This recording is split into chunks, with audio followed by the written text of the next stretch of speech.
All shall succumb to my power.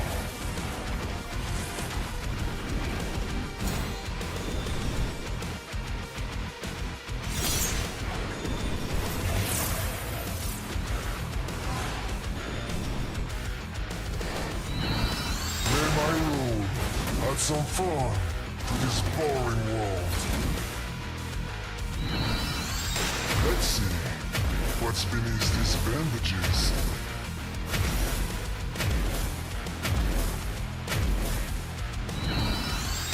Accept your demise!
Add some fun to this boring world. Let's see what's beneath these bandages.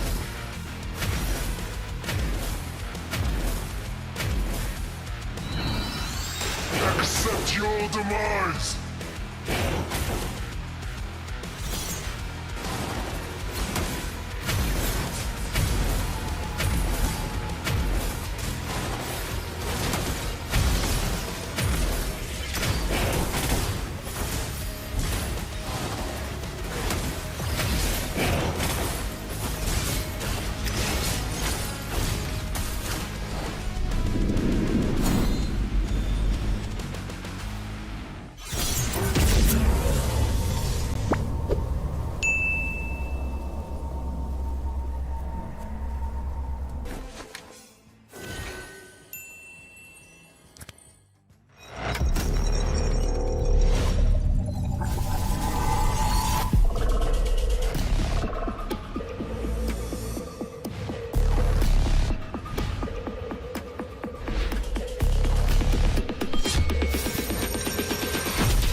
shall succumb to my power.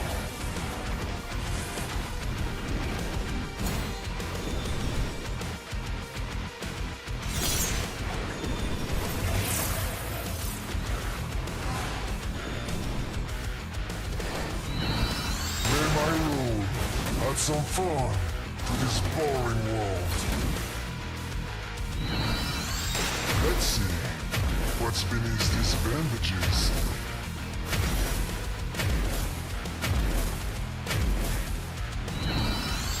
Accept your demise!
Hello, guys, and Hello. welcome to the MPL.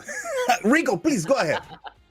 Okay. So hello guys, as Jerry said, hello everyone, welcome back to the second day of MPL. M7 Kronos. Yeah, I think M7 is a big one, right? That's what everyone's looking at, especially not the slot is just for one team. So before it was two, now it's just one. So the gap's been thinned down, but at the cost of a bigger prize pool. That 50, the big 50, isn't that right, Rico? The big 50 USD, 50,000 USD. Yeah guys, to be honest with you, I can't imagine what would I do, what I would do with like $50,000 in my hand. You know, it's so much money. There's so much a big prize here on the MPL LATAM season 4. But I'm so happy. I'm really excited to be a part of it, and I think Jerry already has a plan, right, Jerry? yeah, the first you need to do is to share it with your team. So it's not Okay. 50 grand for you. You need to share it with Okay. the team. Yeah, And if you're you right. have a Yeah, coach, you're you right. have to pay the coach. After that, well, the most important, I believe, is the opportunity to be part of the M7. And also, if I'm talking about opportunities, you have one now. Is to enjoy this 5% with the code on Bonox. Power up your Mobile Legends Bank adventures with Bonox, the official and trusted way to get your diamonds fast, instant delivery, secure payments, and unbeatable convenience to keep you always ahead in the game. Don't miss out and use BNX MPL and grab 5% off on your next top up today. And fluid 144 hertz display, built for true gamers. Don't wait, experience the future of gaming performance now. Yeah, so you have the best way to recharge your diamonds, you have the best cell phone, and now you have the best project in Mobile Legends. Yes, of course, we're talking about the project next that comes to bring more action, to bring more option of having fun. It is time for the next project in Mobile Legends. The annual map update is starting from September 17th. Explore 4 brand new maps packed with fresh strategies and surprises that will transform the game. Gather your squad and get ready to experience the new MLBB routes. As we were seeing, my friends, during the MPL LATAM season 4, right? But that's not all, guys, because Mobile Legend Bang Bang has made it into the Esport Brazil Awards. This is your chance to show the power of the community. Help us and vote now for our players on MLBB by scanning the QR code on the screen. Be part of this achievement and help MLBB shine on the big stage. The Premio Esport Brazil is almost there, so go ahead and please vote. Yes, Yeah, please vote I for think, our Brazilian players, Kronos. Did you vote, Kronos? Exactly, I think. No, I'm not. Wait. I'm not Brazilian. Am I allowed to vote? But you can I vote think it should be, right? from What- all over the question all over is, the why world. not? Yeah, why not? Yeah, so hey, You can. folks, even though you're watching from the global stream, make sure you can vote indeed. But at the same time, you gotta share everything with your friends, especially the stream. You know why? Because LATAM is giving away some lucky diamonds. How do you participate? You go to the chat, make sure you type your ID and your server ID while watching us live on YouTube, TikTok, as well as Facebook. Don't spam the chat because the mods are going to ban you out. But of course, at the same time, the draw will take place live on the stream after each viewer milestone is reached. And we're talking about 18,000 total diamonds given away if we hit the 6K mark. If we hit 8 to 10K, we give away 38,400 diamonds in total. And of course, when we hit that big 12K, we're talking about 10 to 12K, we'll be giving away 60,000 diamonds. Yes, and the best That's a thing lot. of this time, Kronos and Jerry, is this time we don't have to share, right, Jerry? At least the diamonds, No, the diamonds. we don't have to. No. No, I ain't You- sharing this, bro. But You, you you can guys send get your own gift- diamonds. You can send Oh, gift to come your on. friends. Yes. Uh-uh. And I think later, Kronos could send me his ID, his Mobile Legends ID. So I can ask you as a gift, a skin as a gift. I can No ask way. him as a gift. No way. Oh, why not? I'm broke at Come it, on, sir. dude. I don't get You no have diamonds. a lot of diamonds. You have a lot of diamonds. How many we know diamonds that. you got? How many diamonds you got, Rico? To be honest, right now I have 1,500 diamonds. Not bad. Jerry, how much diamonds you got? I don't remember right now, but there's just a few there. Because I used to buy all the passes that is possible. Let me check. Oh, nice. I'm gonna check, huh? I'm gonna check. So Even the I can Starlight have Re- also. Starlight member. No, I'm gonna leave the game open, same as Kronos, because yesterday he got some codes there, so I need to be ready. I need to be ready. And you, Johan, please Yes, be we have ready to be because ready. yeah, Savage codes are going to be appearing on the screen randomly. We don't know Yeah. where, we don't know how, but some way the codes appear, and you need to take it because it's a code for a free skin. So be sharp on that. Yeah. Yeah. You I think remember the free skins, of skins. course.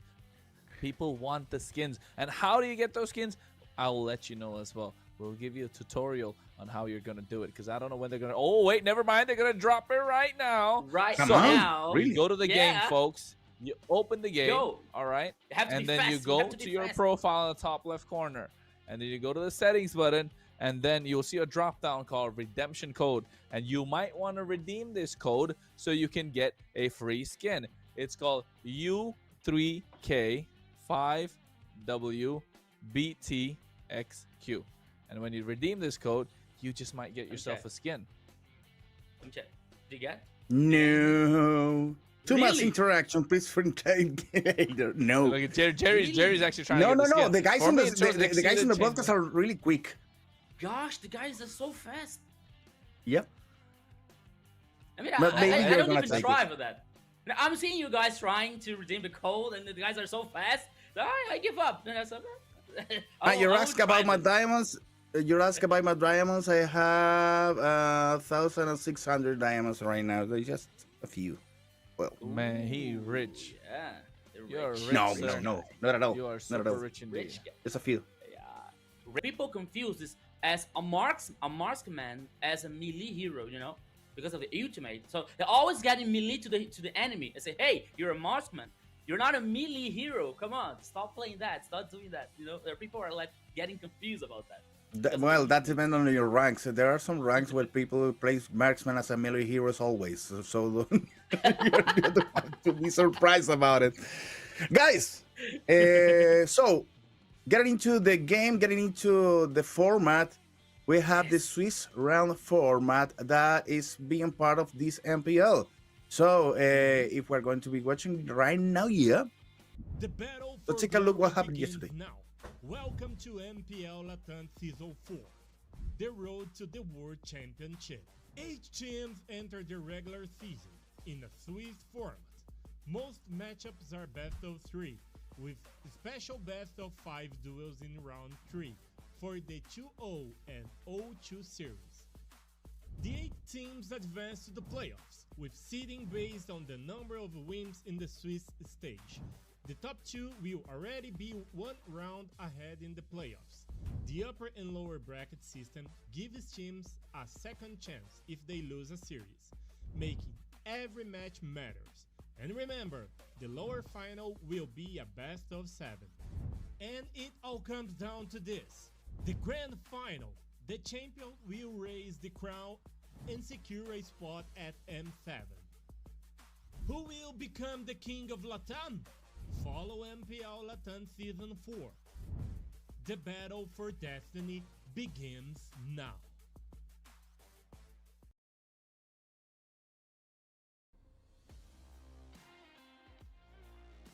Seven. Do you have your favorites already, Kronos, Rico?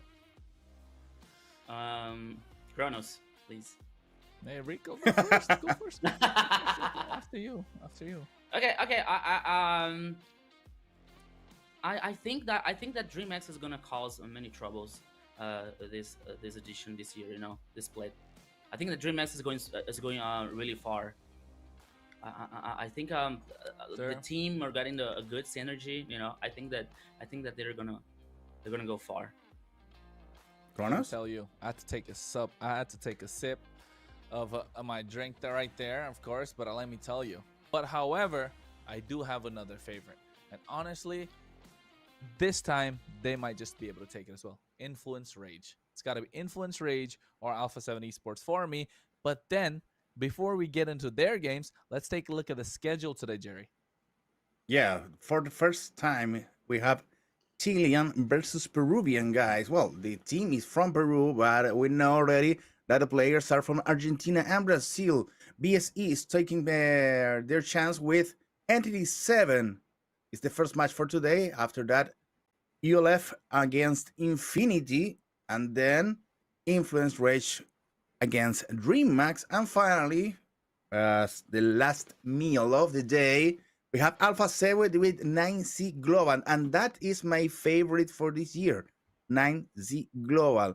I don't know if they have what it takes to be the champion, but I wanted them to be the champion. That's it. Okay, very nice. That's a good choice. 90 comes so strong that this split. I believe that is caused many troubles also. But you see, I have a feeling that it's gonna be so many awesome matches today. There's so many series.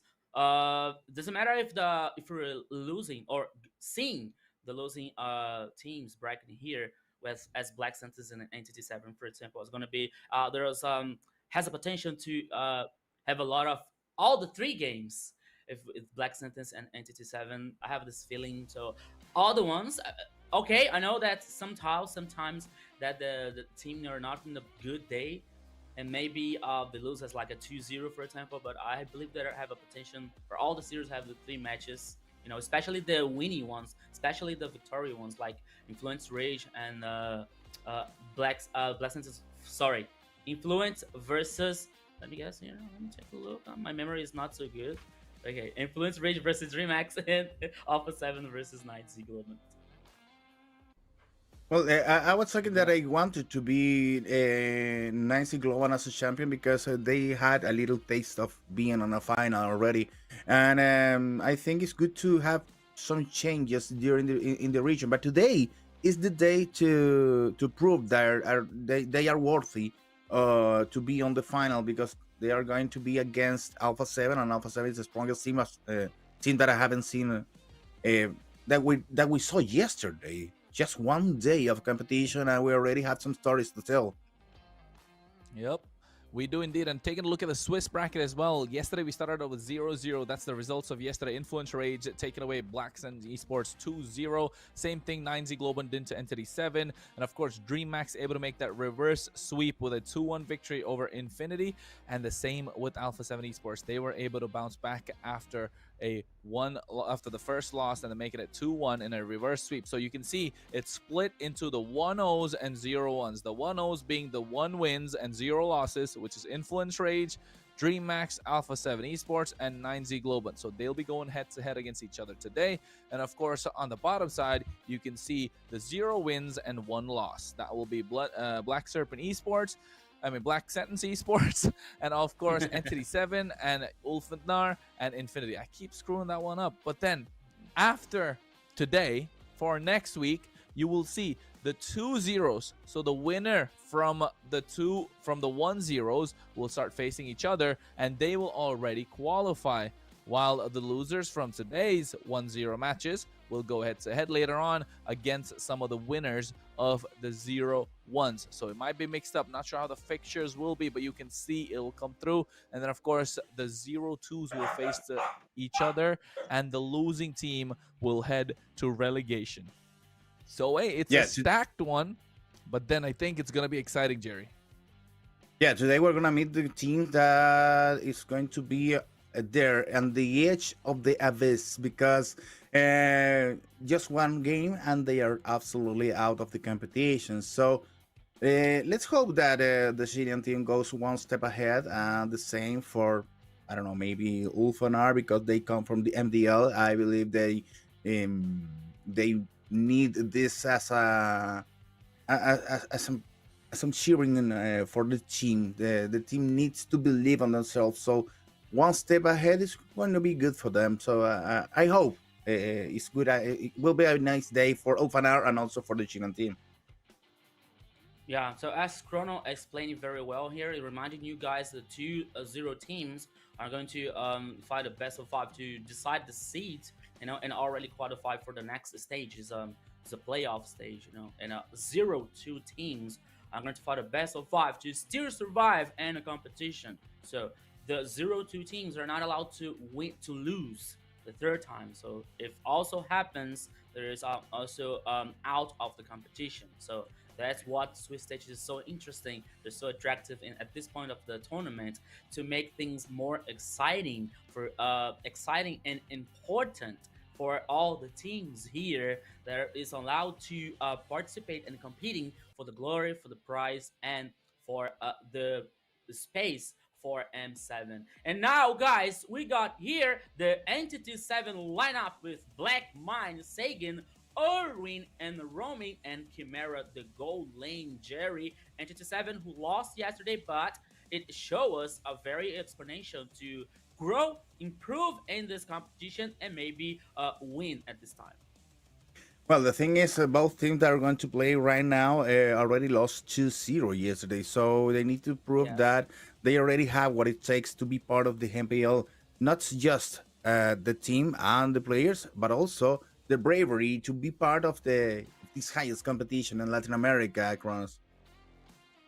Yeah, I think they definitely didn't get the winning seed yesterday. They didn't get the winning game, but of course, in the Latin American competition, MPL LATAM Season 4, the competition has been getting better and better, and we've been seeing teams get better as well. But at the same time, Black Sentence Esports coming through the MDL, you can see their keys to victory says so. But hey, I feel like production doesn't want to show us that, because we got to see Entity 7's keys to victory, right? First, only then will we see the other one. So possibly popping that one up first for us, and then we might be able to, as you can see, hey, there you have right on cue with an aggressive draft. Try to secure Kadita in mid lane, and beware of the Lancelot Easunshin pick in the jungle from the opponent, because we know Hide on Bush doesn't like to hide on bush. He likes to get them kills. That's Hide on Bush nickname is just a warning. Yeah. We all know where Hide on Bush comes from a legendary esports player indeed. But of course, right now, Hide on Bush gonna be there for Black Sense Esports, and he's gonna be wreaking havoc. So of course, what do you guys think? Entity 7 solid? Yeah, They haven't showed us at all anything that we can say, well, they are strong or they are able to be there in the MPL. Both teams show us a little bit just yesterday, so we hope to be in a good show for today. Let's meet up the Chilean team, the guys from, I can remember the name right, BSE, but it's Black Sentence. Orochi, Iron Yeah. Bush, Chin, Steve, and Doom. These guys are ready to rock and, of course, to show what they're capable of, because yesterday we haven't seen it at all because they lose 2-0. They didn't show those games so much. Despite of the early game, that kind of a worked, right, Rico? yeah. So Black Sentence is all lost yesterday, but it showed us a very good potential to fight to still survive in the competition, especially because they were champions from the MTL. They are a very solid team. So, of course, we are seeing here stronger teams and traditional as Influence Rage and 9Z, Alpha 7, for example. But Black Sentence is here is now have the time to prove themselves and to the audience that they have potential to still win in the competition, still survive in the competition, and that is now because as Entity 7 they are in a critical situation, so they can lose, but if they lose again, it's gonna be like a very careful situation. So they're not allowed to lose now. So they are going to win and bring us the action and emotion. So here are some keys to victory about Black Synthesis. Be careful not to give away too much advantage in the early game and fall into the snowball effect. Keep the gold lane and comfort picks during the draft. So as like it seems like it's all the coaches' dreams, you know, like play safe, be careful. Let's play on a comfort zone, for example, you know, and of course, like getting to know and get to reading the game spirit, the game theme, you know, like not taking not giving too many advantage in order to not to like let a snowball gain effect here and not be able to turn over at the late game like 15 minutes, for example, you know. So it's already to be careful about like letting the enemy team get so many advantage. So this is what Black Synthesis here has to take care, has to pay attention about this game. Yeah, and I think when it comes to Black Sands Esports as well, they don't want to give away that early snowball effect, right? Because we know Entity 7 likes to play the early game around Lionel. Remember the interview we had with Takashi, and he said they like to play with the mid lane. So of course they want to keep Entity 7 in check as much as possible and not fall into the trap that they did yesterday. So maybe that's a slight bit of a hint as well, along with what every single coach wants. Slight bit of information so that Black Sands Esports know what to come up with next. Yeah. Well, guys, we already knew the players, we already knew what the keys are, and now we want to take part of this specific this mind game that is called the draft. Especially when you need to remember we have the global ban rule active, so the teams need to be sure what are going to be taken. Hey, we have a new graphics today, head to head right now between Shin and Sagan. The guys from the middle lane, you already told us about that, Kronos. And, well, you have now the Magicians, one against each other. What you can say about Shin and Sagan head to head? I think you said it right. They're mages, all right, but they're magicians in their own right. They're the ones who call the shots for the team, right? We've seen Sagan as well. When he played that Farsa, he was really strong, and they like to play around Sagan, Entity 7, so they need to maximize what they can do, but so do Black Sense Esports, because they play around Shin, and if Shin is having a good game, they are running and gunning. So it just coming down to who has a better mid lane matchup, who has a faster clear, and who can keep their mid laner safe while dishing out some burst damage. So this match, yes, it's Black Sands Esports versus Entity 7, but feels more like Shin versus Sagan, right? Yes, and we can see here now that like both players The stats are like almost even, you know, except from the KDA. Like Sagan has a little advantage about the KDA, but the damage per minute and the goal per minute like it's almost even here. So two very good players. Reminding that Sagan comes from the victorious team, the RRQ Akita. So it's a very solid player in the mid lane, and Sheen here is proving that he has the potential and he has this gameplay to fight against Sagan and the enemy team here as the first game, as the first match of the MPL LATAM. They You know shoot. what? So now we got our talent prediction here, my friends, and we are on the same page. Thanks, guys, for backing me up. We That's what I need to say. Thanks for backing me up. But you already know that I'm going to be with the Chilean team. It's almost impossible for me to take a vote on the other team. And no matter if it's the Peruvian or one of the Brazilians or one Argentinian team, because I need to be cheering with the first Chilean team on an MPL that I haven't seen until now. It's season 4, and we have this first team representing our colors, our flag. Despite of this, the fact that in all the team you have players from different countries, the idea to be having one team here based on Chile is a good news for all of us. Let's go to the draft now, guys. It's not about the players, it's about the fact that the team is being represented right, and absolutely rightly so. When it comes to the Chilean team, we gotta represent our brother, man. To make sure we back him up, Jerry. Don't worry, we got you there. But also for another reason, right? What's the other reason? Because of the way that they play. We know Shin, Hide on Bush, and Doom have a good synergy together. They like to play with Shin, and if Shin is getting shut down, they have Doom to try and back them up. But on the other side, Entity 7, Chimera has been playing well, but not as well as we'd like. But there is one face from a Chilean players that is not playing right now. I just looked for him on Wikipedia, and I found that Chan is inactive right now.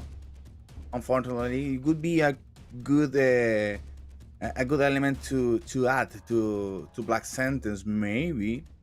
Absolutely, Maybe. Chan is absolutely a great player as well. I think the last season of MPL LATAM, he definitely was one of the star standouts players for that team that was running together, right? Because this team, yes, they have right now, they're running with with the Black Sense Esports name, but with the way that they played, I think it's just gonna be a different story. But then again, or rather, yeah.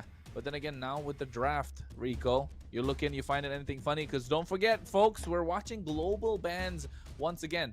That is the Fredrin, the Chip, the Angela being taken out, Wan Baxia, as well as the Kalei on the other side. Jushin as the first pick. That's a very first strong pick here from Entity 7, as we know that Zunshin isn't a meta, or the pick for 4 of the picks are for the bans here, so it's a very specific mage. Especially for the controlling statics here. So Zunshin comes for a strong pick from Entity 7. The response back here from Black Synthesis come from Fovius and Harry. There are two like almost 100% picks or banned from the first day yesterday here in MPL LATAM. So now Black Synthesis comes together with the two responses here. There are two good choices, especially for Harry to here, focusing on the late game in the gold lane here. So now we have to wait. What is Entity 7 is about to play as back as a response here for the next two choices? Well, the thing is, it's about bans. You have Entity 7 without any choices, so that we are going to be aiming to the first wall. Okay, now Grog is a good idea to solving that because Shiba was already banned, or the same for the pick of Fubeus, and the other first two bans for Black Sentence. Now you have Ive for the middle lane. This is gonna be fast, guys, because yesterday the games were taking forever to make the bans, and now they're rushing up. Yeah, I was gonna say, as soon as you mentioned wall, right, Grok comes up as well. Hey, Yep. they gotta change Grok's new look, man. Grok's got a new look. That's old Grok, isn't it? No, Yeah, the as you said, Grok's got no. a newer Yes. look. Grok's Okay, got an yeah, I updated remember. look. Need to find that one. But hey, for today though, MPL LATAM Season 3, our Season 4 rather, still in the past. Looking at the bans, you're right, Jerry. You're right. With the Eve being picked up, we're looking at a little bit of faster gameplay in the draft. They're blitzing through it. Joy taken out, the Lancelot coming through as well.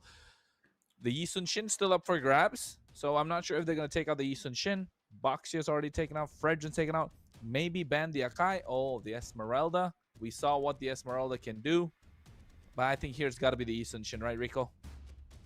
Yeah, it's gotta be intention here as an exit choices, especially for jungler. Then I have to call attention here for the two choices from Entity 7, Carry and Grok. First of all, is a very interesting choice because we know that Grok has this like keeping the high range and then keeping distance from a certain enemy. So it's as Carry, as well as she's about to play in the other side, she's about to play in the other team, she would be very have some problems about that because as we know Carry doesn't have a high range and she needs much protection. So Entity 7 took to solve this problem, choosing Carry and choosing Grok here, and now taking the responsibility for Black Synthesis, especially to the tanks choices here. So as we know, the true damage from Carry and his buff against tanks. But I don't think that Black Synthesis is so worried about it because they picked up Helos. It's a good choice here, especially when they have Ive to trying to neutralize or counter this Carry as a high and low range here.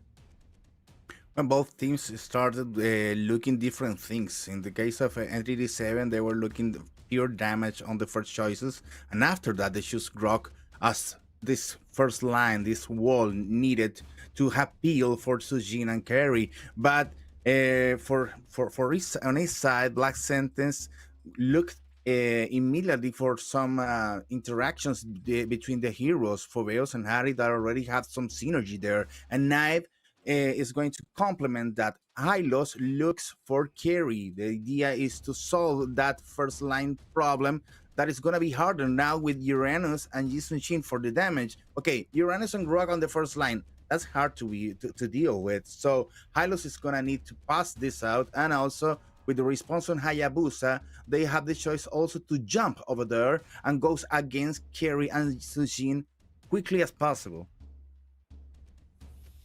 Yi Sun Shin, Hayabusa. I mean, it's looking nice, man. It's looking nice. We got the battles coming through as well at the same time. The Hylos being picked up to try and get the dive in. The Uranus, again, that's going to be a big problem indeed. I already told you yesterday, I haven't seen well-played Hayabusas on the past seasons of MPL. Yesterday we saw a masterclass on Alpha 7's match with Hayabusa on the end. So I'm looking for the same here for Black Sentence. Let's hope that Black Sentence have a nice and good jungle player that can show us a little bit of Hayabusa on his peak damage and abilities. Guys, we're ready. I agree indeed, and thank you so much, Jerry. But Rico, we will be seeing you later indeed. It's going to be MPL LATAM Season 4, ladies and gentlemen. We are moving into day number 2, game number 1. Black Sentence Esports representing the Chilean squad, and of course, Entity 7 as well, all the way from Peru. Going to be in the land of Dawn for this best of 3, a battle of the 0-1s, and we're looking to see if Hide on Bush can replicate anything that Flick did yesterday, Jerry. Yeah, and Entity 7 starts aggressive right now in the middle lane with Shin and Steph taking some damage over there.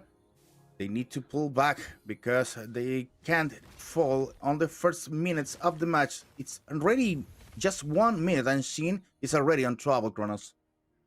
Yeah, I think Shin right now needs to know that his flicker is going to be absolutely crucial, right? The flicker is what we're looking at. We need them to burn it out along with the purifies. If they get any one of those, then the turtle is going to be easy for takings. And you're right about looking at the Hayabusas, Jerry. But I'll tell you one thing. If I remember last season what Hide on Bush is known for, he's known for his Yi Sun Shin and he's known for his Hayabusa. So maybe we might just see some good Hayabusa gameplay today. Let's hope that the work there of mine. Hey, look, the boys. Oh, Black Sentence is on. Wait, that's nice. All the Chilean players on one spot. That's good for communications. So let's hope Black Sentence have a nice touch today. We can see some fits over there too. That's weird. I mean, unfortunately, Entity 7, they're probably not going to be able to send the video feed at this point. But of course, folks, LATAM is a big, diverse region. We include multiple countries, as you can see, Peru, Chile, Brazil, Argentina, and players from all over, of course, the Latin American region. So they need to find an opening. But here, speaking of opening, mine already going at the turtle. This is why Isunshin is so strong, but he's taking out so low. Retribution able to get that. Stefe taking out low. Revitalize to make sure he gets his HP back up. But Irvin as well, forced to flicker out of harm's way. RWM dropped down a little too late, but first blood in the hands of Orochi. And now Black as well might be going down. He takes him down indeed. Shin is able to get that kill. Ogi shadow kill, not able to pick up anyone. Black Sentence Esports start strong, but give away the objective. This is good. This is good for Black Sentence because despite of they lost the turtle, they made Entity pay the price already. 2 kills for Black Sentence and a little bit of flick on the gold for there in that 3 minutes mark. Well, it's gonna be balanced this game a little bit. Yeah, it should be, but you can see right now they are trying to get the rotate. Oh my god, glorious pathway. Mine is so clean on this Isun Shin. Might get a kill, and yes, he does, with the help of the Traceless as well. I'll tell you something, Jerry. I play Isun Shin a lot. He's my favorite hero in the game. One of my favorite heroes in the game. And when I see a nice Isun Shin play, whew, I start to get goosebumps, and this guy is playing it really well. Okay, Chimera and Mine on the lower lane. Just nothing happened over there, but Hidden Bush is already making this work on the jungle and discovering Heroine there, hiding on the bushes, and it's already taken out by Doom. Perfect sentence that the Black Sentence made on one of the players on 81, on 87, leaving them just in 1 kill for now. Yeah, that's going to be nice picking for Doom as well. So they find 3 kills on the board. Entity 7 only have 1, and Doom, don't forget, Harriet is a late game monster, right? With the Harriet being so good in the late game, getting an early kill means he's going to be ahead, but Chimera on this carry might need some help, and that's why you can see Irwin already going down, zoning away Doom as much as he can. Now the turtle is going to be up, and don't forget, folks, you're watching the Project Next patch, so expanding rivers, and now the turtle's getting started up as well. Mine looking to go into the back line, and yes, he does find Shin. RWM drop down, Zaman Force is there, Sagan trying to disperse the fight, and Glorious Pathway comes through, and they're able to get the turtle in the hands of Mine. Nobody goes down yet, and finally Orochi, after going a little too deep, gets taken out by Chimera. It's funny because Black Sentence tried to use the turtle. It looks like the turtle is used as a bait just to get some kills. But now Black Sentence doesn't get it all. So now Entity 7 takes 1 step ahead on gold. And also they have 2 objectives already got it. So be careful about that. Be careful on compromise the middle game, especially when you have Black and Erwin so hard on the first line. Take a look on Doom. Is going down in the hands of Erwin. Now under the tower. Steve is in trouble. Now goes to the help for Chin. Chin trying to help and mobilize to Sagan. Is going to run away with Black and Sagan. No problems with ND7. Yeah, I think at this moment, I think Mine is definitely able to start farming up as well, right? That's what you want to do as a Yi Sun Shin. A Yi Sun Shin's win condition usually is when he's 2 levels ahead of the jungler. He is not an early game hero. He's not a mid game hero. He is a late game hero, and he's the one that's going to be there on time, taking these neutral objectives. That's why you're looking at Mine. He's moving smooth through the jungle. He's level 10, while Hiron Bush is level 9. And another thing about the Hayabusa, he needs early kills. He's not gotten a single one. So 0-0-3. So, and Mine has 1 kill. So that means Mine is definitely ahead. You can see the gold as well. He is 700 ahead in terms of gold. And that's not looking good if you're Black Sentence, because he's a marksman at the end of the day. Yes, he's an assassin, but he's also a marksman. So the more items he gets, the more powerful he gets. And alongside a late game marksman like Carry, it's going to be a problem. Turtle's almost up, Jerry, and Hide on Bush is not yet there. Nope. It's arriving late, very late. It's in the upper line trying to clean up the line, but it's going to appear on the back. Take a look on Black already receiving damage. Chimera Already solved to have the turtle again. It's the third turtle for the entity. Doing work there on the objectives. And Orochi trying to just delay Erwin's interactions with Hidon Bush. Trying to. I believe the idea is to keep Hayabusa out of the danger for the first moments of the match. And now, when it goes up on the on levels, then it's gonna take part of the battles. Yes, they need to find a way to find these neutral objectives. They need to find a way to flank, right, Jerry? They need to find some answers in terms of these team fights, these battles that they need to win. They can keep winning the battle, but the war is what's important right now. And you can see Doom as well. He's trying to clear the waves as much as possible, but in and around the map, 2K ahead in terms of gold. Entity 7 already up. We all predicted Black Sentence Esports to win this one, but with the way that Entity 7 have been keeping the pace, holding their own, and look again and again, I cannot reiterate enough. I sound like a broken record, but look at mine. Finally 2 levels ahead, just 1, but he has been farming like a machine. This Yi Sun Shin is gonna start hurting given the right opportunity. I just waiting for that one. Oh wait, never mind. You can see that he's trying to get Hidon Bush. He finds him, but a 1v1 turned into a 5v1, and mine got taken down. Hidon Bush able to survive with the skin of his teeth. Well, the thing is looking good about the rotation for Black Sentence. As you said, 1v1 becomes quickly on a 5v1, and just one guy is out of the problems. It's Doom again. Now a little bit out of the scene, but Irwin and well, Chimera is also growing on damage. Don't miss out Carry's work because he's already farming like a menace, and it's gonna be very hard to be part of the battles with Chimera on in just a couple seconds because the first Lord, is already on the river. Yeah. Lord has come up. Oh wait, RWM dropped down. All this fight happened. We were off camera, and all of a sudden you can see Doom is just wreaking havoc with the Zaman Force dashing around as Hidon Bush able to get the kill again. 2 traded for the price of 1. I'm not sure if Entity 7 can contest right now, as Black Sentence will be able to get that Turtle Lord for free. No way, Black is trying to stop them from doing that.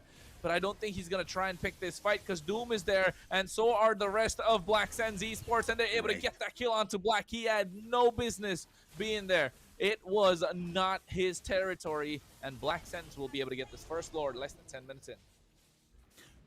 Well, let's be honest about this because it's not easy for Black Sentence to keep this up, this level of game up, because Doom, Hidon Bush, and Steph are already suffering some damage, but keeping victorious on the confrontations there on each battle.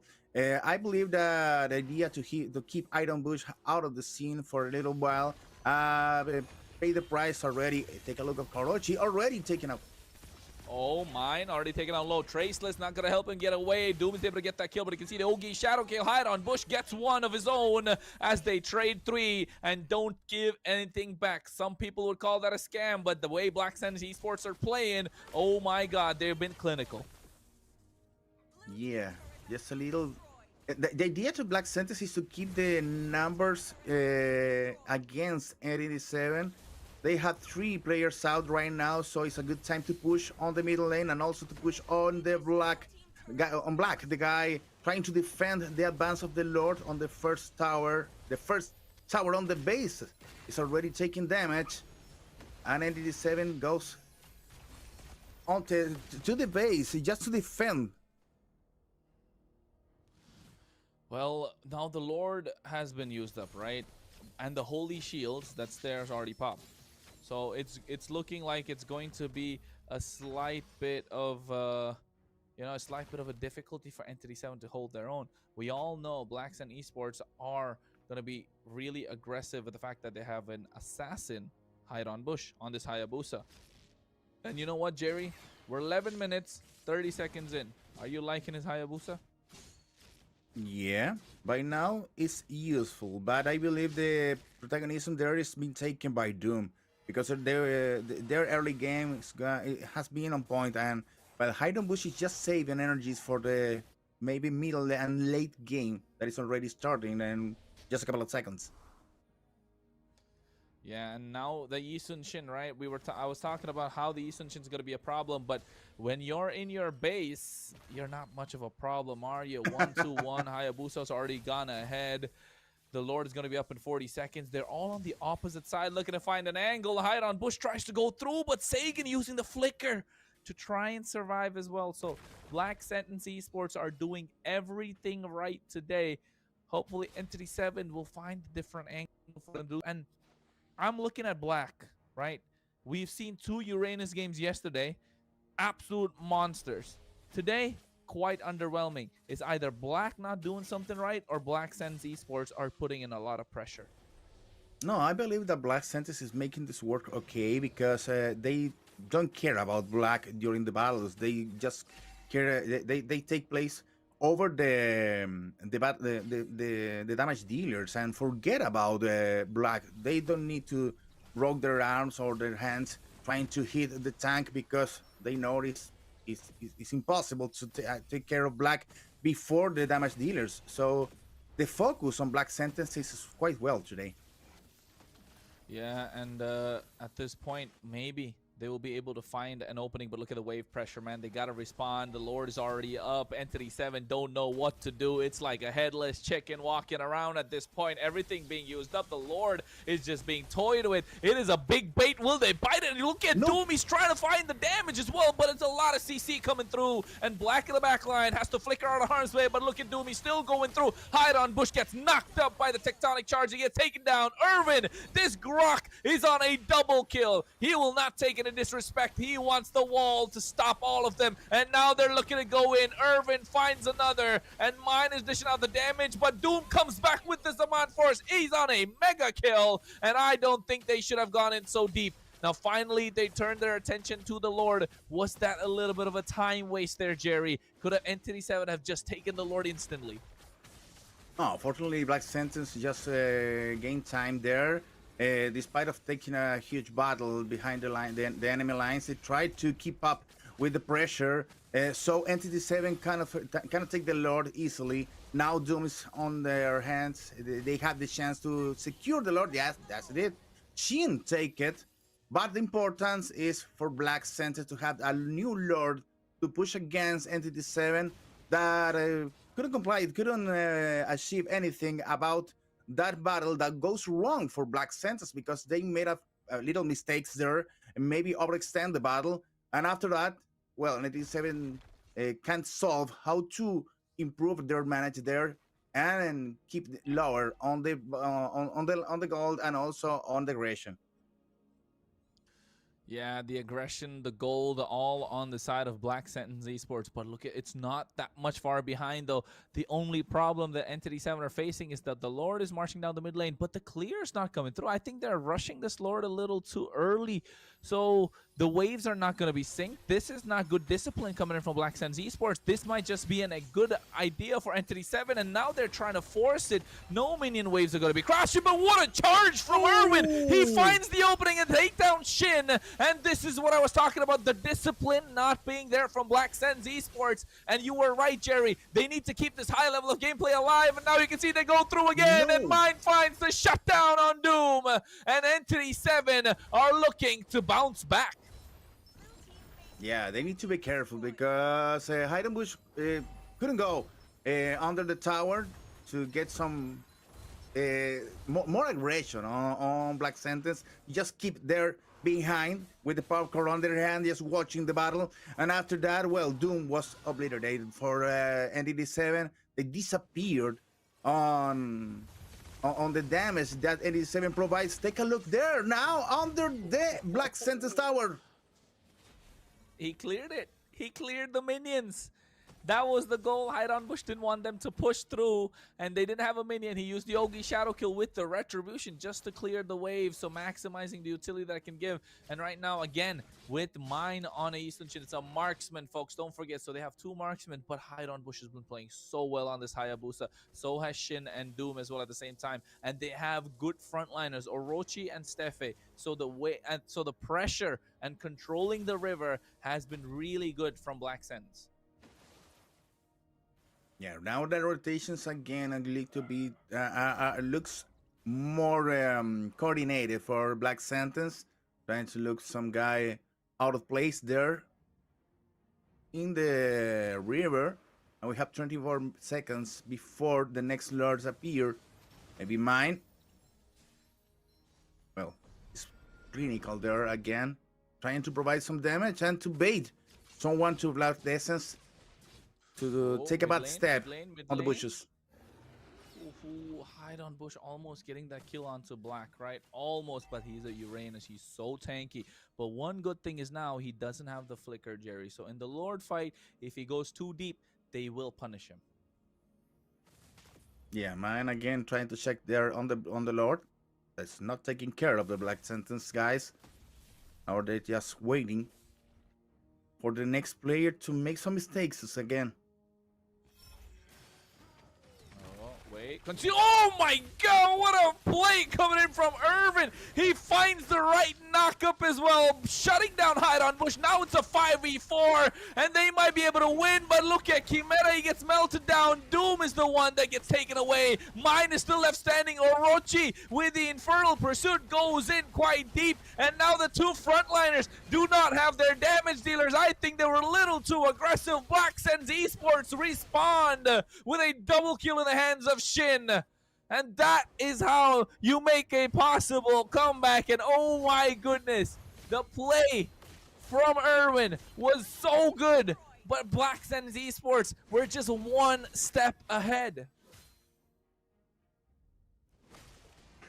Well, Black Santos still have some advantage here, trying to take in one or two heroes from into the 7 to keep these numbers in favor for them. And now they are going for the Lord. They need to they need to secure this Lord again and look for the end of the match, because every single moment that they give some oxygen to Entity 7, it keeps getting more difficult on the game to finally get the win.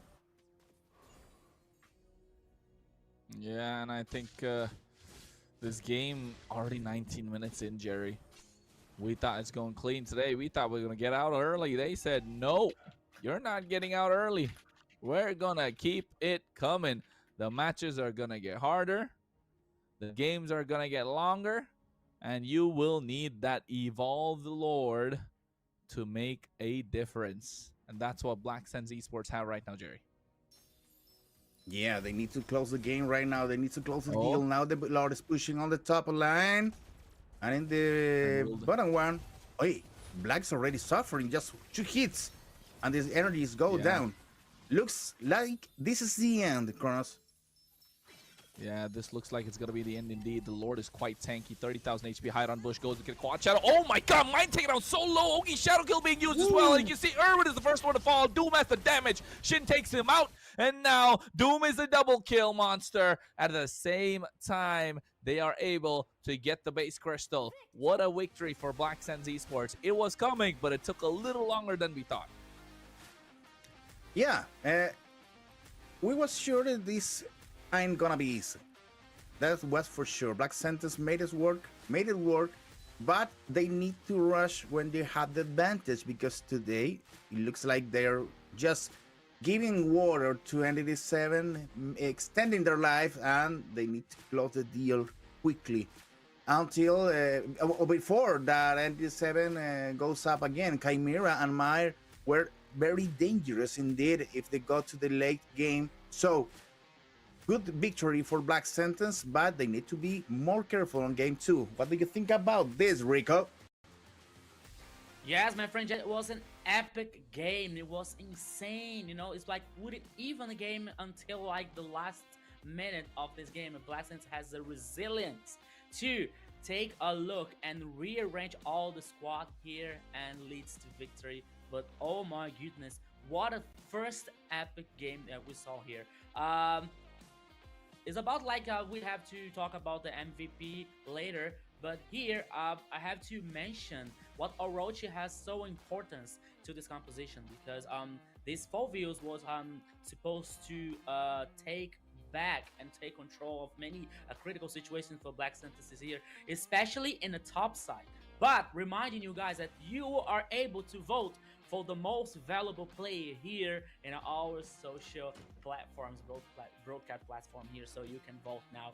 Okay, but Kronos, Jerry, that was only the first game, and it was so epic. I can't wait to see the second game, and let's go for more.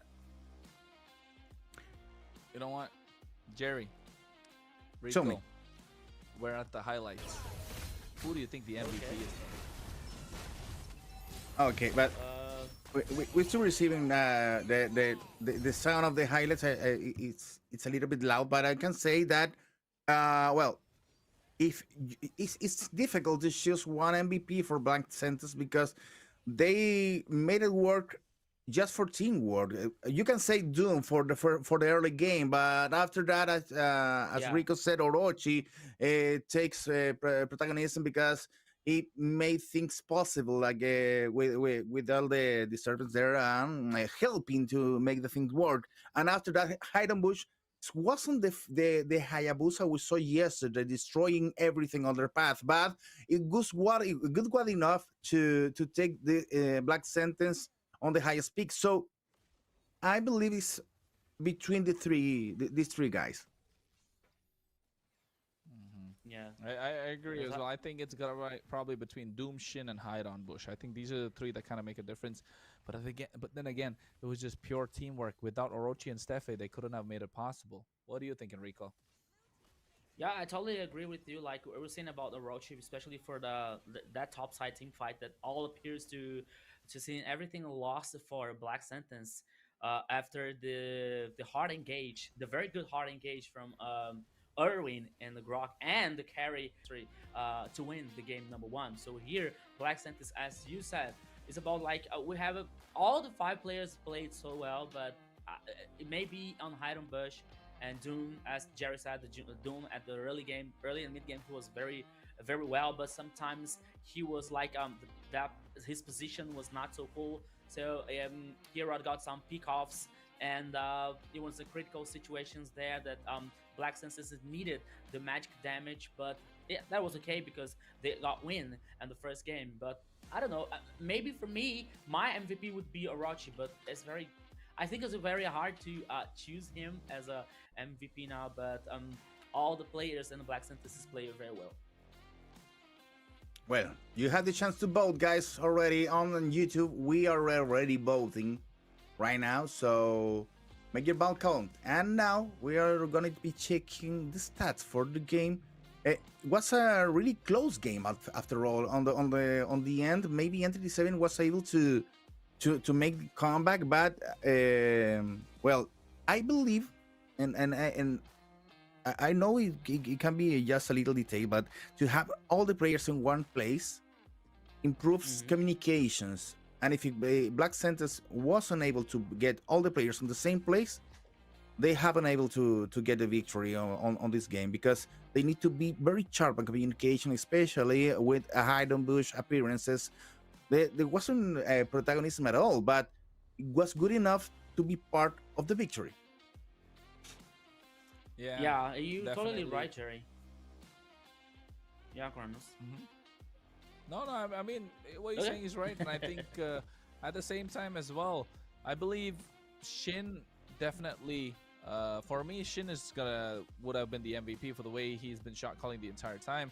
If not him, it's Steffe, because these two have been doing such a wonderful job. But of course, Steffe's impact was more just just be there rather than do anything. Because Hylos, I don't think it takes a lot of brain cells to kind of, or like skill to use Hylos. To be honest, you just got to skill to and just stay there and start hitting basic attacks. But then the fact that he was present, his positioning, and the utilization of his ultimate was absolutely important for Steffe.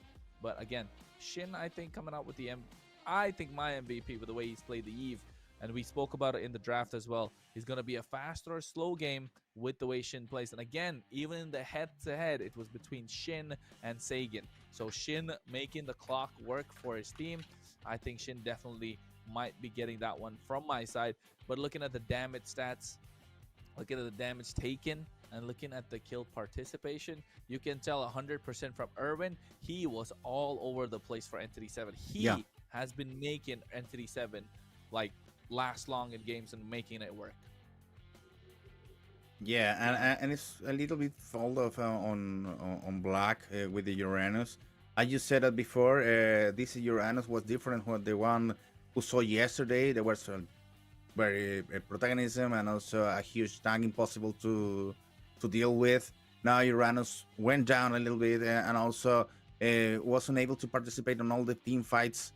And well, if Uranus didn't appear, there had to be a Grok over there just to take some damage. And before the things didn't go well for Entity 7, something that must be done. And Grok was already there 100% of the times. And also on Black Sentence, take a look on the numbers for Steve. You said was one of the candidates for MVP because his participation during the team fight, 95% of participation in team fights, is a good number for an idols that needs to be appearing there, making the way possible for Hidden Bush and also for Doom. So it's a completely teamwork for Black Sentence, and we hope for them to improve even more during this MPL. Yeah, sometimes it appears that that wouldn't be a good situation for Hidden Bush because, as we know, the Hayabusa, as more the players are together, it's more difficult for Hayabusa like to cause much damage and the heroes here. So most of the times they were playing together, so it was not so easy to Hidden Bush to take the speak offs. But even though he played very well with the Hayabusa here, I'm not sure if it covers expectations of Jerry, as Jerry said that we wouldn't to see like how Hayabusa is played and the game style. If Hayabusa, it would be very nice, as was yesterday with Alpha 7 and team Flick. I played with Hayabusa, so I hope that it covers his expectations. But he played so well. He played very well. It was a good victory for Black Sentence. Well, it's gonna be was a good game. It's gonna be another one good game in just 1 minute. But we're gonna take a look at the video that is going to be taken by the production right now. Let's take a look. Buenas, mi nombre es Erwin, soy el round de Entity 7 y hoy les voy a presentar mi ore que sería perfecto para mí. El nombre, la verdad que no tengo uno muy bueno, le pondría Agua Furiosa, porque es lo que se me ocurre. La pasiva del héroe sería la de Gatot Kaka, la primera habilidad sería la de Kufra, la segunda habilidad sería... ¿Cuál sería la segunda habilidad? La segunda habilidad sería la de Choke y la ulti sería la de Min. Ese sería mi héroe perfecto. For Cho and the ultimate for Minos, that he is guaranteed to like knock up everyone in a team fight here. So now Kronos, as reminding you guys, all the matches that we still have today. We're only the first match here of Black Synthesis versus Entity 7 is for now it's 1-0 for Black Synthesis after first and epic match that we saw here. So after that, we have Alphanar Sports versus Infinity. It's another loser bracket here for the teams that lost the games yesterday. So after that, we have Influence Rage versus Dream Access. Both teams won yesterday. And Alpha 7 versus a Z Globant. There is some people say that was about to be the best game for the day, but this first game here show us so many emotions, so many actions that's going to be one of the best matches and one of the best series at all for me and for everyone, my friend Jerry. Yeah, I'm back. Somehow my connection was frozen, but I'm back again to... What was we talking about? Expecting just the new game or... Start a new You topic, said that you were caught by Aurora's passive, you know, your Aurora's buff, that you froze, like...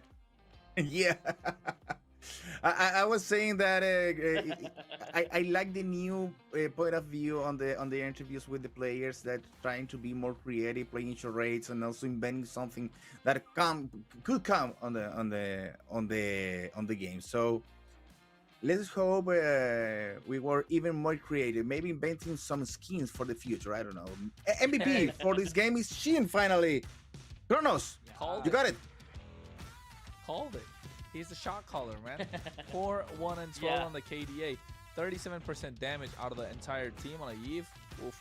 The way he controlled the fights, you could tell 84% kill participation as well. And looking at his highlights, the way that his movement was in and around the map, you can see he was far behind. Everyone wanted to get him. He's the one thing that you wanted to. He's just like that, you know, guys. He's just like that girl that you wanted to date, but she never came your way. He's been dodging the entire time. That girl, that guy, you know, he's the one that you've been looking for, but you never got your hand to. He's that one dish that you always wanted to eat, but you could never get. And the way that he's been playing, absolutely phenomenal with this Eve. Hopefully, we get to see some more. BSE's first game MVP, of course, being Shin. Now let's see. And the way Shin played, it was also a good response for me being a widow of Shan, because I just was saying that Shan was a good player. It should be nice to have it here on Black Centers. Well, there you have Shin is playing so good that we don't need Shan over here. It's okay. He took 8 out of 10 votes. That's good. Observers didn't like it at all, I believe, but for caster, referee, and audiences, all up with Shin. Rico. Okay. So now we got another problem. The enemy is other now. The enemy lies observers here, and none of them voted for Shin.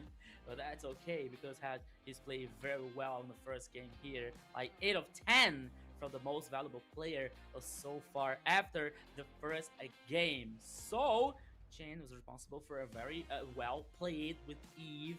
As Chrono said, there was a college shot here, and Take is always taking a good position for all team fights and played very solid most of the times of the first game until now, my friend Kronos. Yeah, and I think, well, that was game number 1. Of course, we'll be going to the game number 2. We are in the drafting phase already. Just give us a second to get this up. You know, I got superpowers. I'm going to use my hands to make sure that, look at that. It's already up. That's it. It's called power. It's called power.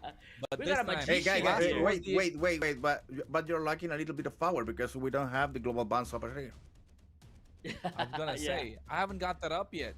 I told you, only the draft phase. The global bans come one after another. Now you got the one on the side of Rico, you get the timer, and now the one on your side will pop up. But of course, at the same time, I was gonna say the last game was expanding rivers. This time it's broken walls. So maybe slight bit of a different approach, more invading comps, the Arlot, the Khalid. We've seen that combo work out so well, right? So hopefully we get to see it again this time. But already Entity 7 on the blue side, BSE on the red, and you're seeing them take out the ones that we already know. That's the Fredrin, the Chip, the 1-1, the Harriet. Harriet has been a problem, and they do not want to give it on the other side. Yes.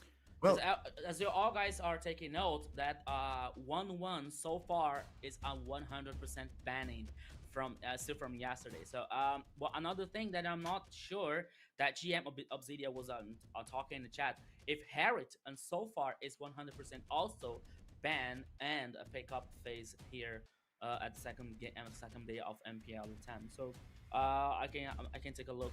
I can have a look after that. But now, after the first phase of banning here completed, as Chrono said, like Fredrin, Chip, and Zunqing as the first phase of ban, and now Black Synthesis comes with Boxia, Harriet, and 1-1. We're waiting for the first Entity 7's choice here. So, okay, maybe Kalia could appear now as a first initiator, or also Fovius. Black Synthesis played with Fovius, but Entity 7's allow it to take one. But no, it appears the first pick is Lancelot, Jerry. Yeah, because I need to remember that Entity 7's perspective for the past draft was to pick the offensive first, and after that looking for the first line. So it wasn't possible for them, or maybe there's not in their heads here yet to have a tank or to have enough tank or whatsoever. So they need to they prefer to secure the jungle and also marksman right now. So it's a good choice for Black Sentence to block this Baxia, because it's a hero that may be possible to difficult the game on Black Sentence. But now they pick Kalia and Kimi, already a good combo for the first initiations, Kronos. The combo is nice, but then again, you're slotting the Kimi in the mid lane. I'm looking at a triple marksman, folks. We're looking at the 3 marksman lineup. Granger. If they lock the Sun Shin from Black Serpent, Black Sentence Esports. Oh my god, I need to get rid of that in my head. Black Sentence Esports. And I've told this before in the previous game, in the previous draft as well. Hide on Bush in the previous season was famous for a few heroes. One of them was a Hayabusa. The other is the Yi Sun Shin. So in my educated guess, in my analytical opinion, that's got to be Yi Sun Shin locked in right here. But that's why you see the Angela along with the Esmeralda coming in. A lot of invasion coming through. But if you ask me, if they pick up the Yi Sun Shin here, Hide on Bush is cooking. Ooh. Okay. So now I have Instant here as a jungler. As Kronos said, Hide on Bush is one of the main characters. So I picked it up here at the first phase of picking. And now we have Gatoch of a banned from Black Sentence Esports. And now we're gonna wait on the next ban.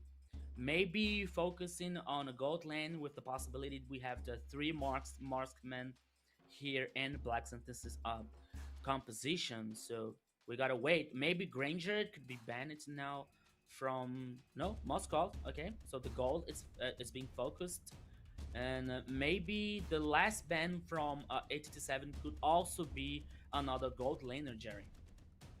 But the thing is, if they already took Kimi and Yi Sun Shin, you can fill the blank for the 3 marksman composition just with anyone, with any hero on the marksman position. So it could be even a Beatrix or Brody. Yeah. Moscow wasn't the most aggressive on the late game, but you have also Ixia, Ranger, I don't know, maybe even Wang. Just to have 3 guys dealing a lot of damage. And meanwhile, you haven't picked a heavy tank already. So, well, Angela is going to fill the blank for that. But still, you need a heavy tank to be creating the space for your marksman to work. Kronos? Yeah. So no, but different was Arlot, the last banning Kronos. The Arlot being banned, making sure they cannot dive, right? But I feel like they need something like a sturdy person, like a Phoveus or a Hylos, but they cannot pick that because of the global ban, folks. That is why this is such a great hero. You Bruno. They go for the Bruno. This is what I'm talking about. 3 marksmen. You ideally, Moskov is the best because he can do cross map plays. He can play his own game, right? Moskov can 1v1 himself, 1v5 if he's in the late game as well at the right time. But of course, without the Moskov, Bruno's a good shout. They need early game burst. So that's why Bruno's good.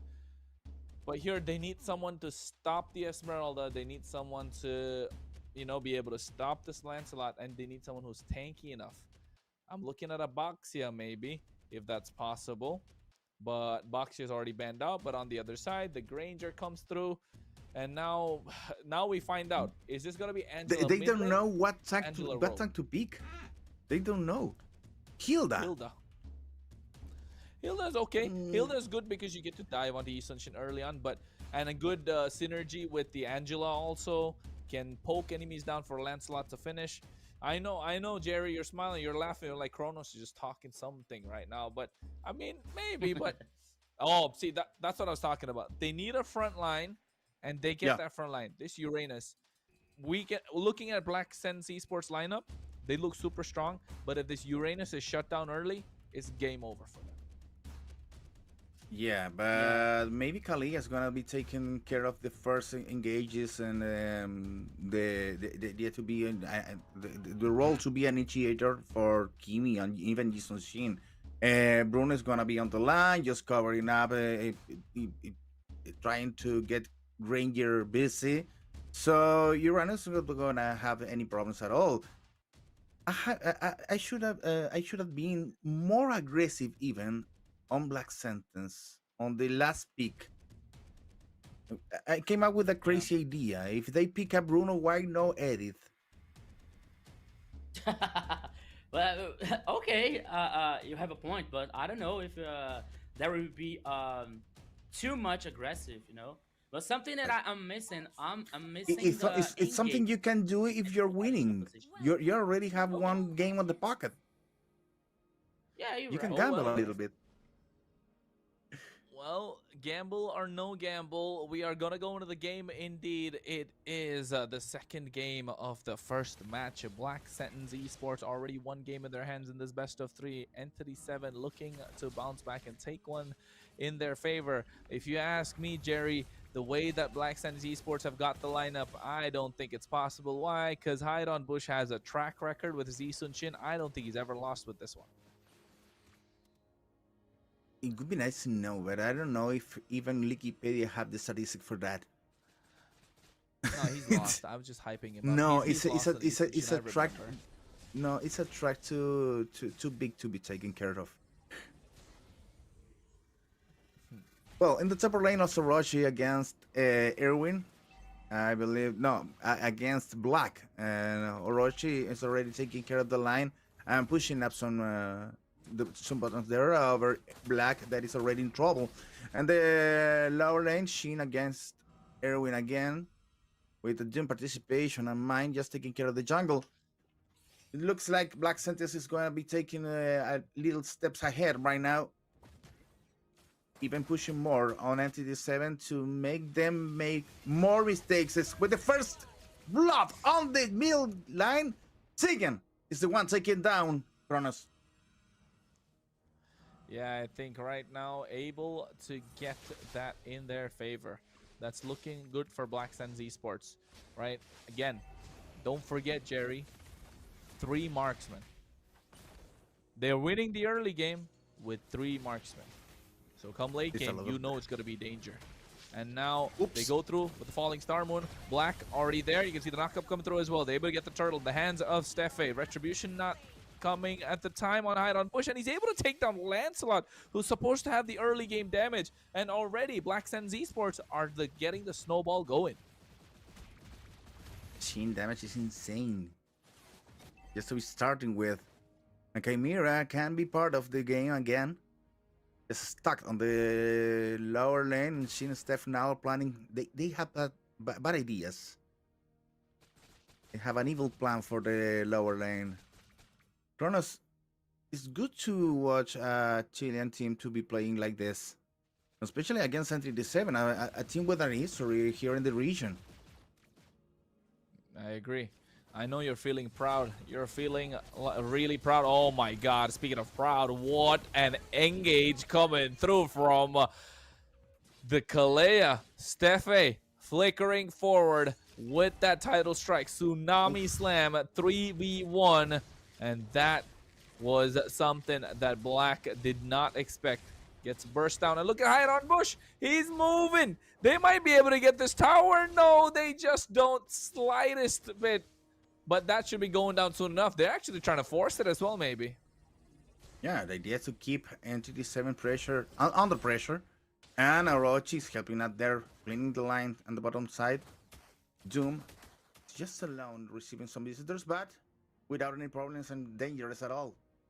24 seconds before the next turtle appears. And the focus is going to be on the river again. Steve is already there. Yeah, Steffe's already got to be there. Got to make sure he gets the vision for the rest of his team. 3-0 is the score right now. EXP laners, you know, this is called an EXP laner handshake, right? They're not going to kill each other. It's just a stalemate lane. But they got to make sure they maximize the utility. Speaking of utility, there it comes. The Falling Storm along with the Hard Guard. Might be going down with the Dauntless Fleet.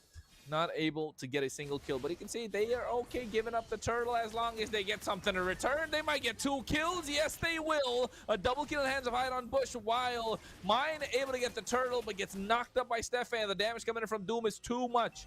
Entity 7 didn't get the win in the turtle. They only got the turtle, didn't get the kills. And in the meanwhile, Hide on Bush got the purple and got 2 kills again. So Entity 7 are not winning anywhere. Again, a small reminder. 3 marksman lineup. This is a meta that happened before the MSC, while the MSC was starting, and you can see Black Sands Esports have almost perfected it. Yeah, it's working really good right now. And now pushing up the last tier 1 tower is already alive. Doom during the damage here, the demolition damage, and again against Erwin that try to help the team to keep the tower up, but it's impossible. Now the presence of the Black Sentence is overwhelming. Nothing to do. NDT7 in a big trouble right now. Just 5 minutes and a half on the clock, and they are already 6-0 on the killing. Blue team turret has been destroyed. Yeah, and it's not looking at the best, right? For Entity 7, they're trying everything that they can, but everything that they do is getting just countered by Black Sands Esports. And again, it's all thanks to the pressure that they've been putting in from the early game. Hide on Bush has been so clean on this ESO, and Shin Stefe has been so clean with these engages. But at the same time, it's just the fact that that's only 2 of them. Doom hasn't started to get online yet. Shin hasn't done a lot of damage. He doesn't have a kill yet. Orochi is only slowly starting to become unkillable. So honestly, Entity 7, I'm not sure what they got to do to win. They go for a concealed play here, but to be honest, they're not going to get anything out of it. No, it's getting even difficulter, even more difficult as long as the match continues. And now another engagement. Oh. Hidden Bush there taking care of one tower. Meanwhile, Erwin is receiving a lot of damage. The same for Black. They're trying to run, but it's impossible. Orochi take care of Chimera. 1 more kill for Black Senses, 2 more kills, and Hidden Bush already hitting the base tower on the lower lane. It's impossible for Entity 7 to solve this. Hidden Bush on his peak, on the peak of their power. Yeah, Hydon Bush is at the peak indeed. At the top of his game right now. This is why you ban this Eastern Shin when you're going against him. Right now you can see he goes for the onto the fleet. He might get some kills as well. Traceless to make it out, but the Thorn Road from Mine not gonna do anything. Irvin might just get this kill. What a traction pull. Sagan might get the kill, might get taken down. But that Holy Shield just able to make sure he'll be able to survive. Again, look at the damage. This is too much for them to deal with. This is an onslaught. This is clean, crisp, crystal. Look at the towers. Every single tower left standing. The only tower that's taking damage is on the top side for the Chilean squad. And again, not a single kill given away. This is how you play Mobile Legends, folks. This is how you show up in the Land of Dawn, especially at the biggest stage in the Latin American region has to offer. Yeah, you need to play together. You need to play crisp and clean. You need to play without shoes, as we can see on the screen. Now the guys are taking care of the first Lord on the Land of Dawn, and it's easy, clean and easy for Hidden Bush. Come on, take a look of the score of Hidden Bush 502, almost perfect. Definitely almost perfect indeed. The way that they've been playing, the way that it goes about. Ooh, Entity 7. It feels like they're just waiting to give the base to Black Sands Esports. Look at the goal lead, Jerry. 9,000. I think this has got to be it. But if Entity 7 want to make a comeback, they need to start by taking out someone. And that someone is Hidon Bush. Yeah, I believe in the first moment you saw Uranus for the Black Center. You said, well, Orochi needs to be taking care of the first moments of the match, but he hasn't had any problems at all. And even with the presence of Steve, they don't need Steve at all because Hidon Bush is making the game just by herself now, pushing on the top lane and also on the middle one. The tower goes down. The Lord pushing in the bottom lane, and Hidon Bush again and defensive. No. Trying to look another kill, some monster kill for Hidon Bush. He wants more. He goes for another player. He blacks out in the hands of Hidon Bush, and the crystal goes off. Victory for Black Sentence, nice and easy. The 2-2-0 is for the Xian team. Black Sands Esports. What a victory. The way that they clean dominated this game. Thoughts, Rico? Come on, pull up. What do you think? Damn, I'm so surprised. You know, I went out to get some coffee, when I came back, it's already a victory from Black Sentence. I am not really sure, but it could be the fastest game from the MPL LATAM this edition, and maybe from other editions. It was like 9 minutes and 38 seconds, my friend. It was so fast. It was so controlled by Black Sentence team here, and we have some rules in life. One of the rules is that water is very vital for our organism, and another rule that you cannot let Insushin open for Iron Bush, and we saw in this game what he's capable of. My goodness, I believe there was not so easier moment to choose the MVP than now, because Iron Bush is insane with Insushin. Goaded. Goaded with the Yi Sun Shin. I'm telling you, last season, every match when they're playing against him, Yi Sun Shin's always banned. Yi Sun Shin is always banned when they're playing against him. And what a way to try and make things happen, right? He's absolute monster. You can see the control.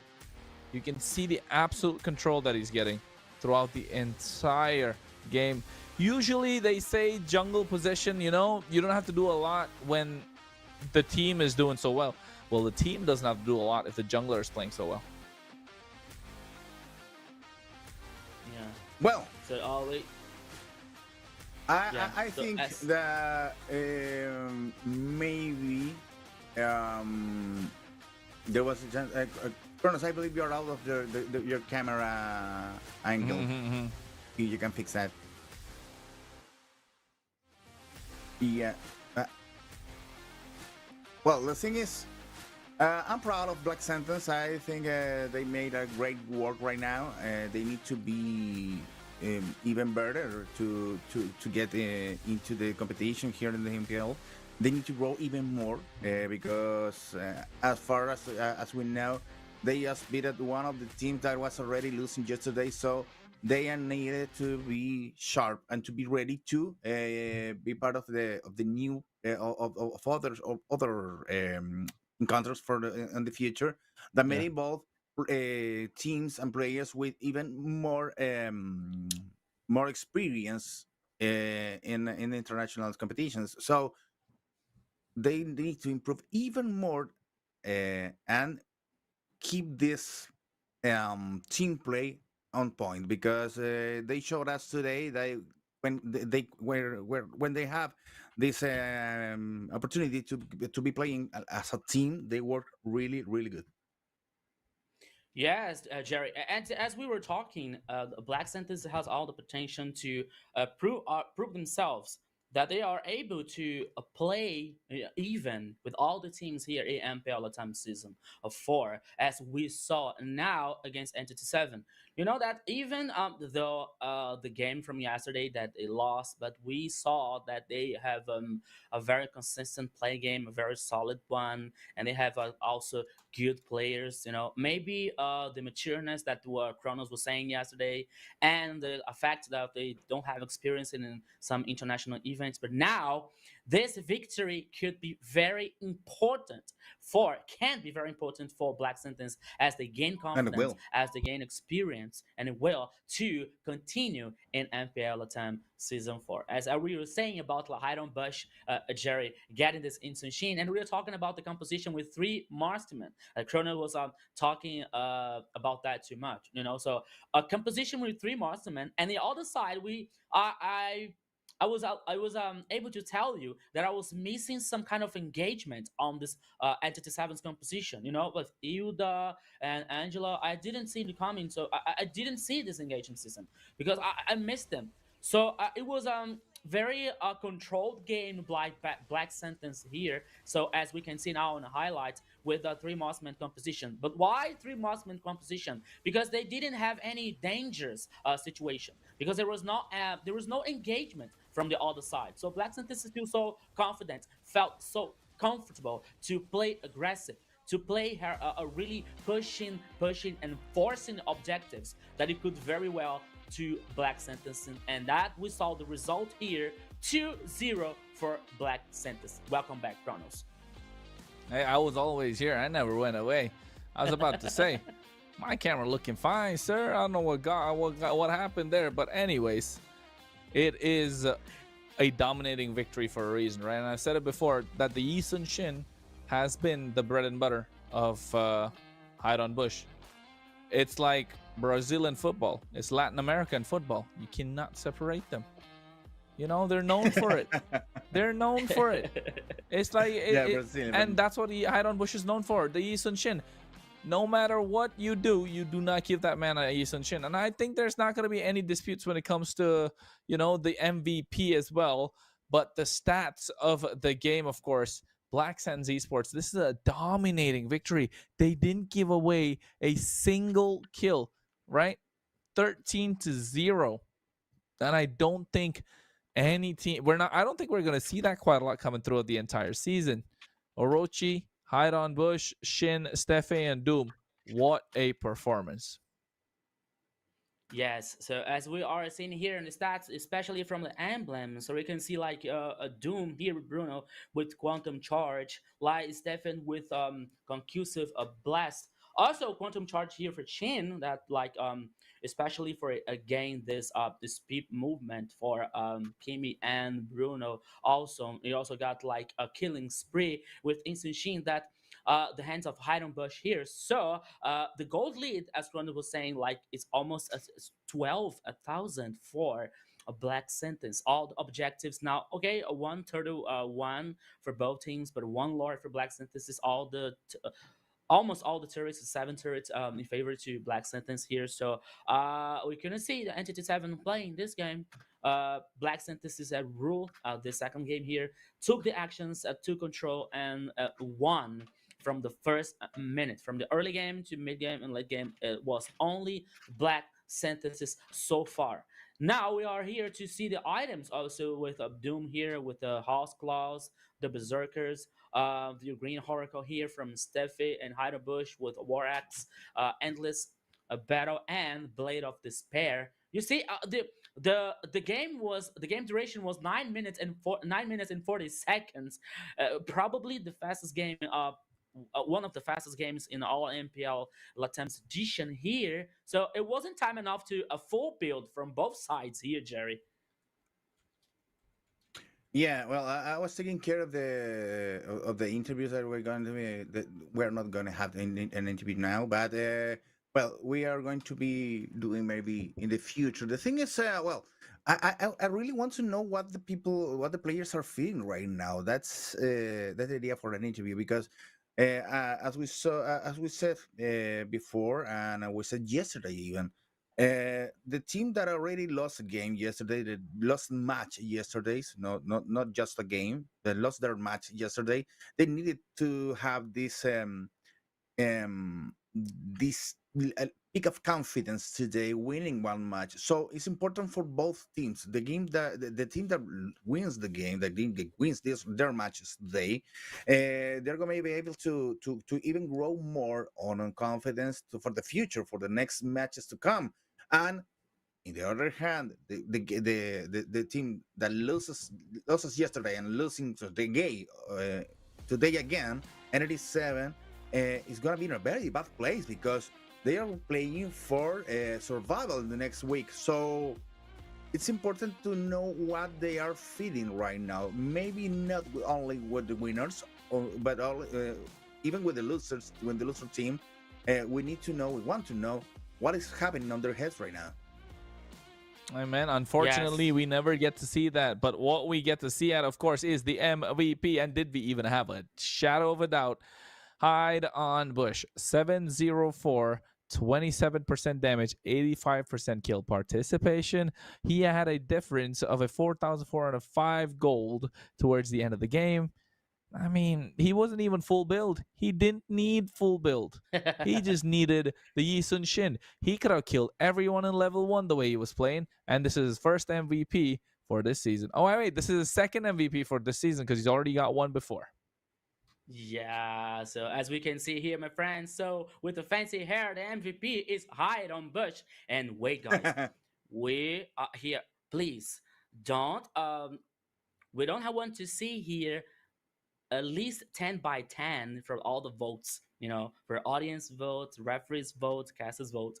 We're seeing you here, okay? If you are voting for another MVP here, okay? There's not a problem if you choose another one, but come on, guys, be serious. Hydon Bush destroyed the second game here between Black Sentence and the Entity 7. So we're seeing our highlights from him, the hero of the match, the most valuable player, Hydon Bush, with so many kills, securing so many objectives, and guarantee the first victory for Black Sentence. His name is Hydon Bush with Intenshin. So I believe from now, all the teams are paying attention not to let this Intenshin open from Hydon Bush, because no matter the situation, he can handle and he can make all the difference. Kronos.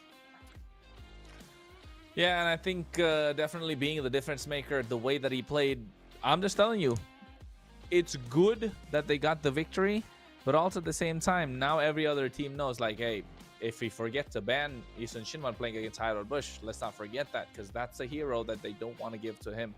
And unfortunate for him, he gets to use it only one time because of the global ban. Such a big difference maker. Fortunately for the other teams, unfortunately for them, but for the other teams, thanks God. Yeah, I know. Well, guys, it was a good run there for the Chilean team that already secured the first win on the MPL. Let's hope they can take more wins. And if you want to vote on the MVP, you can already have it. Do it on the different channels. Yes. A little cheat, guys. You can vote more than one channel if you want. Yeah. You see now. If you want to be you want player to be the MVP, you can vote in every single channel, and maybe make your friend goes to the MVP road. So that's it. So take Jared's advice and vote now on the social platforms here, the broadcast platforms, and vote for the most valuable player of all, not only from this match, but all the matches that we still get today on the second day of MPL LATAM Season 4. And taking this time now to say hello to the chat. These nice and lovely people who is always supporting us, always cheering up all the time. So hello to GM Obsidia, hello to Glitch, to everyone which is watching us and supporting us on the global social platform here on YouTube and all the broadcasts. So hi Kronos. So now I'm right here. as a reward for you guys, we have another code redeem here. That now Jerry and Kronos are trying to be fast enough to get this skin. So now you can log into the Mobile Legends game here, take a profile photo, and search for redeem code. So make sure you do that and make sure you get the skin faster as you can to guarantee a skin for you. So now the code is so quick. V78P78TXQ, and let's see if my friends got something. Jerry? No. I I don't won't know. be able to I'm get just it, I think. having a little chat here with the interviews, because I want to know what is happening on the players' head, but maybe not this week, but the other one, because fortunately we here I speak Spanish and also English. There is Kronos who speak principal English, but also some Espanol. And, and understand a little bit of Portuguese, and you, Rico, are from Brazil, so you can speak Portuguese and also English. So the idea is get players' impressions for the next match to come. That would be great to have it on the screen, don't you think, guys? There on the chat. Well, we're gonna try to make it possible. But the thing is, we are just going to game 2 for today. Match 2. I don't know. Well, I know there's a difference between match and game. It's a match between two teams and 3 games for every single match. That's right? Yeah. Yep. To follow you, Jerry, I face the same confusion. So don't worry, my friend. We're together. Yeah, we're going to the match number 2 for today, and this is the schedule. So First, we have the winning of the Chilean team. The Black Santos goes 2-0 against Entity 7. And now ULF against Infinity. Ulfanar Esports against Infinity Esports from Peru. Is gonna be taken care of right now with our voices. We can say about this match right now? Take maybe with some data from yesterday, guys. Rico. Okay, I think that I'm expecting a very good match from this second one here because both teams showed us a very good game yesterday. So Alphanar caused any trouble for Alpha 7, like Alpha 7 won the first match, but Alphanar here showed us a very good and very solid play game. And Infinity caused trouble for DreamX. It was a 2-1 also. But now we're seeing the Alpha Sports lineup here with Lucy, Thanatos C, SC Saber as the main character of Jerry, the main hero, and Pixar in a gold lane. This is Alphanar lineup so far, my friend Kronos. Yep, this lineup, we saw them do something crazy yesterday, and I think they're gonna bring the crazy today as well. Yeah, that would be very interesting. So this Alpha Sports here, it's a very good lineup as we can see. We saw them play very well yesterday, but of course it was against the former champion, so Alpha 7, and it was really hard. After the first game, we were like, we'll not be surprised if the Alpha Sports win the match from yesterday. But Alpha 7 after the first game, they woke up and they won the match. But now Alpha Sports has all the potential to win this match against Infinity Sports. But of course, Infinity Sports is another. We need to check the keys to victory for ULF Ulfanar Esports. Stay calm during the game, even if it starts under pressure or disadvantage. Keep applying early pressure on the enemy jungler. They are already taking. They think they try to get you to get over the enemy jungler. Take a look on that, because if Ulfanar Esports wins today, maybe they're going to be playing next week against Black Sentence. So if they take care of the jungler, it's going to be very hard time for Hide and Bush, for example. I'm thinking on the future again. No, and I think the way that they've been playing as well, right? If you think of a little bit of how they played yesterday, they did take care of Flick for most part of game number 1. They made it really difficult, Ulfanar Esports, and I think they might be looking to go down the same and similar route. So I wouldn't be surprised if that happened again today. So I wouldn't count them out. I feel like they might be able to take this game. Okay. Yes, as I was saying, I believe in Alphanar here. Alphanar has the potential to win this second match from today against Infinity Sports. So they have to be resilient, So in the keys to victory, we can also see that about the experience. So they have to be resilient and they have to stay calm, even if the game feels lost or they losing control.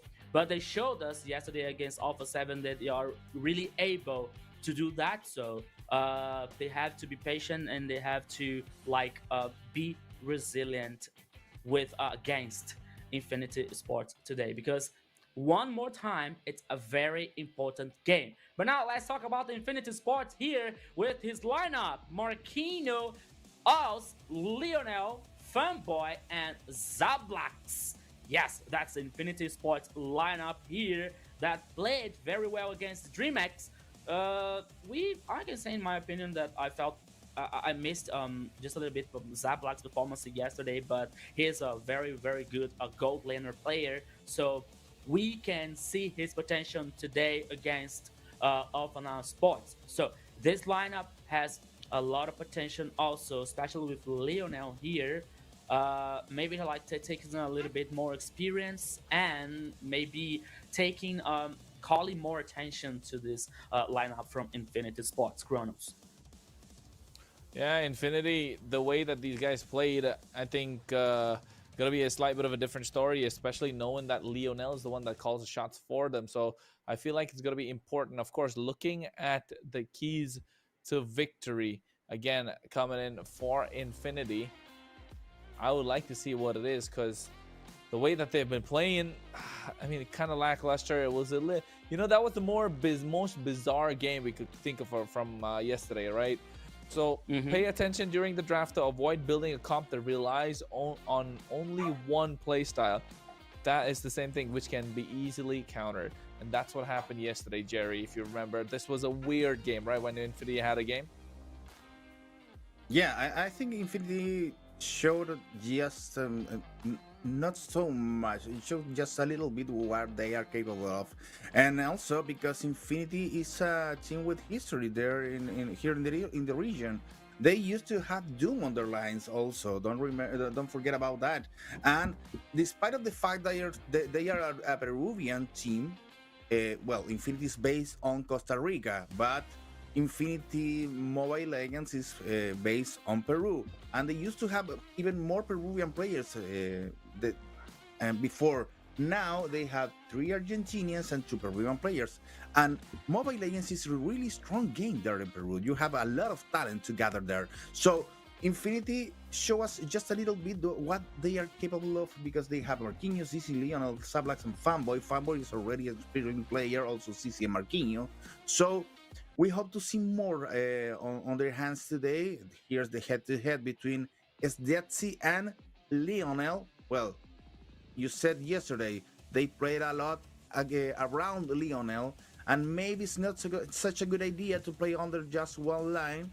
And if it goes again, they are going to be suffering against Sulfanar, because Sulfanar made Alpha 7 bleed. Don't forget about that. That's a special medal that I already got yesterday. So now the future doesn't look good at all for Infinity if you think about it. Kronos?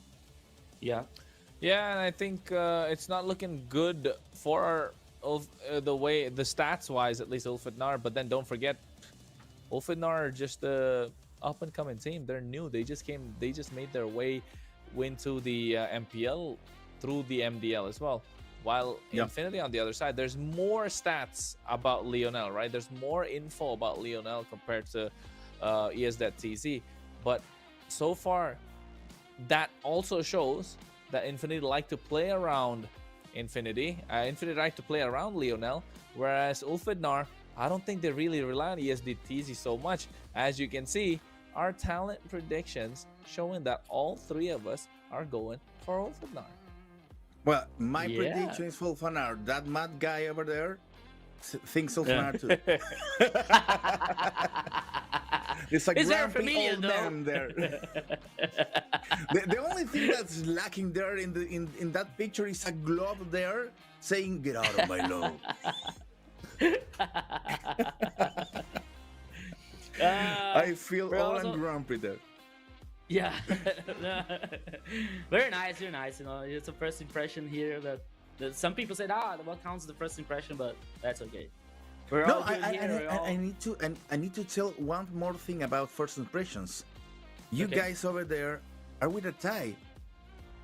Okay. And now you're using jackets, and you let me here as the only one without a jacket. What is happening on your head, Rico? Because you said your house was on the edge of the 7th hill with the heat, and you're using a jacket. Come on, man. There's the heat. Yes. Yeah, I'm sure. I'm being honest. It is so hot now here. You love to be burning with this outfit, but we have to be professional here. So there's me here with a shirt and blazer. Oh, okay. You're pushing me to use the blazer too. That's it. Oh, yeah, of course we will. Of course. Okay. Oh, Chrono says something. We'll come back with a blazer after the post. We will. I can't believe it. I mean, hey, we do what we gotta do, right? We do what we gotta do. We do what we gotta do best. Make sure we look good for the LATAM stream, represent the region as much as possible, and of course in the global broadcast as well. So folks, if you're watching, make sure you like, subscribe, share it with all your friends, because the more people that are watching, the more diamonds we get. And at the same time, while you're hitting those follow buttons, make sure to hit us follow as well. Doesn't hurt, does it? Not at all. Yeah. Kronos is totally right about that, man. So make sure you follow us. And now we have all the casters' prediction. Oof. And what about that? Is 5-0 is a score? Yeah, Or yeah. they're, yeah? they're taking the score. Whoa. Well, Diana in the Brazilian broadcast is gonna lose now because she chooses Infinity, and all But of we us are are good. taking. Me and Kronos are Oh, good too. yeah, you're But why? good by Yeah, now. but why did Diana just get? Well, she's the only one that voted for Infinity. Honestly, I'll ask why. Yeah. This is gonna take well, maybe you're doubting right now because if Diana took Infinity with a 5-0 score, maybe she's right. Yeah, but she's very Maybe. smart. She's very But intelligent, I'm and the one with the worst score, same as CB in Brazil. So okay. yeah. Come on, Jerry. Come on, Jerry. There's still time. Let's go. Help us. Eh, Come Well, on, Jerry. the You thing can is, do it. well, Rico, the thing is, I don't even vote with a strategy. I vote, I don't know, from the heart, maybe. So, Oh, so okay. that's why I'm losing. I'm bad on gambling, so I prefer to vote with a heart. Okay, okay. Yeah, maybe you're right. Maybe it's the best choice ever. But you know that me and Kronos. Oh, I liked very much this score type deal. You know, this score thing. Hey, today's gonna See, change, Rico. Look at that. Today we're gonna change. You yeah. pick Dream Max over Influence Rage. Okay, okay, okay. Yes. We're gonna see So a let's see who's change. gonna All right, win. today's gonna be a Let's see. change. Let's see who's gonna continue on the top, my friend Kronos. No, because But if you not look now. at it, right, nobody's gonna be Uh, zero anymore. Look at No, it. no, no. okay. Diana Yeah. picked in Infinity. Bane's picked in Okay. Dream Max. Rico's picked in Dream Max as well. And I've picked Influence Rage. So it's either I'm number one or no, you know what? I like that. Or Rico and Bane get number one, or Diana gets number one. That's actually I, nice. yeah, Ooh, and I don't know why, yes. because but in the last match of the day, some of them voted for 9Z Globant. But I want Okay. to be Yeah. nice. Hey, I want to for 9Z Globant to be on the finals. But I don't know if I'm gonna take it against Alpha 7 today. That's a Mm-hmm. hard test. Yeah. Okay. Yeah. very, very hard game indeed. That's gonna be a super hard game. We're gonna find out who's it gonna be, right? We're gonna find out later what's gonna happen, who's it going to be. That will come out on top, because I feel like Alpha 7 Esports are definitely super strong. At least my favorite. I mean, I'm not supposed to have favorites, but with the way that they've been playing, believer. Call me a believer, because you know what? You gotta believe in this video that's coming up next. So make sure you stay entertained. Glued to your screen. I think you can have a favorite just to be. Deberemos crear un héroe utilizando las habilidades y pasivas de los héroes del juego, pero no se puede usar más de una opción del mismo héroe. Listo. A mí me gustaría crear un héroe con la pasiva de Grok, la primera de la Natalia por los dash, con la segunda del Chow por el inmune y con la ulti de Atlas por las TFs. Y pues su función sería más que nada de recorrer por mi rol. Y pues siento que pegaría muy bien incluso a este meta por las TFs que se dan en las tortugas. Listo. A mí me gustaría que mi héroe sea con la pasiva de Aurora que se congela. La primera de Lin porque sale a las paredes. La segunda de Grok porque mete una pared. Y la ulti del Faramis porque tiene una segunda vida. Y el gol sería de Mago porque así tiene movilidad, sustain. Eso. Yo haría un héroe con la pasiva de Nana porque no morís. La primera de Gusion porque con la da se lo das al enemigo y lo buscas. Con la segunda de Martis por los varios dash que tiene. Y con la ulti de Argos. Y para mí sería un combatiente asesino. Yo le daría con la pasiva de Amon, con la primera de Lancelot, con la segunda de Balmont, no, con la segunda de Wan y con la ulti de Balmont. Sería un asesino furtivo. That's nice, though. That was nice. That Well, was nice. Monsoon taking notes for Yeah. the next What, broken what hero. would you be? What would you be? What would you have though? I mean, I think I would like Nana's second skill, right? Just because you can make everyone into a doll. Diggy's first Okay. skill, just because you have all those bombs, right? So bomb and doll at the same time, and then Yeah. maybe third and fourth skill. I mean, I want the Black Dragon form just to fly around. I don't know. How's it gonna be? It seems nice. It seems nice. And I'm very interested about like the first a link skill, no, like make through the walls. I like it very much. But as I did His when skill, I was younger, I his did skill some had no parkour, damage, so- bro. His skill had no. He had skill Okay. 1 of Ling. He had skill But 2 of Kronos, Cho. On what is skill life 3 about? of Firmus. Life is about to get free, to be free, not taking damage, not causing damage. You know. I want to Not be taking free. and not causing damage. That's I want a to be good one. free, my friend.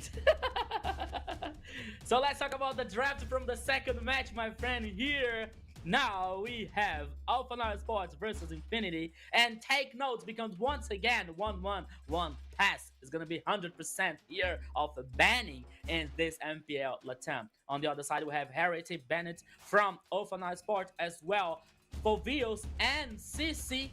And to finish the first phase of banning here was the first banning phase of Infinity comes with Zunshin and Baxia also. Now the first choice here could be an Arlot, for example, for Alphanar or Kalia, or maybe focusing on I don't know, maybe I don't think that is gonna prioritize here as that pick from the first pick here. But what do you guys think about it? Like some I don't know,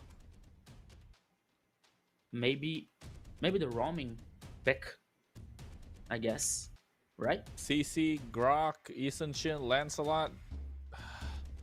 A lot CC, left. CC is banned. Oh wait, Eason Shin, Grok for you got Okay, okay. Lancelot. Then you got Harrod's already banned out. I was gonna say Farsa is still up for grabs, but I don't think it's Farsa's gonna be first pick. I think Eason Shin, Lancelot maybe, because it's a little dicey this one. They don't want to show their cards too early, right? But I Yeah, think that I believe you- that Farsa Ulfanar, is too soon. Oh, wow, Okay. that was quick. Okay, the thing is, Okay. Ulfanar may gain the rights to be more aggressive today because they already proved they are they are for big things. They made Alpha 7 bleed, so that's a good start point to choose very strong and aggressive heroes on this first match. Especially because Infinity looks a little bit lost yesterday. So if they hit us hard on the first, they hit them hard on the first game, they're gonna be ensuring the 2-0 results. After all, they already choose Lancelot. I don't know if Gato is a good idea. I don't like that hero so much, so that's why. Okay. Yeah, only for that, because it could be Gato It would be I don't know, maybe Fulveus is banned, but you have other options that Gato. And the thing is, Moscow is a really strong and aggressive hero like Lancelot, so you have two guys making a lot of damage over Harlot and Frederick that are not so hard enough. But now you got Chip, and Chip is gonna be really annoying on the first minutes of the match, and maybe he will guarantee a little bit of sustained force in Infinity that they really need right now. Yeah, and most of that, and most importantly, gain this global mobility with the chips portals. So they can they have a lot of options here for game style. But I thought it was very a smart ban from Louis here from Infinity Sports, as they have like 3 melee heroes so far. So Louis was a very good hard counter for Alphanar. So Infinity, he's here, and banning Louis was very clever in my opinion. From the other hand, here Alphanar banned Kagura. Okay, you're thinking about like more a melee team fight, so Kagura will take advantage of that and trying to burst the enemies with a with the magic damage here, so it is not allowed to appear in the first match. But now you're waiting. Okay, Ivy is the second, is the last choice of banning here from Infinity. So let's say if Alphanar here is focusing on Gold Lantern, for example, or maybe he can ban Granger, or focusing in also another magician hero. I'm not so well, sure, but here are so many options, Jerry. No, the thing is, Kronos, I don't know if you're with me on this, because Infinity just banned 3 heroes from the middle lane, so they are trying to secure Lionel's 1v1.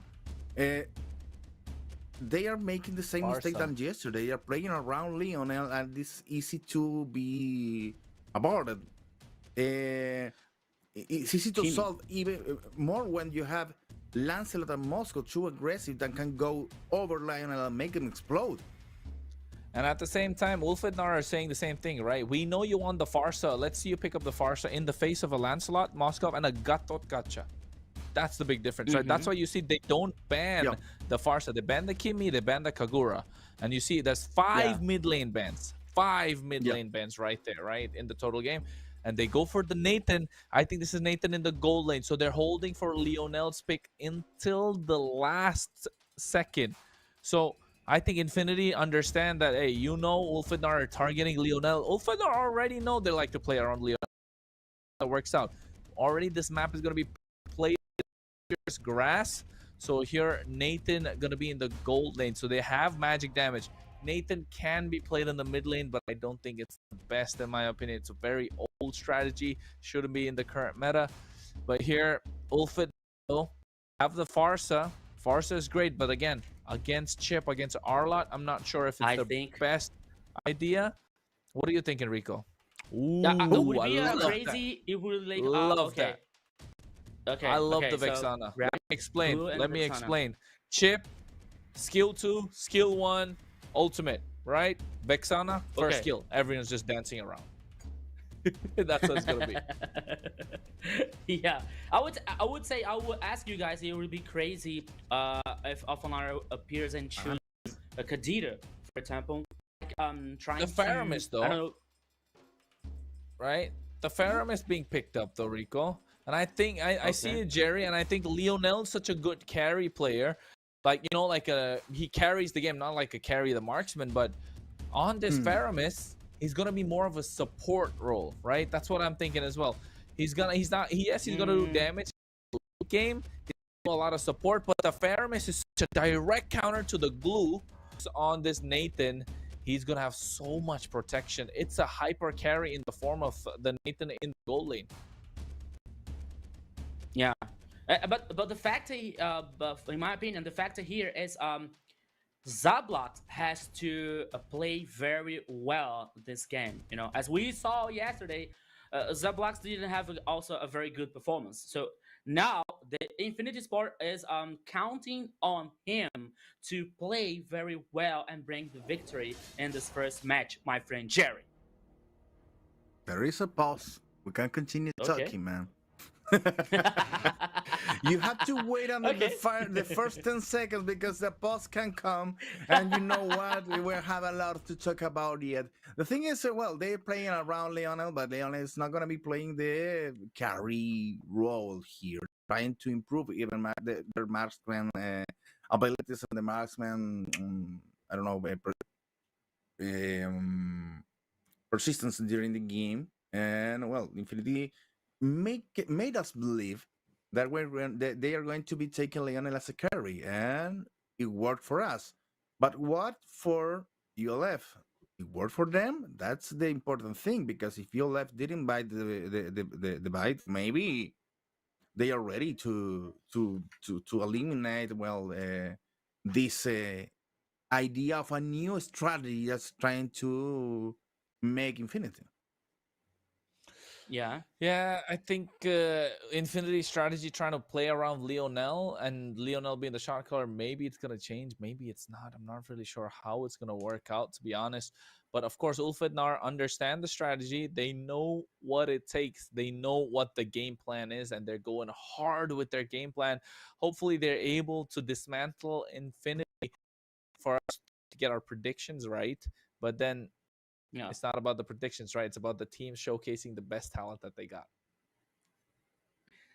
Yeah, so this is very exciting because we're waiting to see the first match here between Alphanar Sports versus Infinity. Reminding you guys, this is only the second match.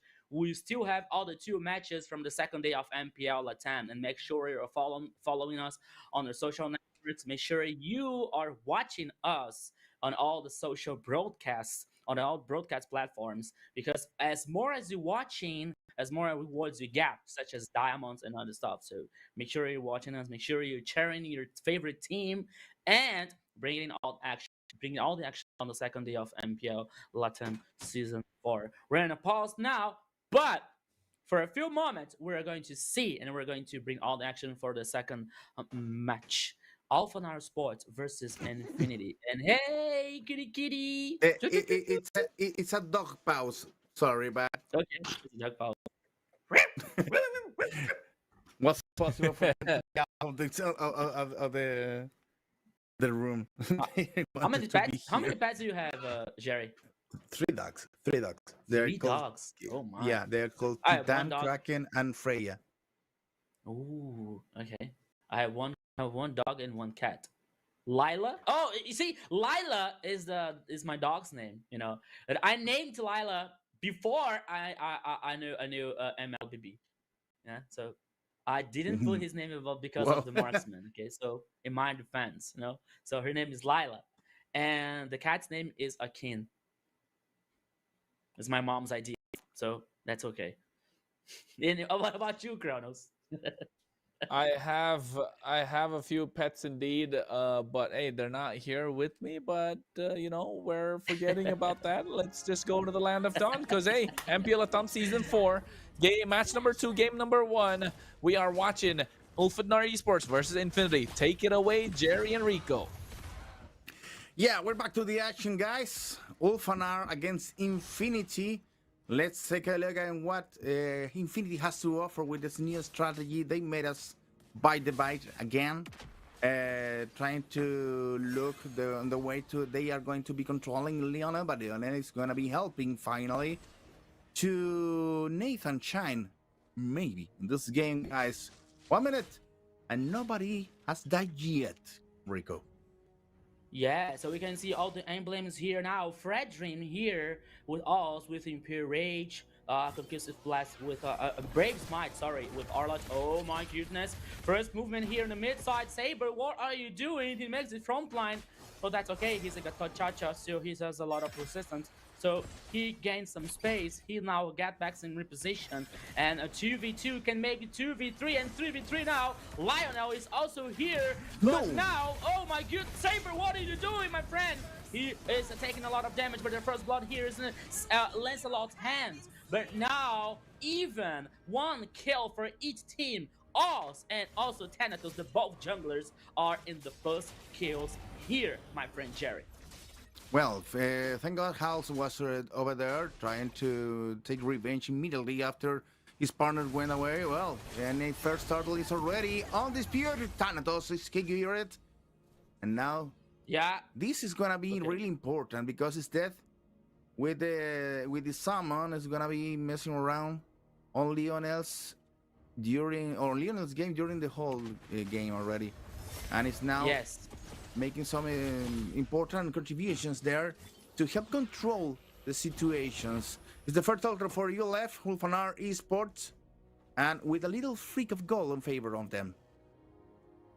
Yes, you're totally right here, Jerry, but we have to see about Lionel because he has the potential to be a good partner with his Faramis, as in order to gain more time in a team fight here in favor of his friends. So now, as we can see here, it's almost a 2v2 in the top side, so we're heading in the mid side now. Us and Lionel. Saber is gaining information, but now he's surprised. Oops, this taunt here was not the best idea for Saber, but he can get in reposition here. But Lionel, oh my goodness, what damage he was taking in the mid lane, but wasn't enough to get killed so far, Jerry. Well, it's typical for the Zed finally to achieve that damage, but that facing wasn't on the script. Now it's taken out by Marquinhos. goes for an adventure Mark. under the turret and reclaims another kill in favor for Infinity. Marquinhos, take my energy, but now 2v2 also again in the mid lane taunt here, immune here now, ultimate from Faramis, now is getting more time here for this 2v2 situation, but Chip gets the kill, one more kill for Infinity. Oh, there's another chase. No, there was like all the 5 players from Infinity in the mid here, but now 10 seconds for the next turtle, I think, and I believe that. And this, I often have to fight back from this turtle here, my friend Jerry, but it's a very, it could be a very difficult situation for, because all of the advantage of the kills and the gold, not the gold, because it's not even 1,000 different gold lead for Infinity, but now Turtle is already started by Infinity, but Saber knows that they are aware about like the team of Alphanar Sports, but now once again Turtle is started by Alphanar, but now both teams are here, they're trying to fight back from this Turtle. Once again the Turtle is getting low HP, guaranteed once again by Thanatos. Marquinhos now is completely lost between the turret 1 and turret 2 here, 1v3, that's an impossible situation for him to get away. One more kill for Thanatos. Oh, ultimate from Gato Chacha one more time here. Ultimate from Moscow here now is a possibility to join the team fight, but he prefers not to do that. But once again, another team fight. Saber could be the next target, but now he gains preposition here. Oh my goodness, what a minute from all many actions. But now here, Alphanar gets the first turret in favor with Thanatos. Jerry, Alphanar here takes back the situation and takes the second turret. They need to take control on Thanatos almost already, because Thanatos is getting advantage there. He already had 2 kills and going for objectives already short on the line and the upper head with the first tower down, and now Sablack suffering on the bottom lane. That is a good idea for Ulfanar, because they waited. Infinity took the first kills. Infinity took the momentum there on the early game, but now he's suffering because he can't comply there. He can make the composition work, and also they are lacking there on communications, maybe because some of the heroes are arriving very late to the confrontations, and this is working very good for Ulfanar, who's taking now important objective. 2 turtles now, 1 tower already down, and the other one is just in the half of the HP, less than the half of the HP on the bottom lane. Next turtle, Rico, and it's gonna be the next battlefield. Thanatos already started with aggressions. And now 3 seconds remaining for the next turtle, and Pixter here has to take care because this could be 2v1, but Saber is aware. Saber is like making a shadow, but now he tries to play more aggressive here to gain more information, but now he's surprised by 2 players, and he's forced to use the ultimate to get back in line.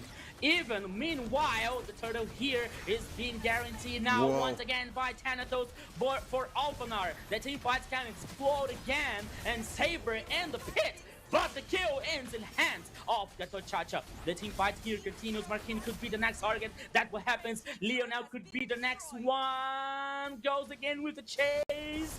Where are the facts for Upanari here? One more kill, Jerry. 6-4, and the turret from mid lane. Oops. Once again, Oz is terrified. Rooted could be survived. Okay, so he survived, but now the damage is caused by Alphanar. One more turtle. The turret 1 and from the mid lane and the bottom lane in favor to Alphanar Sports.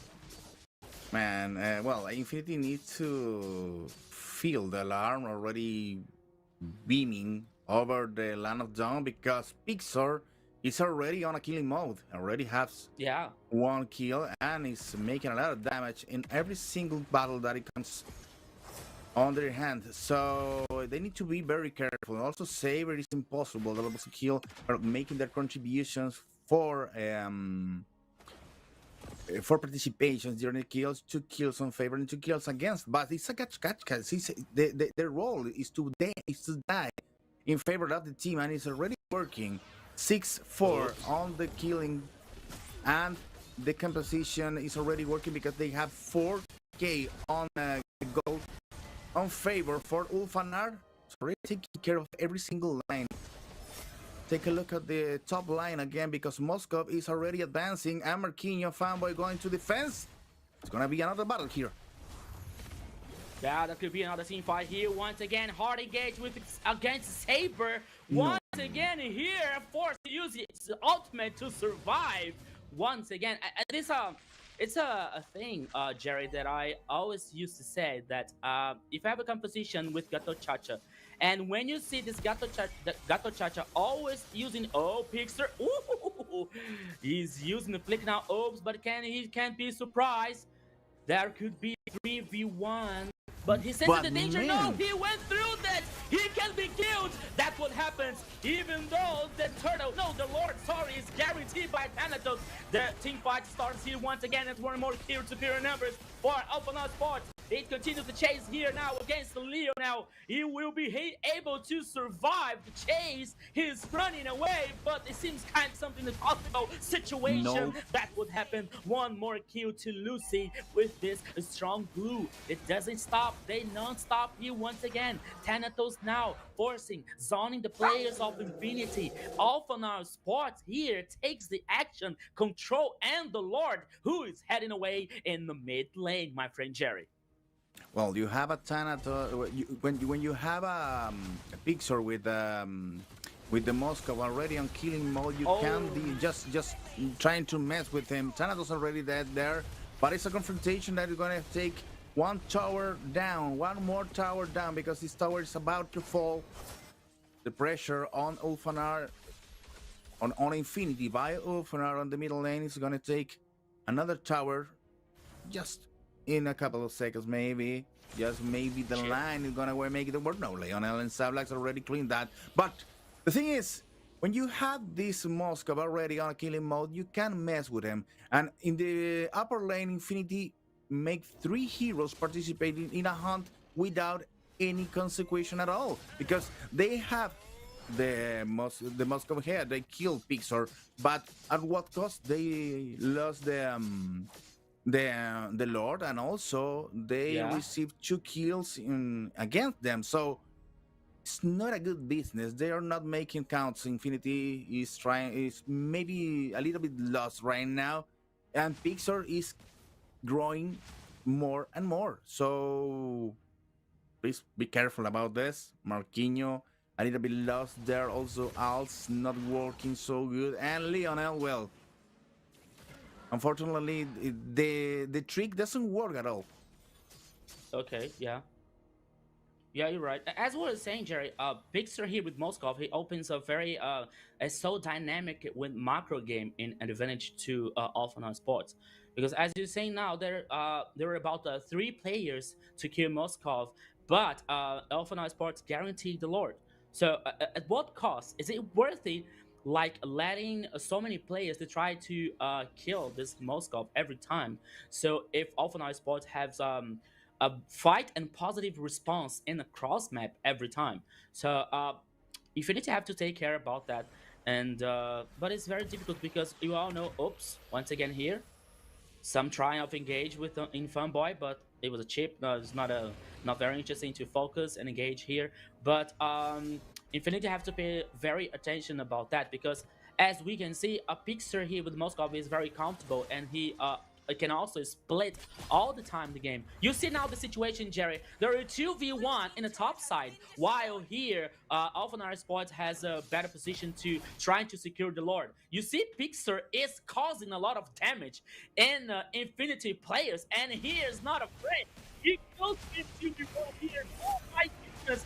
But Zablax is forced to gain reposition, and meanwhile, in here in the bottom side, the Lord is being almost guaranteed now his reset, because Alpha Sports decided to not to continue trying to guarantee this Lord. But Infinity here is not it's not in a good position. It's not in a good situation because we all the time here we have Fixer trying to split all the time, split the turrets, split the game. So it's not very good here for Alpha Night Sports. Once again, now the team fight starts again with ultimate from Lionel. Killing spree now in Nathan's hands. Could be a very good moment for Infinity Sport now, but Alpha Night trying to respond back for now. The 3 kills in favor to Infinity Sport. There are superior numbers. Shut down one more time with sub-blocks. 4 kills for Infinity, and the Lord finally secured by Infinity, Jerry.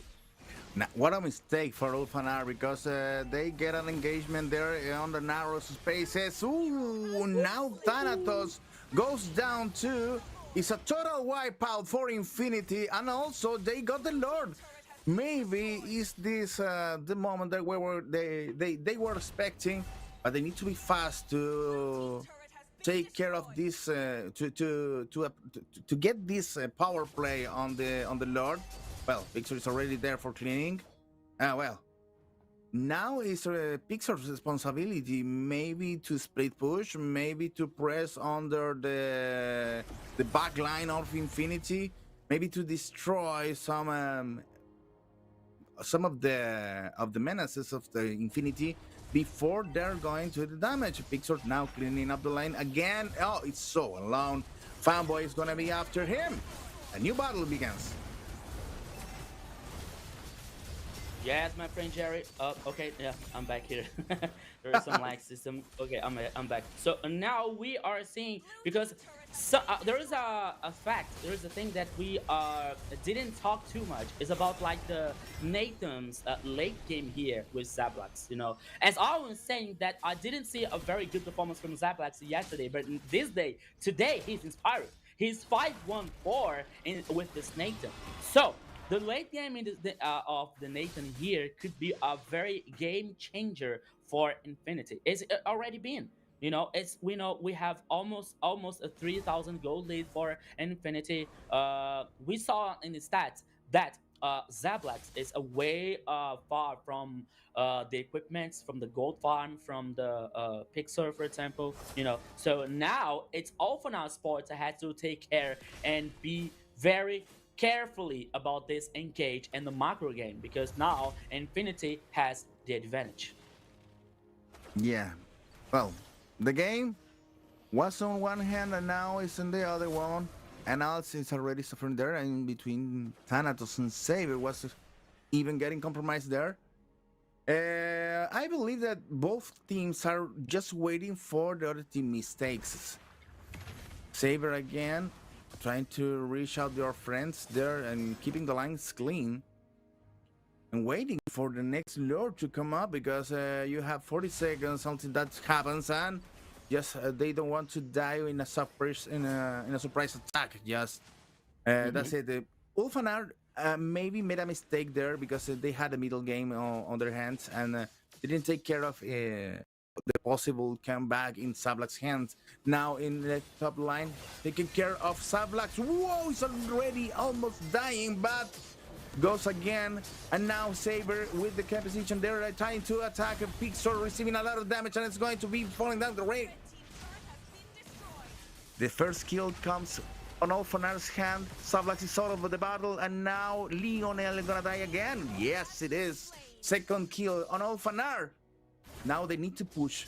They have 2 elements out of battle. Yeah, Jerry, this game here is like how can I say? It's like a table tennis, you know.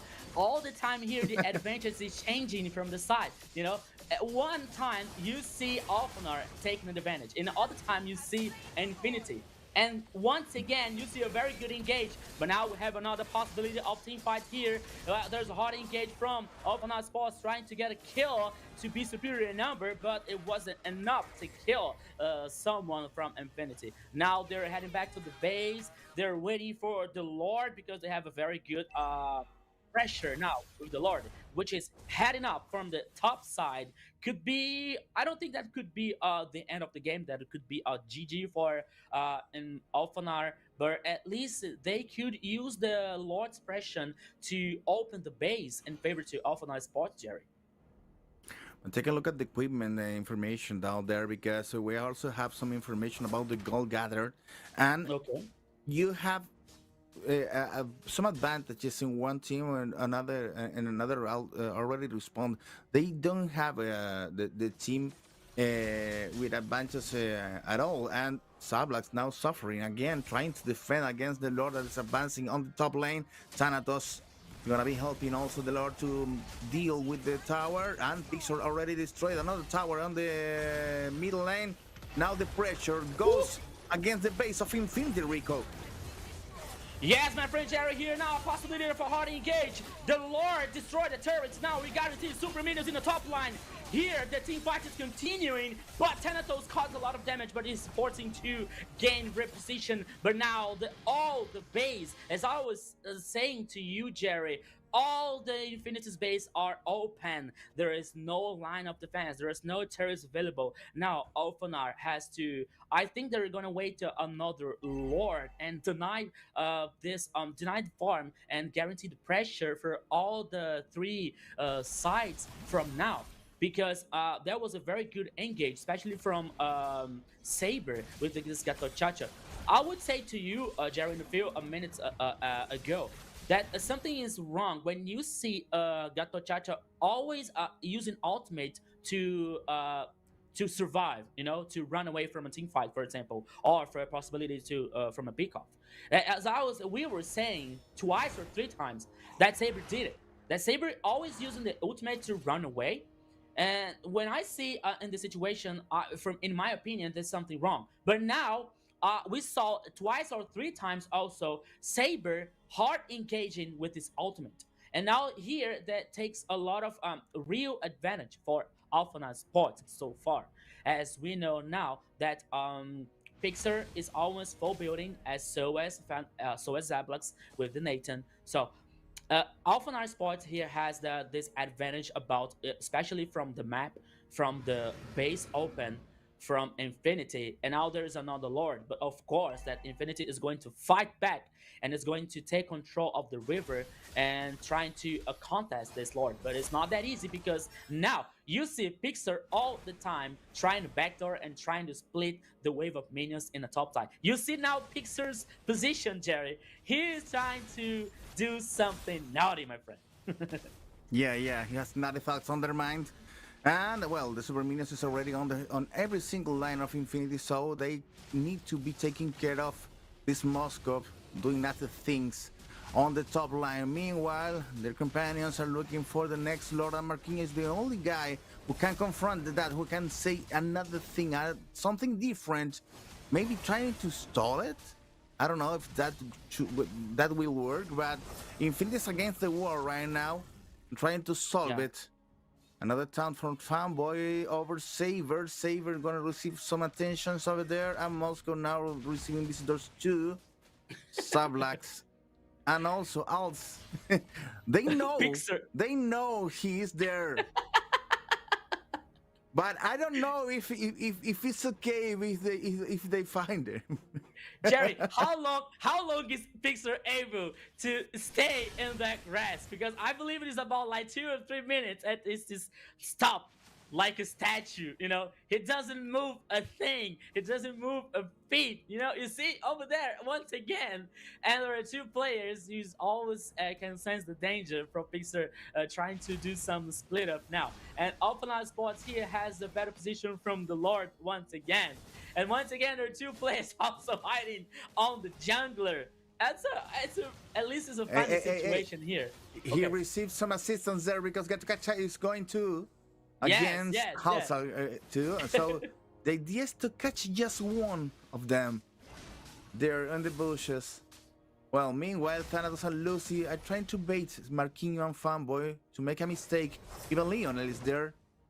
The teams are already split. 2 here, 3 over there. Well, Zablax trying to solve the deal, and the line's advancing. Okay, now this is so funny. Pixar was spotted now by Zablax, so Pixar was able to move back now, was able to run from there. The Lord is still here now, and Alpha Sports is trying to mind game with Infinity so far with Pixar. But now they changed the strategy. Now Pixar is heading for the Lord to try to secure and trying to guarantee faster this Lord. He started the Lords immediately now. Marquino is aware. He used the extra grass to take some advantage in position, but now Lucy is aware of everything that's happening now. So it could be a team fight at any moment. But Lionel, what happened? Whoa! My goodness, he's almost killed here. He's forced to use the ultimate to the altar now of sacrifice. Once again, the team fight's got to split up. He seriously feels here and used the immortal. So has now superior number once again. Infinity Alphanar Sports, sorry, 2 kills in favor to Alphanar. Now the Infinity can have all the team wiped out, and it could be the end of the game. Leonel is gonna be the next target. There will be 2 kills. Owls can be the next target now. So superior numbers for Alphanar Sports so far. The last survival is Owls and Marquino. Marquino now is forced to use Flick, trying to gain some time, trying to survive, trying to defend his base, but it's almost impossible. So there it is, Jerry. Victory for Alphanar Sports after a very hard game, my friend. I think it looks harder than it was because Ulfanar has the advantage almost every single time. Despite of the little mistake there on the middle game, I believe they had to make it even quicker.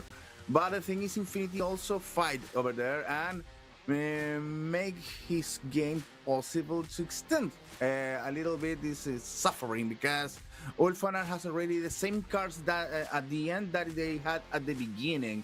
A powerful Pixar and it's that well precise on the placement of the summons and also Thanatos healing every single time that that it was possible.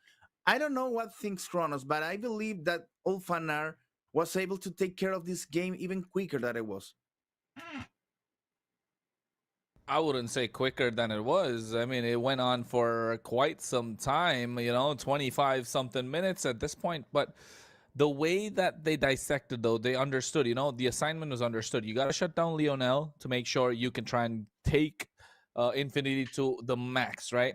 Although Lionel was the difference maker in some of these team fights with his Nether Realm, with the ultimate, trying to make sure everyone can sustain and can survive, it just never worked out in their favor, right? So Zablax, although they tried with the hyper carry, we already said that before, he's going to be the one that dishes out the damage a lot more. It just didn't work out for them.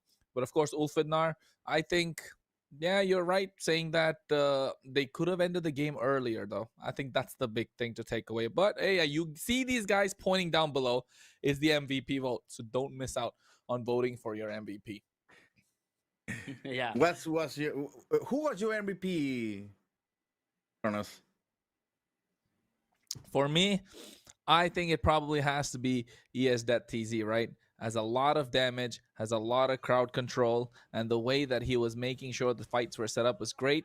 But I think Lucci just did so much, given the fact that there was a counter on the other side. Yeah. What about you guys?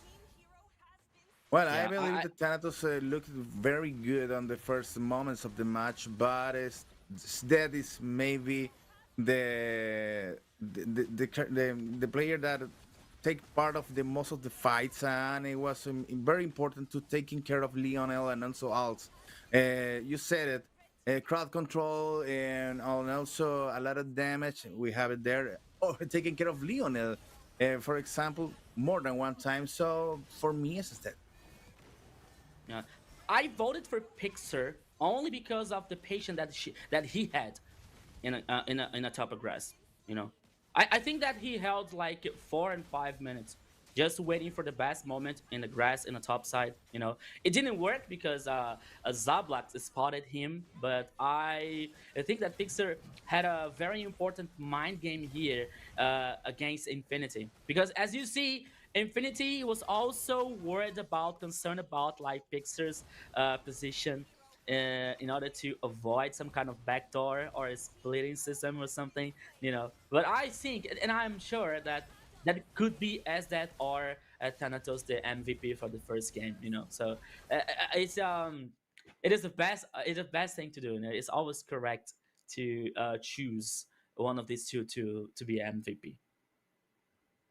Jerry, Well, he's saying Pixar because he wants to mind games. We're not playing Yeah. mind games. We're playing Mobile Legends Bang Bang. Ah, it's a game about kills and demolition, man, okay. not Now mind games. you're right. You're right. You're right. But as we can see here, Moscow's playstyle, as Chrono said a few moments ago, he's very good in playstyle. You know, 1v1. He has a mobility. He is fast to secure the waves. You know, the split, destroy turrets all the time. You know, so. As we were saying, this game is always one or two players concerned about Pixar's position every single time in this game. You know, okay, the name is Mobile Legends Bang Bang, the best game ever. Okay, I agree with you, but the mind games here was very, for at least for me, was very like interesting to track. Was very interesting to follow. You see, as to secure and guarantee the victory for Alpha Esports. Now we're seeing here the game stats, as we can see, especially the emblem. So you can see like Thanatos with Killing Spree, Impure Rage for Vexana to restore mana, you know, conclusive blast in a Saber's hand here, you know, and Pixar as well from Quantum Charge. Infinity coming here from Brave Smite in Marquinhos' hand, Impure Rage for Lionel, and also Oz, and conclusive blast with Fanboy and Chip. So the goal is even actually for 24 minutes game duration. 9 turrets against 6, 2 lords, 2 Sports against 1, 3 turtles guaranteed by Sports. But as Jerry was saying, this game seems easier. Sport could could finish this game easier than it really was. It was a hard game for Sport. Sometimes Infinity took advantage of the game, but at the end, Sport could guarantee the victory. Now you guys see some items from both teams. You see, we can see now Lucy with Ice Domination. We can see the Athens Protection and Immortal. We can see Lancelot with Thanatos with Endless Battle, War X. We got Malefic Roar and also Immortal here. So here is trying to they were trying to guarantee more time in the team fight. We can see now stop healing in as Death CC hand, Infinity Glaive, and the Lantern. We could see also the Twilight Armor and add things in Isolation in Saber's Gatochacha's hand here to stop healing. So that was the items used by Ilfana Sport to guarantee the first victory in the second match. But it was harder than Alfana was expected.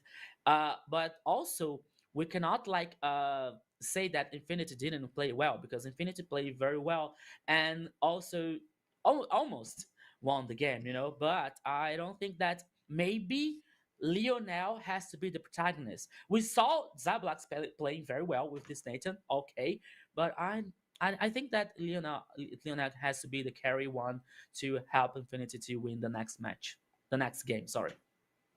Well, Kronos, you know what?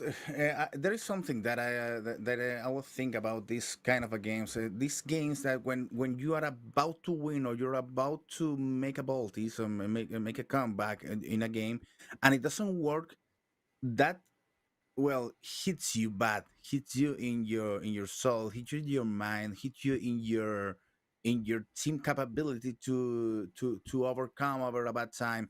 And the thing is, Ulfanar started winning this game. If we think we're gonna be watching the graphics right now about this about the gold, and that gave us an idea on what the game was. But the thing is, when you start winning a game and you win after all, it's good for you. You feel good. But Infinity managed to fight, managed to be almost winning, but after all, they loses, and that hits you in your mind. That hits you in the team composition. That hits you in your team communications. And now that's the key for the next game, because Infinity needs to deal with this, needs to deal with the abilities of Ulfanar, and also with their abilities to keep the mind cold and not to fall on desperation for the next match. Yeah, I think that's gonna be it. You know what? I think game one, safe to say, Ulfidnar had a little bit of difficulties, but at the end of the day, they were favorites, right? We kind of predicted them to take this victory as well. So I don't really think they had a tough time. The only difference that they probably would have had is maybe end the game a little sooner. They Yeah. definitely had the better draft. They had definitely had the better game plan. The execution was slightly difficult just because Infinity showed a little bit of resistance. Otherwise, I think Ulfidnar is a really strong team with what they showcased yesterday and today. Well, the thing Yes. is, maybe for the people in the chat, maybe it's appearing that we want Infinity to lose. Not that's not the idea. Infinity needs to manage their teams and their abilities and their minds now to keep the spirits up for the next game. And if they do, this is that's a double win for the next for game three. So let's hope Infinity can solve this problem and be ready for the game to start with a fresh mind, to start with a new ideas of compositions and maybe strategies that haven't seen at all. This idea to bring Sablax with a new hero that we haven't seen at all. Well, game of the MVP is dead. Okay, we won, but I know the vote should have been very divided. Don't you think so, Rico? Yeah. You're totally right, Jerry. So, as the first game here, Offener had some, as Chrono was saying, that Offener had the favorite situation, the favorite composition, and that could be just a little time that it could be in trouble. But in fact, at the end of the day, Alpha Sports here was the favorite to win the first game. So now we got the MVP on the screen as Death Z. Yeah, 3-3-11, the KDA, 24% of damage, 93% of kill participation. The gold here is in negative, but it doesn't matter. He's the MVP now. The damage here for gold is 5 plus 5-1 and all the items that you saw there.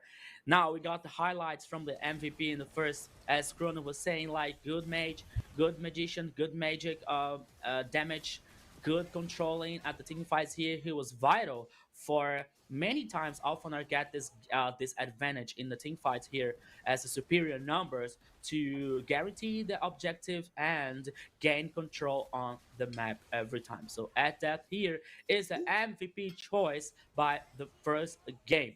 As we were saying here, I believe, guys, that Infinity has potential to win the next game here. So we're looking for the next draft a few moments later. But as we were seeing, all the time here, as that was like the very important partner for the as Alphana Sports composition and Alphana Sports team fight in this first game so far. Kronos, I don't know if you remember, but there was a time. There was a time. There Not was a so time. time ago. There was a time when we have on the on the middle lanes is battle between summons, and it was it was almost classical to see Sax against Vexana, Sask against Valentina, Yes. Sask, Yes. Valentina, Novaria. Then appeared Luo G, and now the mage maybe have lost magic, but it was good All to right. see Look. Vexana back Whoa! here with the control, with the summons, with all the this magic can make. Hey, You see? Look at what's that. Are you seeing that? Okay. what happened with the observers and referees? We don't know. 410. Yeah, Why? Zero What's from going on? referee, zero for observers, almost zero for audiences. You know, as that is the MVP, well deserved. But you see, there's some kind of miscommunication. Only the casters are almost 100% for MVP. I mean, okay, chat. Let's discuss, please. as casters, right? As casters, we analyze the game, we understand the game to a different depth than a lot of other people do. So we're able to see from a different angle. We're not just calling the game, we're also understanding what could be next. Because, you know, while we're making the preparation to what to say, what not to say, we're analyzing the game as we go in. So maybe we know what's the right, we know who really has to be. The No, referees please on, don't do I that. mean, I mean, No, please, hey, I mean, Kronos, you come know, on, guy. Kronos, Come on, man. Don't do that. take it Don't do that. easy. Take it easy, my friend. Take it. Calm They're down. going. Calm down. They're We're gonna all on come the same for page us, here. Kronos. Please don't do I'm gonna that. get fired. I'm gonna get fired on my first week on the No, job. no, no. The thing is, I've been a caster almost for 10 years, and the people always said, people always says, "Oh, this guy know nothing about the game," but we saw a lot of games. We saw a lot of regions and metas and compositions and try to figure out what is going to happen on the next game. Try to deal with that. Try to solve the puzzle. What is happening in the minds of the players, and now even in a foreign language. So it's hard to explain what is happening. What, but uh, in after all, I always said I'm not the owner of the truth. I can be wrong, and there is no one meta. Players make the meta on every single tournament. The tournaments vary the meta between one game and another. Maybe a player discovers something that any other player haven't seen in one particular hero, and that becomes a new meta. So nothing is fixed. Not in Mobile Legends, not in every Absolutely. single esports. It's all about creativity, investigation, and also to look Yeah. a lot of Absolutely. games. You're right. You're right. Absolutely, go. you're right. But at the same time, people need to investigate what the referees are looking at for the MVP criteria. No, Because hey, we gotta be on the same page, No, man. No, We let's gotta go be for on the video same now. page. No, let's go. Then for the let's video go for now. the video. Let's go. Let's go.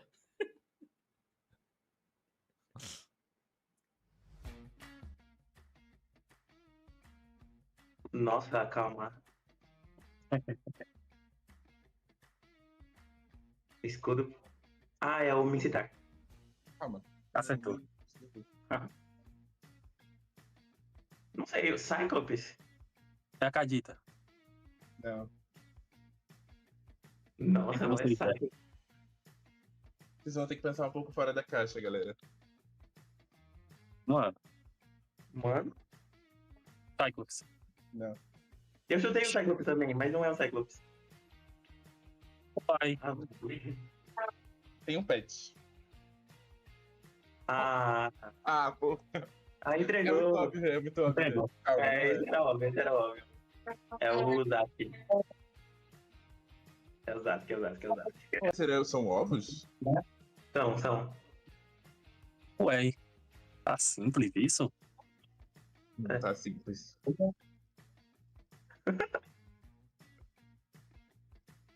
Será o Kaja? Não, acho que não é um Kaja. Seria uma galinha. Não. Diga. Diga não. Não, o Digger não.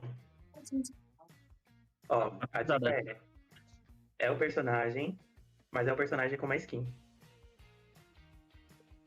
Ela é long range. Ah, agora eu acho que eu sei qual é. É a Shang. É a Shang. Não é possível. Faz Quem queria ver sentido, os ó. ovos? É a skin de Páscoa dela. Não. Sim, faz Mas ela sentido. não é, Ela lança ovinhos, gente. Ó, sabe por que a lua? Porque ela fica em cima de uma meia lua. Sim. Sim. Aí, tipo assim, o conceito dela tem essas folhas, tipo, na 2 dela e Não, tudo mais. até aí, beleza. O problema é os E o ovos. ovinho é da skin de Páscoa dela. Tá. Não, vocês vão vir aí e matou. Foi isso que Não. matou.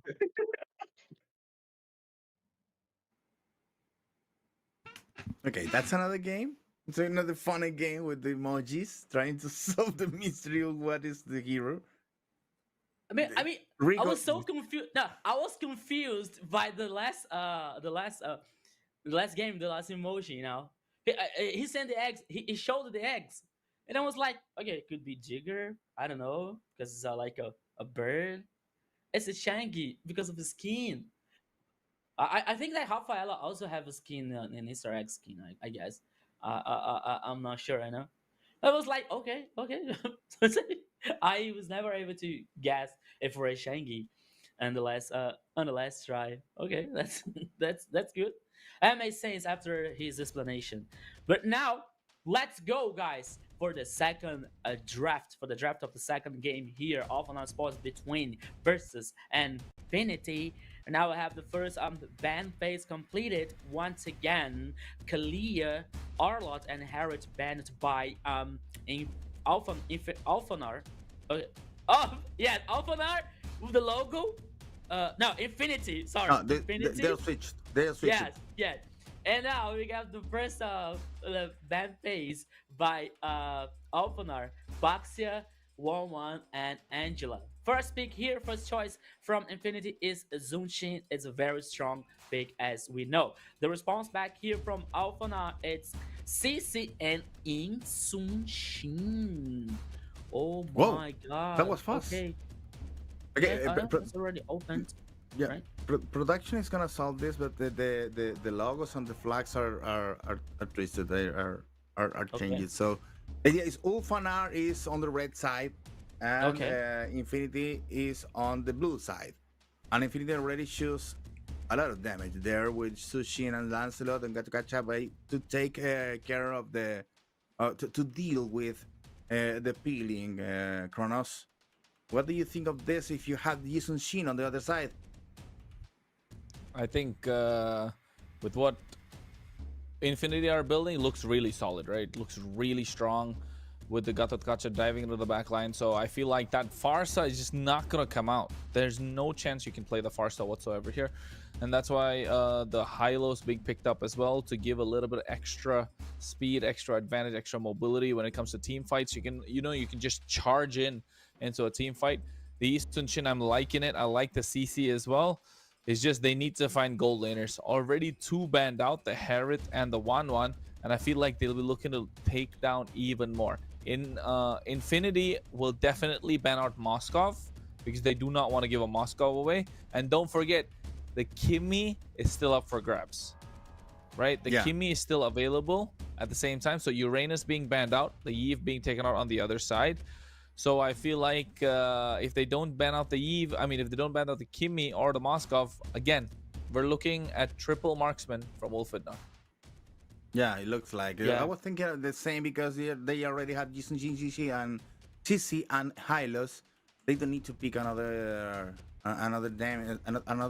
tank over there. The Hylos is going to be taking that place. They banned Moskov. Yeah. And it's a good call. It was a good call because Pixar used Moskov in the first game, right? So he wasn't able to use again here. So even though that might be a possibility of a 3 marksman composition in Alphanar here, maybe now Infinity has to ban Kimmy here to avoid more mid lanes choices for Alphanar. Maybe it's a possibility. And now I have to take care about Fulvius also. Fulvius is banned. I can't see Fulvius. Okay, no. No. But the thing is, the global bans are repeated, are the same on both sides. But in the document, guys, you have the global ban if you want to check it out. Okay. Yeah, and so that's because it's difficult to know. But for Infinity. Well, they banned. They can use Arlot, Fredrin, and Chip, and Faramis, and Nathan. Oh, they cannot go for the Kimmy because they picked Kimmy in the previous game, right? Oh wait, that's the different one. Sorry. I'm looking at. No. My bad. No, Kimmy hasn't appeared at all, so they can go Kimmy, but they pick Selena. Yeah, they could have gone Kimmy. But they pick Selena. Still works. I think Kimmy, Selena makes sense because you have early game pressure along with the Hylos, right? So the Yisun Shin doesn't get invaded so easily. But at the same time, I think here on the other side, Infinity they can also take Kimmy. They can also go for. But it works. Kimmy for them if you have Sushin. Yeah. Oh no, they can't go Kimmy because they already have the Jushin, right? So I think they're definitely looking to lock that marksman. Maybe Beatrix is good, I think, here. Beatrix with the Wombo combo can dish out a lot of damage, can sustain early. Yeah. They can go Claude they can choose if Bruno they want. also. But well, I'm not sure. Bruno's good as well. But I don't know if Bruno is working at all. Bruno is you need to get the early game, right? Bruno, you need to get the early game snowball. That's when we know Bruno actually gets really rolling. So I think so far no team has been able to execute Bruno properly. That's the thing. But once Bruno but gets wait, to the Bruno, right if power you spike, then yeah. but you still have Granger open. You still have 1-1 open. The 1-1's No, banned. 1-1. Granger is a good One is shout. banned. I think Granger is a good shout here. 1-1 is banned. Yeah, you're Yeah, right. okay. Yeah. We're now waiting for. And Oh, no, they no. pause on the bans. Okay. I think the Selena might have been a mistake. You think? I think the Selena was a mistake because I think that should have been a Kimmy right there instead of a Selena. Are you sure? That should have been. But a we Kimmy. did. But we Or didn't even see if the not last. the Kimmy, could have been other. Yeah, but we didn't see the last Infinity's band.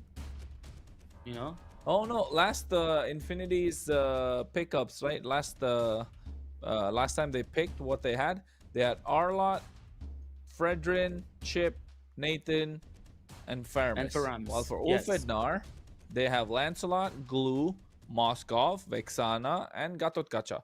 So I feel Yes. like I think they definitely are looking to pick up a Kimmy. I definitely feel like there's a Kimmy on the cards right there for them. Yes. Yeah. That could be a very good choice. But I still think, and I'm still thinking a possibility from the last Infinity's ban because I didn't see it. You know, there's only 4 bans from Infinity, so maybe the last ban could be in Kimi if they have this idea to not avoid Kimi open to Alphana spots. You know, and have the possibility of a 3 Mossman composition for Alphanar. So maybe that's a possibility, but I think that Selena could also be a choice, but I don't know, maybe I'm with Kronos. Could be a mistake. That's why we have the pause here. But even though we are seeing the possibility to have another composition with 3 marksmen, you know, what? There is one marksman who has been loose since World Esports Championship. Is Irithel. He was picked in so many games and now hasn't appeared at all. He's also a good choice for marksman if you want to take this composition very aggressive. I think Irithel is usually picked up as a counter, right? To the counter to the Granger, counter to the 1-1, counter to the Moskov. Usually it's a counter marksman that has a lot of mobility, has a lot of burst. Yes, it's reliable, but then again, there are so many other marksmen that's so viable. Irithel works, but given the right situation. So I feel like at the moment they might not go. They could go for Irithel Kimmy as well on their side. Maybe pick up the Irithel and then pick up the Kimmy as the last pick. But then of course, it's just I'm really heavily leaning over to a triple marksman just because they have Yi Sun-shin, you know? Yeah. That's the reason, right? Because it's not the only jungle who can become a marksman. You can have Royer, but Royer is very low in the tier list right now. So Roger is not good at all. No, I don't think it on is. season 2. No. On season 2 was a serial killer. The best but hero, right yeah, now, that was the best hero. He was a king. He was a king in season 2, right? Yeah, but right now it's a little bit lost and under the weather right now. Even Clint was used on the past games on Esports World Cup, I believe, with some Elisa too. Some marksman out of the cage. The idea is to think out of the cage. You're looking for something different. Even more when you have this global ban rule, because what if they go for game 3? They need to have some options open. Yeah. I think definitely need to find some way to find these open options for themselves. Otherwise, they're gonna make it more difficult. And it all comes down to how they're gonna set the draft. Because I think it's either a solid mistake. Because if not, then it's gotta be something else, right? There has to be some other reason for this. It could have been a strategy. It could have been like maybe. We don't really know, folks. When we get the information, we will relay it to you, of course. At the same time, you got to understand that we are we are maintaining the fairness of the competition and making sure that everyone has the best experience when they're playing the game. Not just the players, but also the audience, you guys watching at home. So you have the best game that you're watching, right? So at this point, We'll just wait to find out what it is. But looking at the draft so far, Ulfidnar, with the way that they've been playing, with the style that they've been moving with as well, they seem like a team that is moving ahead in terms of, you know, where they're going to be in the leaderboard later on in the season. Because MPL LATAM has just started. It's just week 1. But of course, with the Swiss rounds, it's so important for us to understand why every single game is important. Okay, now we're back, and Selena was there, and Ruby for Infinity. On the gold Yeah, line, Ruby's solid. And the goal lane, maybe? Yeah, could be Ruby in the goal lane. Oh, it's No, going to be no, Ruby no, EXP no, and a no, no. carry. Not anymore. Not anymore. Nasty carry. Okay, so we got carry. And now we're waiting Yeah, for the the idea last... to carry is to deal with Hylos, right? No, carry is not just to deal with Hylos, right? It's enough burst. Is the fact that you have enough DPS regardless of who comes to your tank shredder. Carry has a lot of protection around her. If you take a look, the Jushin protects the carry, the Gacha is able to protect the carry, and so is the Ruby. So the carry is definitely going to have a great time. So I think that definitely makes a lot more, makes a little bit more of a difference. But here on the side of Ulfidnar, I feel like maybe with a marksman, I was thinking they'd go for carry. Granger, yes, but Solid then again, it's solid. You have a lot of range on your side, but you know you need to you're really relying on ES.TZ to hit the stuns. He hits the stun, the fight says go, Gatot Kacha jumps. That's what I'm thinking in my head, right? ES.TZ connects a nice arrow. Hylo's gonna use the ultimate. You know, it's probably going to be the Jushin. She's going to use Purify, use the ultimate back. Gatot Kacha jumps. That's going to be the clean way that a fight will go about, I feel like, if you are Infinity. But if you are Ulfidnar, you're looking to hit those arrows. You're looking to pick up those kills. A solid draft, solid game. What are you guys thinking? I think when you got your Hylos to open up the battle and make the path for the path of glory, you make the path for your team to go on the offensive. You have one idea: to go for the win, to go for the kills, and to go for the other team's heads. But in the other hand, you have the Gacha who had the opportunity to reset the battle on. So it's a good idea to have something to initiate, and also to reset the battle when something goes wrong. That is a caution in the movement there.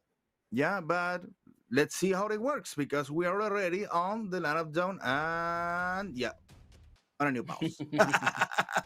What, Land of Dawn? This ain't no Land of Dawn. I'm stuck with 2 guys. Come on, hey, what is this? Where are the heroes? Where's the damage? But what do you think about what I said? The team fight composition. It looks like Ulfidnar goes all in, and Infinity, well, let's go. But if something goes wrong, we have one card under the sleeve. Yes, you're right. I think full dive, where it says, you know, a front to back with an insurance policy. That's what I would like to call it, right? Full dive coming in for Ulfidnar, especially with the Hylos being there. But on the other side with Infinity, yes, you have the dive in the form of the Lancelot, the Gatot Kacha. You know, you also have the Jushin that can go dive in, but it can also kite back, right? And then you have the Ruby for protection. Again, you can make the plays forward, you can make the plays back, and then you got that insurance policy with that carry. No matter what, if you scale up to the late game, no matter who stands in front of them, you can be as tanky as you want. She is going to start melting you, and that's the idea. In the late game, the Ruby is going to protect this carry with her life, because otherwise it's going to be difficult for Infinity to pick up the game. But then again, in this, Leonel's role is going to be really big, right? I feel like Leonel for Infinity is going to have a big role, just because of the fact that the Jushin can either go ahead or she can play behind. Again, when she uses her ultimate, the Crimson Beacon, it feels like a layer of protection, and that's where carry wants to be around, right? That's going to be super crucial in these team fights. And of course, Ulfidnar, they just need to dive, man. Get the Selena, get one arrow, kill after kill, pressure on pressure. And once Selena's right, in 2 minutes or in 1 minute, or in, like, if Selena hits at least 3 or 4 arrows, the pressure is already on from then on out. Well, the thing Yeah. is, the composition makes says a lot of what the team is thinking. If you think of who fan strategies, they are looking for the win because they feel confident. Let's go ahead, let's go all in, and let's for the heads of their rivals, and that's it to solve this quickly. But in the case of Infinity, Infinity is looking for a insurance policy, as you said, something that can be done if things doesn't work. But if you think something is not gonna work on your team, well, you have a problem. You need to figure out how to solve it quickly, not just with lack of confidence in in your composition and in your player's ability. That's the whole thing. Rico? Yes, I agree with you guys. It all depends here. In my opinion, it all depends on the SDFC performance, especially with the Selena and this is Absol arrows here. He has to hit this Absol arrows as much as he can to guarantee some kind of advantage for Alpha Sports, and especially for Granger to take advantage of about this high range here versus carry. But as you said, carry here has a lot of protection by the Tochacha, by Ruby, you know. So in my opinion here, Infinity's composition has some kind of reaction style, you know, to in order to protect carry here and waiting for late game to carry. Off.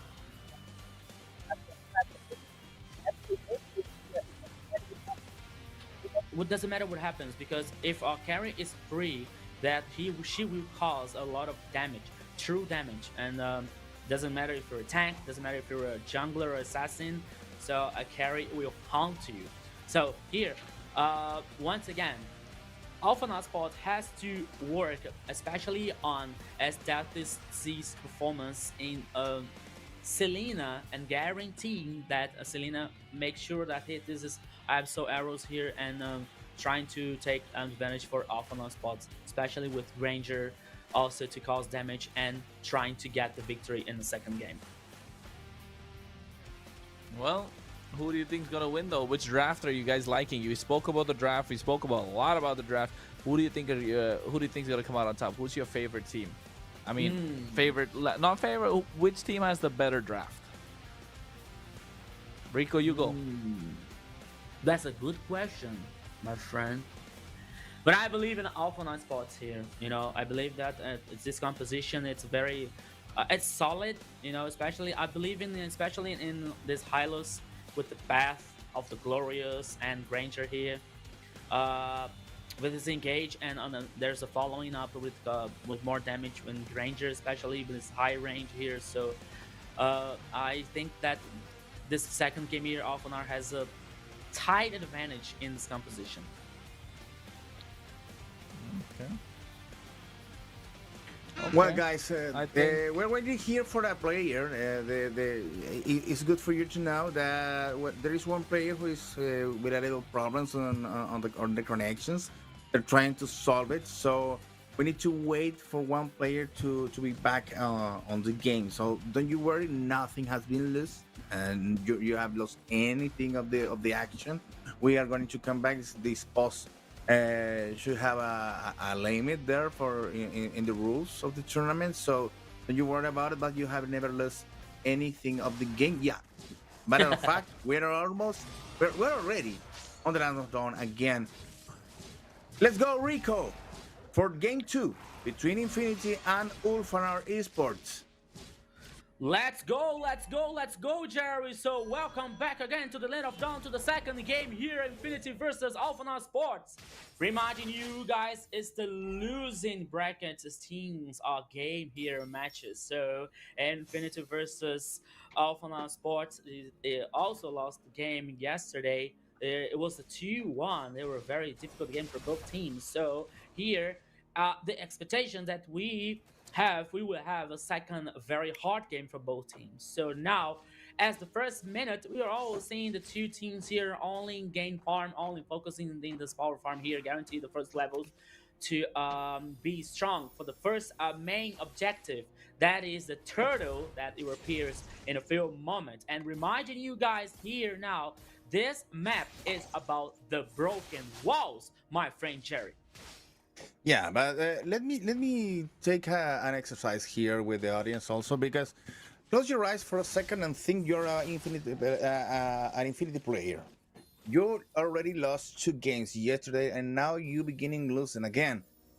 Even though when you're trying to win and you were close, but you already lose. So this game is so important for Infinity, for gaining confidence, and also to try to achieve just the first point on this MPL. So let's go ahead and take a look at what's going to happen in the first turtle. Already they taking care of Thanatos.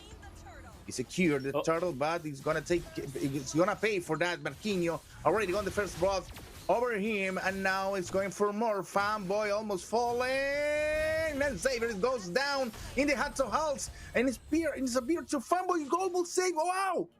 What's on? How much life would this guy got? I don't know, maybe 5-6 points of life, and now Lucy's going down also. Infinity power and their team up. 3 kills. Ooh! And didn't pay at all. Hey, what happened? The abyssal arrow didn't hit? Oh my goodness. Okay. Now the situation is the first turtle is guaranteed by Alpha Sport, but what a cost. 3 kills for Infinity so far. Guarantee 1,000 gold lead at the moment for Infinity. So it was very important because there are 2 kills for Marquinhos and 1 kill for Alls. So there was a very good and very important team fight. As Jerry was saying about like Infinity's situation. They have to win the next 2 games here in this match to not to gain some breath situation in this competition also, and to get confident, to get more confident to the continue competition here. Lionel now in the mid lane is taking a lot of damage. Okay, Absol order, right? No, Absol here, breach. Sorry, Absol breach caused a lot of damage there, but he went back to the base. But so far here, Jerry, 3-0 for Infinity. They have a little advantage so far. Well, the thing is, there's something that applies to sports and also for esports. Your minds don't need to get in the ways to the victory, and that's when it could happen on Infinity, especially Marquinhos when it's receiving 3 visitors on their line. On the bottom side, Marquinhos managed to survive, but meanwhile, their friends are taking care of another turtle else, again securing that turtle. And now they have the kills, they have a turtle, and they're gonna have more kills because they goes over Lucy, almost dying there, coming here. And it's gonna be falling against Marquinhos. 1 more kill for Infinity, and they go for more. Saber also suffering.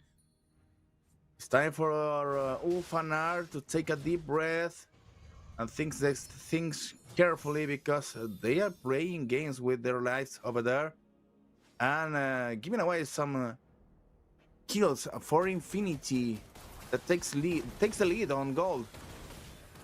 Yeah, so now Pixar here can't be surprised by 4 players on the top side from Infinity. Jerry, Alpha Sports here situation is getting just a little bit harder because we have 4 kills here and advantage. Okay, the gold lead is not so big, it's not so different so far, but the situation is you saw the Marquinhos gain time. You saw Marquinhos 1v3 and the bottom side. Meanwhile, the Infinity was securing and guaranteeing the turtle, guaranteeing the main objective.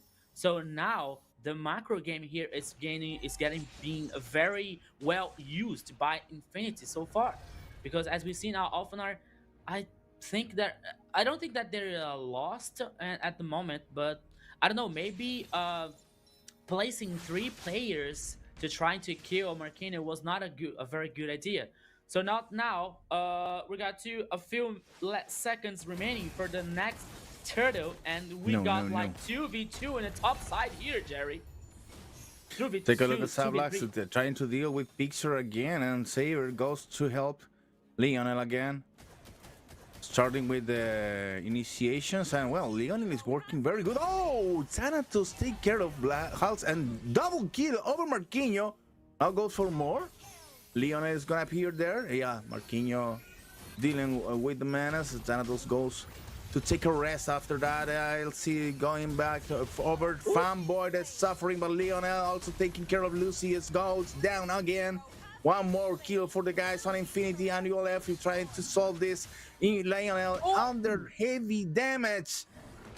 Going away. A double kill for Ulfanar, and now the wait for the next turtle is open for the guys on Brazil.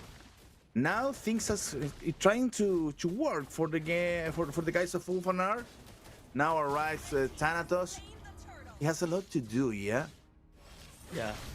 You know, Jerry, just because I said that Alpha Sports situation was getting just a little bit harder, they responded very well with 4 kills almost in a row and guaranteeing the second turtle, you know, and most importantly 2 kills for Thanatos in this Isushin. So we thought it could be very bad for Alphanar in this last team fight because they lost the jungler and the turtle was in the pit, but they couldn't reverse the situation now and guaranteeing the second turtles. So Alphanar now has to are being so resilient. Yeah. And now they're being so resilient, they're being so patient and clever about that situation. No, they're not losing their mind and they're controlling the game so far. Now, the lead, the gold lead that Infinity had in a few minutes ago, it doesn't exist. Because now the game, the gold is even. But now it could be 4v3 in the bottom line, but all here can be killed. Oh, Jerry, that's one important kill because the first turret in the top side was in favor to Alpha Sports. Alpha Sports now is taking the actions, is taking control of this game. Well, the thing is, Lucy was looking under the weather right now, and now he gets a kill over an important player in Infinity, that's Alts.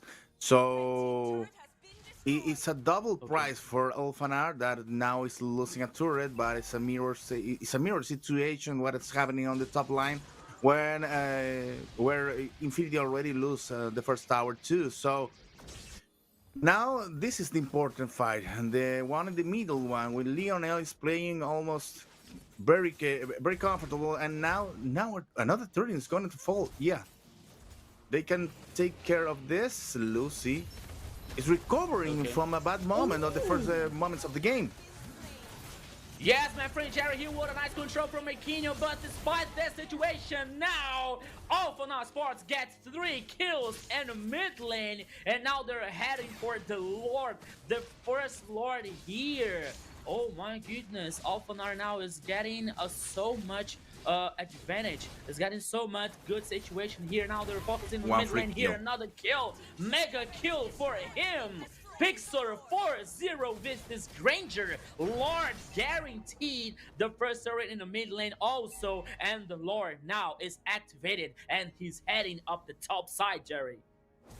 This is a disaster for Infinity because now the minions goes to the first tower, and it's easy for Pixar to deal with the first tower in the bottom side.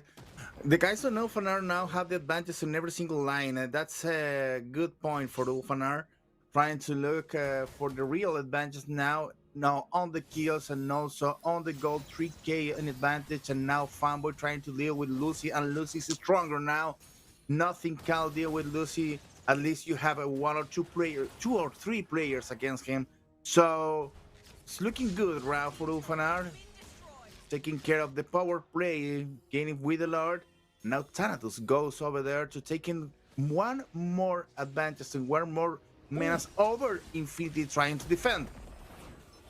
Yes, now they forced here and elevated Ruby's ultimate. Now the team fight starts again after the Lord Sacker on the turret number 3. But it wasn't good enough. It wasn't enough to destroy. It is still alive, the turret. There is no guaranteed super minion so far for Alphanar. Now they're heading back. They're not taking any risks, but now they're focusing on the mid lane here to try to destroy the turret number 2. Absol Arrow here hits nothing. Marquinhos takes a lot of damage. He gains reposition here, but Thanatos is in the grass. Thanatos here can get a good flank. Oh, Lucy here was catch, but not enough to take a damage, was not enough to get killed. He still survives and is still here, maintaining the pressure for Alphanar. While Thanatos was trying to destroy the turret in the top side here now. The turret 2 from the mid lane is also destroyed. But also now, Infinity only has the last line of defense. All here are a target ban here again. Also, it almost killed. He now goes to the base here. Now, Alpana has a superior number, but not enough to destroy the turret. Zushi now has take the kill from Saber. Okay, now Alpana recognizes that it's not a good moment to try to overextend it and decided to head back. With Saber killed, my friend Jerry. So even though Alphanar gets this pressure, but Infinity is defending so well. Beautiful Lord power play there for Ulfanar because they take care of the Lord until he arrives to the top tower, making some damage and forcing a team fight and trying to get even more advantage for on their hands, solving the problem with they had with the advantage on Infinity and also gathering more gold in the process. Is 5k now the difference for Ulfanar, and now there goes another one for another Lord. And let's see, it's a very good place to taking care of when the guys are arriving. Now another battle starts. Oh, now Path of the Glorious once again here. This starts unstoppable for him. Pixar 5-0. And now in superior numbers for Alphanar Sport. Marquino tried to gain some times here, tried to survive, but that is impossible. 2 kills to Alphanar.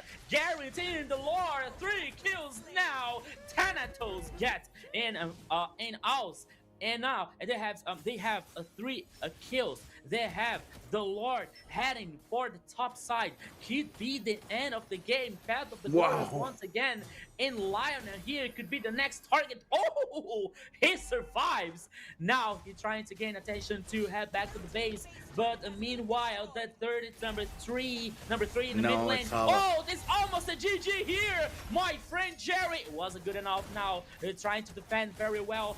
Infinity, he defenses. The Lord is heading on the top side.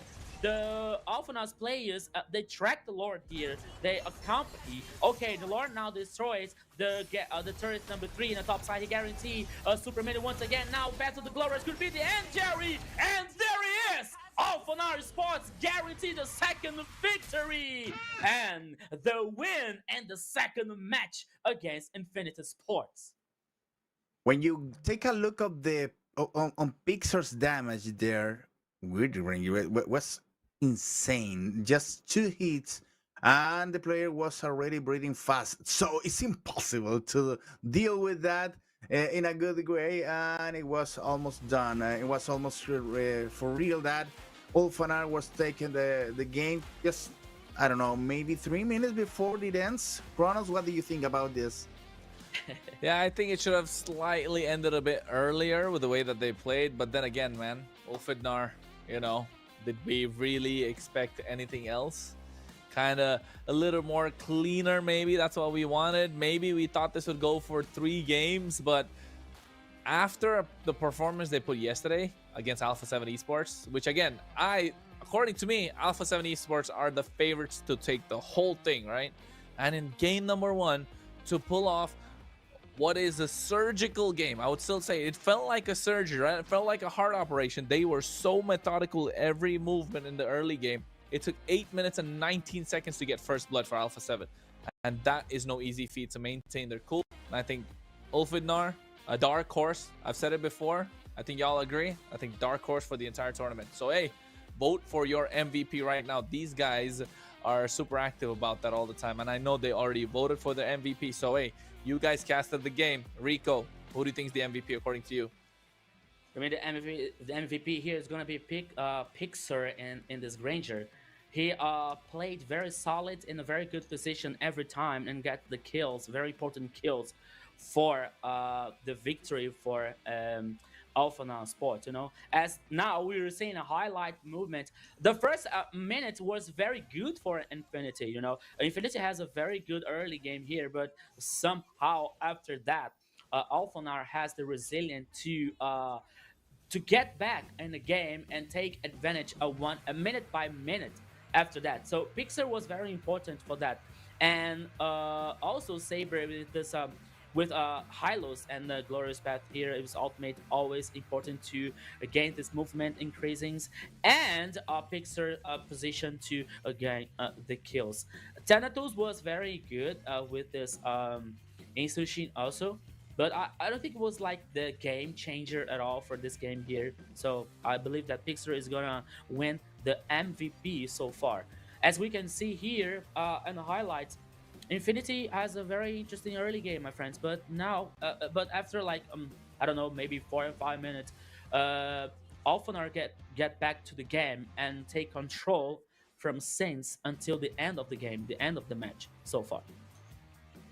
Well, Pixar play a nice role there on the damage on the middle game that makes Ulfanar comeback possible.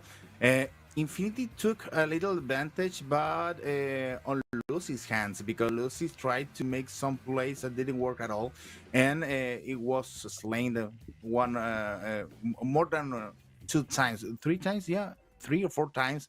Well, it was a very bad position there for Lucy, but he could be even Lucy could have been the MVP because he went to the sacrifice of the first part of the game, and after that he regains control. He regained control on their own movements and also on their own positions. So he becomes even a threat to Infinity on the middle game after being the victim. So it was a good game for Ulfanar because it started losing. It started with a little bit under the weather, but after all, they solved it.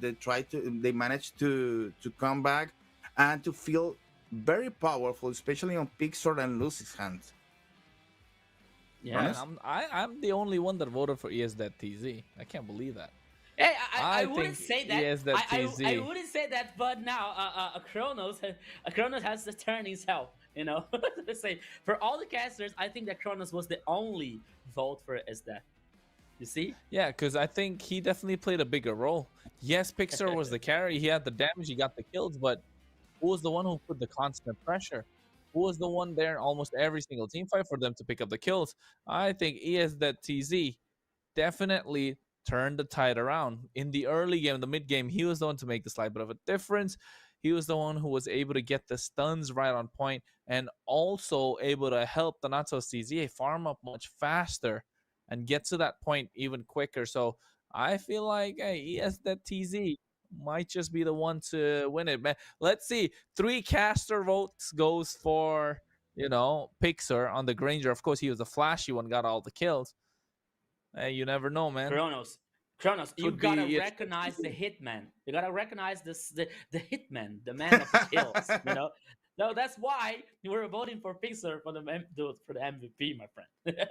But I'm kidding. But now, as you can see here on the start screen on the emblems part, so we can track the offline spots here, like Thanatos with the killing spree, as that with Imperial Rage that restores mana after a skill used concussive blast in Saber's hand, and also Imperial Rage here in Pixis with this Granger that was a really important to guarantee the victory and the winning for the second match of today in MPL LATAM Season 4. We can see now the gold lead for Offline Sports in game duration of 14 minutes and 2 seconds. 8 turrets versus 2, 2 lords, 2 turrets versus 1, and the buffs are already no, not even. 8 versus 4, 8 versus 4, and 10 versus 4 for Alphana Sports. And as Kronos and Jerry was saying now, if anyone needed to prove that Alphanaut could have controlled an easy game, not that easy from the enemy, but an easy, controlled, and clean game, Alphanaut Esport showed us this clean game in the second game, in the second match here, guaranteeing the victory and guaranteeing the winning and guaranteeing a relief breath in MPL LATAM Season 4, folks. Well, I'm trying to figure it out what is going to be happening for Infinity right now because they are supposed to be dealing with 87 because the all two teams are going to be 0-2. facing each other on round 3 next week. So it's gonna be very interesting to see what can do Infinity against Entity 7 that has already the morals very low. Kronos, uh, when you started on a tournament, and let's take another thing important on consideration. Entity 7 and Infinity doesn't came here under NDL. They are already here. They were already part of MPL. So one of them are going to face the relegation, and that's so important. Yeah, and I think facing relegation is gonna be super important, especially the fact that MDL has already come to the picture, right, for Yeah. the region of Latam. So I feel like it's not gonna be an easy task for them. So relegation is not something that any team wants to be, especially Ulfudnar after making sure they already came down from the MDL. Infinity were able to escape it last time, and I don't think they want to be there this time around with the way that they've been playing. But so far 4 games played, or rather 2 matches played, and 2 losses coming in from Infinity. They played 5 games in total, have 1 win out of the 5. So not looking good for them. They need to find a way to bounce back. But Ulfidnar Esports, though, everything's looking good. They took a game away from the defending champions. They have a 2-0 victory today. Hey, if anything, just confidence after confidence. Yeah, they're getting Yeah. confidence. In this process. And I think we're going to be talking with one of these guys. So I believe that Kronos is is gonna be very happy about it. Already expressing his happiness there in the internal chat, because we're gonna be talking with a player that received your love more than once. He's smiling, Kronos. Yeah. I'm Don't telling you, deny yes, it. that TZ, man. He's my MVP. I got to tell you that with the way that he was playing Selena, 64% team fight participation. Take a look at that. The only one that had more than him is Saber on the entire team. So I don't understand. It can't be Pixar. Pixar just got the kills. He just did the damage. He does what a marksman does best. But the pressure of being around the map to make sure that the stun hits and everyone else just has to be scared the entire time. It's all thanks to ES.TZ. So maybe the referees and observers are on my side this time. Yeah. Despite Maybe. that we were kidding here about MVP, as we were talking about before the game starts, as we were talking about like all that game depended so much from that performance here with Selena. You know, as the Absol arrow here, as he hit as much as he could to guarantee some follow up of the team and guarantee the victory and an advantage for Alpha Sports, and it worked, very well.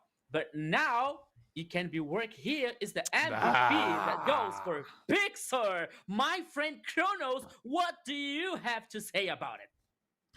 Hey, he definitely had the damage indeed. You can tell 25% damage out of the entire team. That definitely shows that he wasn't joking around. Of course, he was the carry in the game. He needed the damage to make sure his team will be able to cross and get to the side of victory. But you can see, again, it's those 5 stacks in the Sky Piercer. He started hurting. He had a goal difference of 3,500 towards the end. So, of course, Granger, the MVP, well deserved. Yeah. So now we see here some highlights. Jerry, it was very important to. I see. We know that the team is a 5 players. You know, and all 5 players are important for the victory. You see, but here we have to choose MVP, and now it was Pixar's time. Well, Argentinian guys had a say about the hits that Pixar was landing, because every single shot hits harder than a Transformers slap. Where did you find this? Yeah, hurts a lot, because he was dealing a lot of damage just one shot. And so you have one shot, one opportunity. You know, you had one shot and it hurts a lot. That's Pixar on the last game. So one moment. Well, it was a very good moment for Pixar. He's gonna be interviewing in the other in another broadcast. So nice to look a new team in the case of Mhm. Ulfanar that is going up. Nice win. Now, wish he should win where he should manage to face another team that already has won lost, and that team should be one of The- the games that we're going to be watching after, because now in the schedule we have still two more matches between the games that are already clean schedule. So the thing is, between those those four teams is gonna be looking the nice oh, okay. Between those game those teams is gonna be searching the game. The team is gonna be facing ULF esports. Okay. Okay. Yeah, and I think ULF Esports definitely being the team which is a big underdog, and I think they definitely are looking to take it all away in this entire competition. They look like a dark horse, and I think they feel like a dark horse as well. So I'm not really. I'm definitely sure that they will come out on top with the fact that hey, they have Pixar in the goal lane who could be a big MVP player throughout the rest of the season. I think he already has 4 in his pocket. Right, it's just a good one to see who has the most number of MVPs for later. But the way picks are played, I don't know, man. ULF Esports, they definitely are a big underdog and also a dark horse for the tournament.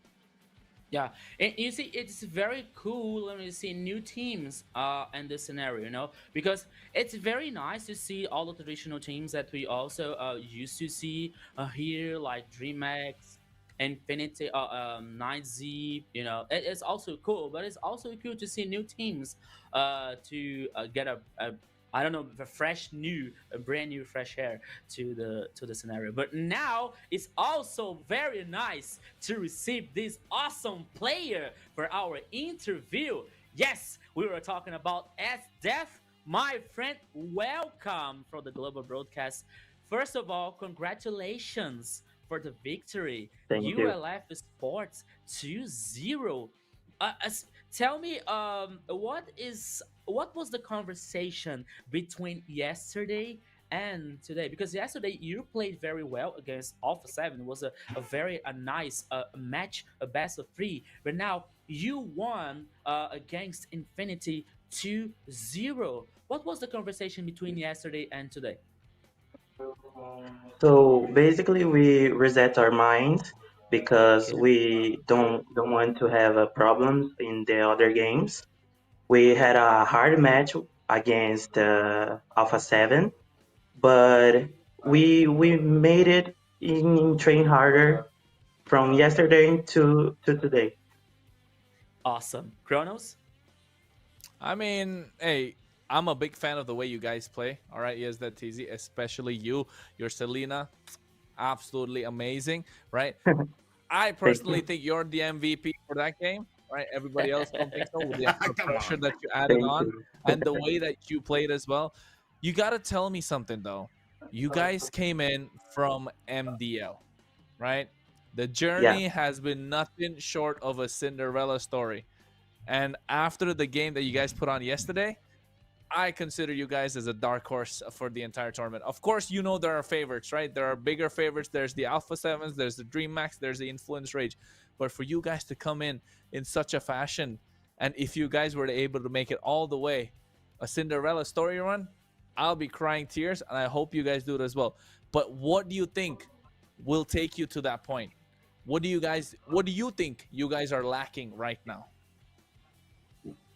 So we had a few years playing together, and we have a lot of synergy for these many years, like 2 years playing together. We only just changed our explainer. It had other explainer, but this explainer, Lucy, is a good player, and I don't know how to say match it with us, you know. Yeah, yeah. Yeah, yeah. So our team is kind of stronger because of synergy, our synergy. Nice. Okay. Very nice. Okay, Jerry? that's good. Well, the thing is, now you made Alpha 7 bleed. You you win against Infinity. Do you feel like Yes. a special responsibility now because you are the MDL team with the best performance by now? So we had a lot of expectations, high expectations for this camp. So we are trying it our harder and train every day to make our matches more harder and be more strong. Okay. Perfect. So I think our team is a nice team to be on the finals, and we had a lot of expectations to be on finals. All For Okay. right. the Nice. One from last the four, question. Yes, that. yeah, Go for it, from the Jerry. yeah, go for the from the four teams that are going to be playing after this match. Influence Rage, Dream Max. Well, you're not gonna play with Alpha 7 yet, but 9C Global. One of the three. Choose one to be your next match. I think probably Influence H. Influence Rage. Nice, Yes, Yeah. that. nice. Nice pick. You feel What's your confident favorite enough to hero? taking care of them. What? No, I was gonna say. Go ahead, Jerry. Go ahead. No, you feel confident enough to taking care of Influence Rage right now? I think so. Perfect. Okay. Perfect. Perfect. I That's was the gonna idea. say. Well, Okay. Last question is that. What's your favorite hero? My favorite hero is Selena. Selena. I played uh Yeah. I played with Selena like a 500 no 1,000 matches. Wow. Holy. whoa. It shows, man. Okay. It Yeah. shows. Well, Okay. So thank you so yeah. much. Thank you so much. Congratulations on the victory. And good luck with your next matches next week. Hopefully, you guys make that Cinderella story come true. Thank you so much. Bye, Steph. Bye. Congratulations. Bye. Thank you so much. So that's it. That's it, my friend Kronos. Your Influence MVP Rage. from the heart. Yes. Influence Rage. Influence Rage. I mean, Okay. It was a nice choice. It was an interesting, at least, choice, Influence Rage. They it's a don't feel great. fear at It's, all. Yes. that's what I'm saying. The confidence is high from the side of of ULF esports. I think the fact that they are okay and they feel confident going against the season's runner-up, last season's Yep. runner-up. Yeah. I think Yes. hey, this is like bit of a confidence oozing, and hopefully they're able to make that Cinderella story come true. But you know what? This could be a nice story to tell if they take care of Influence Rage after making Alpha 7's bleed. Okay, but we need something to say right now because you can power up your Mobile Legends Bang Bang adventure with Bonox, the official and trusted way to get your diamonds fast. Instant delivery, secure payment, and unbeatable confidence to keep you always ahead in the game. Don't miss out and use this code BNX MPL and grab 5% on your next top up today. Yeah, not just that. Make sure you get the new phone that is on the market from Techno. Of course, it's called the Techno Pova series. The power your play with Pova 7 5G, ultra battery, blazing speed, and fluid 144 hertz display. Built for true gamers. Don't wait. Experience the future of gaming performance right now. Yes, guys. And talking about the brand news, we got here brand new for MLBB update. So you got the Project Next. Yes, so Project Next comes for a few here of action. It is time for the next project in Mobile Legends. The annual map update is live starting September 17th. Explore 4 brand new maps packed with fresh strategies and surprises that will transform the game. gather your squad, and get ready to experience the new MLBB roots. As we were saying in all the matches here, so you got 4 brand new map system, flying clouds, broken walls, more grasses, and expanding rivers to get you more action, to get you more options of game style and play style as well. So enjoy the project next in MLBB, the best game ever. And other brand new, as you can vote now for the best esports awards, my friend Jerry. Yes, it is, because Mobile Legends Back Bang has made it to the Esport Brazil Awards. This is your chance to show the power of all the community of Mobile Legends Bang Bang here in the region. Vote now for our players and MLBB by scanning this QR code, this one, yeah. Be part of this achievement and help Mobile Legends shine on the big stage of the Premio Esports Brazil.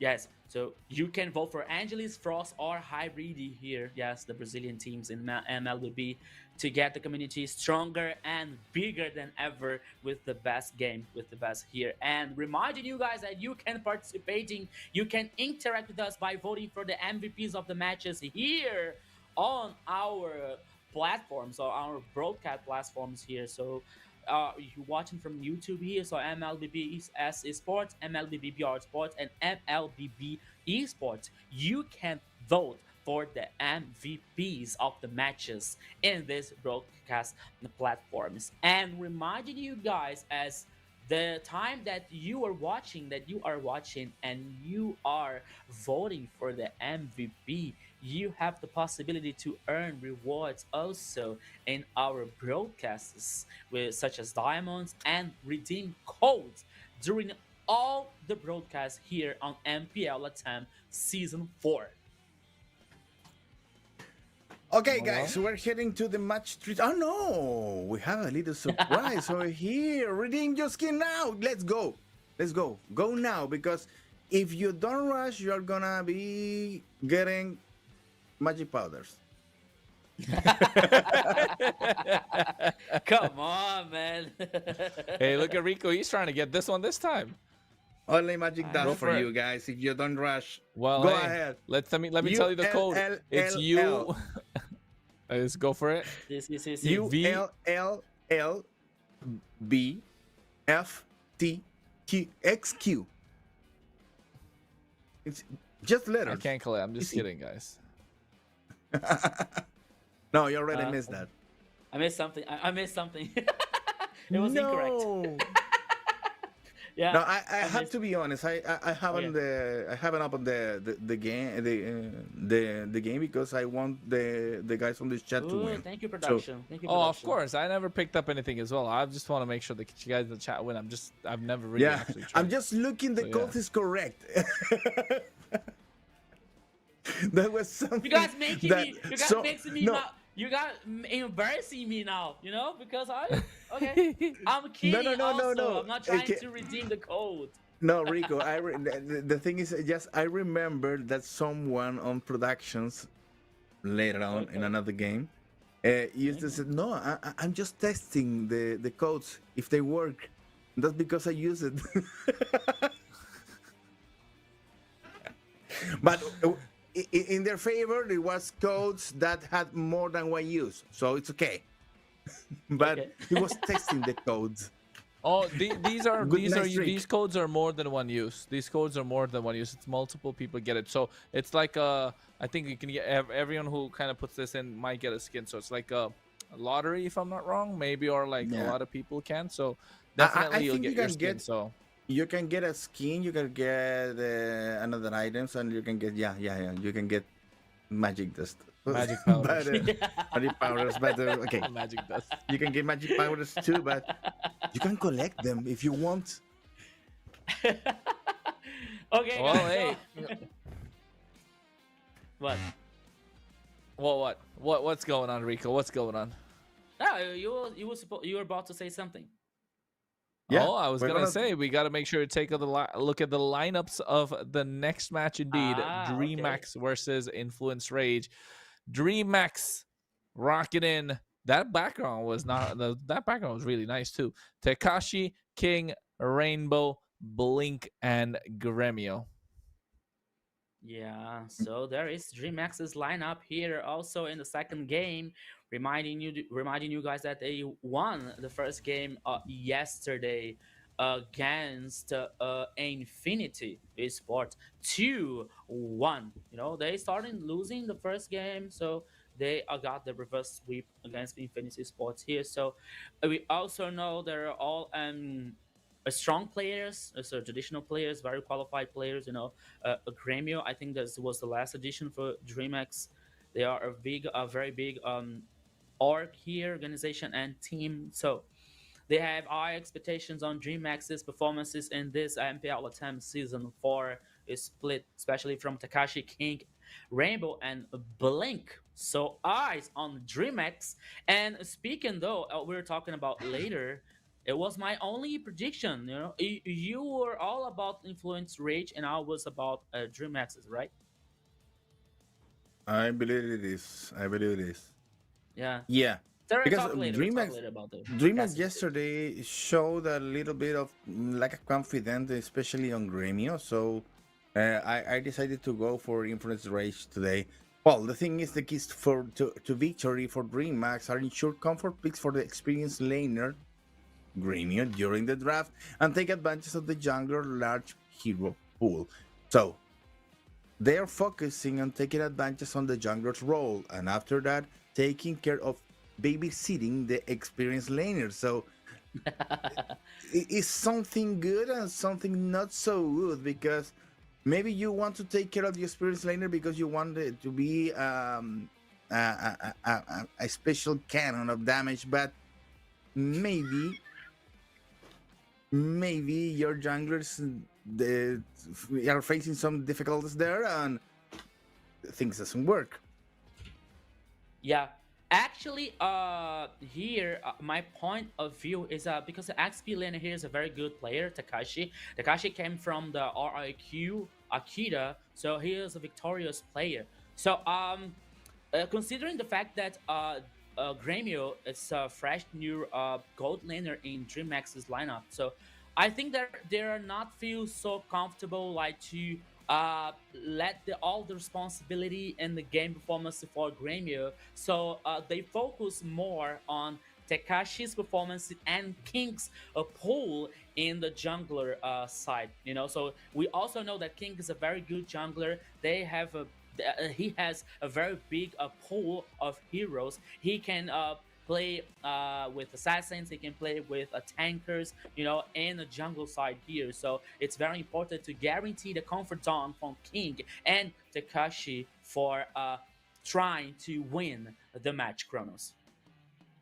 Yeah, I think we already saw what can happen, right? What Takashi said in the interview as well, that they want to make sure Gremio has a lot of confidence going into the next game. Mm-hmm. So, of course, I feel like it's going to be super important.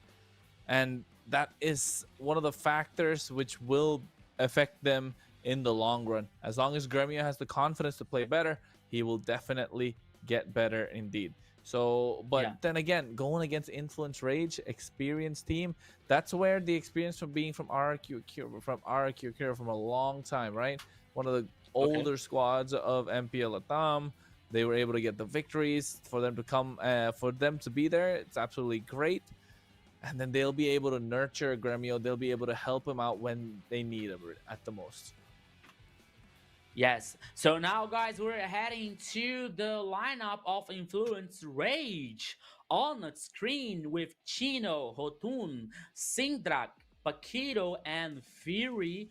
There is an Influence Rage lineup so far. Yes, it's a very good one here. There's so many famous and traditional players in Latin America scenario of MLBB. So, Jerry, you were one of the casters. I believe that almost all the casters predicted in Influence Rage, and you also said about like Influence Rage's experiences, especially in international events. But despite all of the situation, do you have anything to point in this team that is can be considered a strong side of Influence Rage?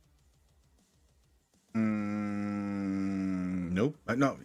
no, for real. No, for real. Okay. I think influence rage has been in a lot of work yeah, for the last couple of months. They get rid of Chan, who was to an inactive play role then this month.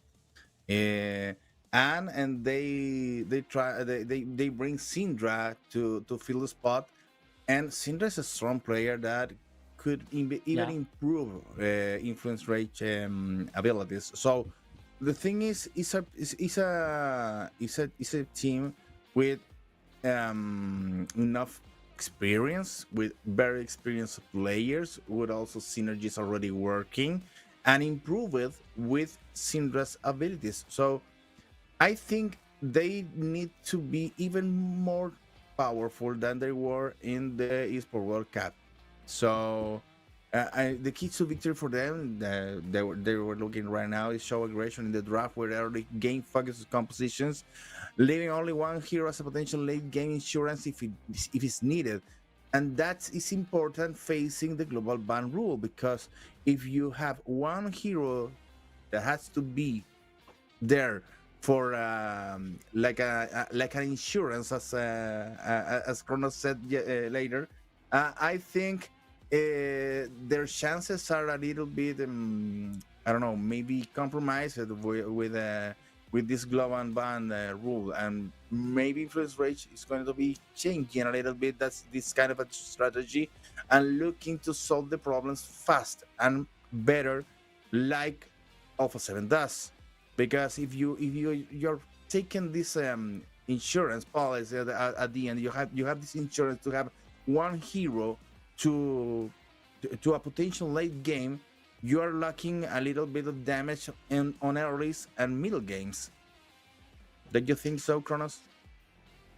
Yeah, I think you definitely want to make sure you have all three balanced, because if all three are not balanced, you have a difficult time.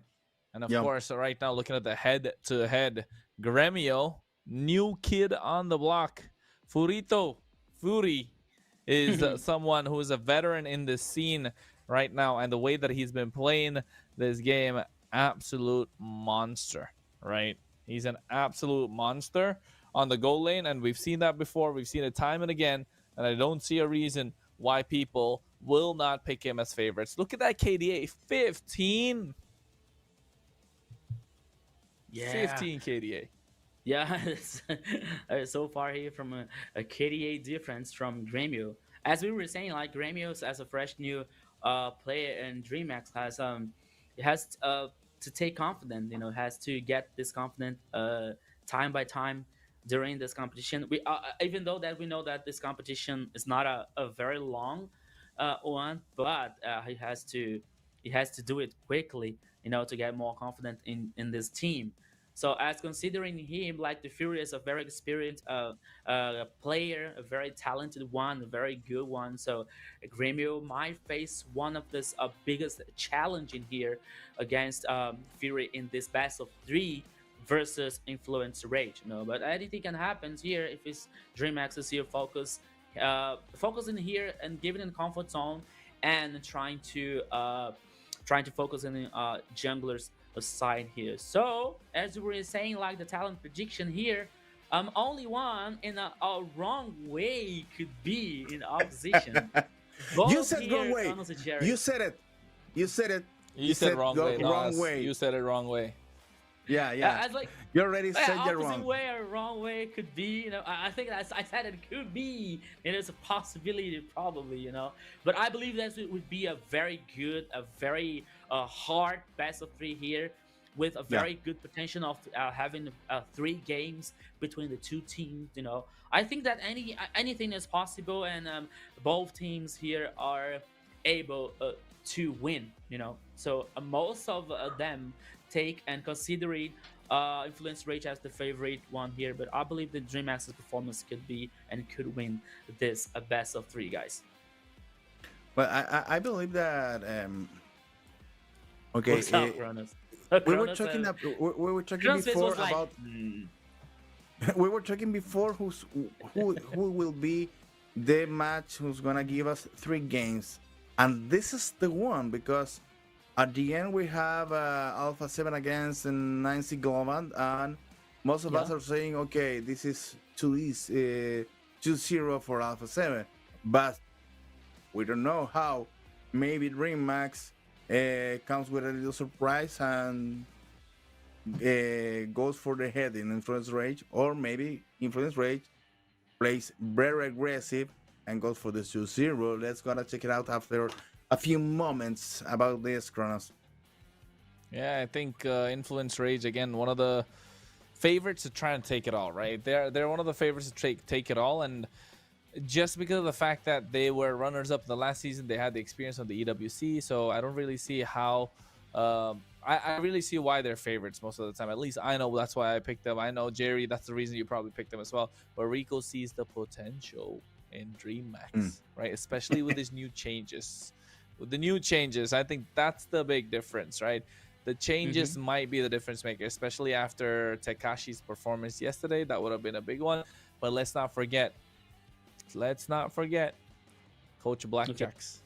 I keep saying this guy. I keep talking about him. He is a genius in the land of Dawn. He is a great coach for MLBB. He has been around the world. He has finished second place in the North American Challenger Tournament, right? The NACT, right? He was the coach that finished second place. He has been the champion of Europe for quite a long time. In MPL LATAM as well, he's reached second place. He's won a lot around the globe. And I think right now, the only thing he's missing is that LATAM trophy. So I'm not even saying that it's only day 2 into the season, man, but I know they're eyeing on it. That's the thing on his back of his mind, but slowly and surely they'll be looking to work their way up there. And they like to have a versatile mid laner, right? That's his philosophy, and that's why you can see Syndra being come there as well. Well, bless you. Well, Bless you. Thank you. Well, let's hope the match is starting soon and quick enough, and we have a well show between Influence Rage and DreamMax. These two teams are already experienced teams, and I don't know, maybe the fine tune and there in Influence Rage is better than in DreamMax because they have more time playing together. But you know, always we're open to surprises. Yeah. You know, I was wondering here while Chrono was saying about like Blackjack's a coach. They say like, oh, it only remains, the only thing that is left is the LATAM trophy, you know? So I was wondering, Blackjack's looking for his shelf and say, my shelf is not complete. Maybe one trophy from LATAM here, it's perfect to my shelf. Something. But here, okay, the draft. We're very advanced on the draft. Already on fire. Okay, now so DreamMax versus Influencer Rage. Banning here, Chip, Kalia, and Angela from DreamX, and Influence Rage come from 1-1, Baxa, and Cici. The 3 choices here from DreamX is Fredrin, Arlott, and Kimi, and Influence Rage comes with Granger, Zushin, and Fovius. What a strong draft here from Influence Rage. It's gonna be very hard for DreamX, folks.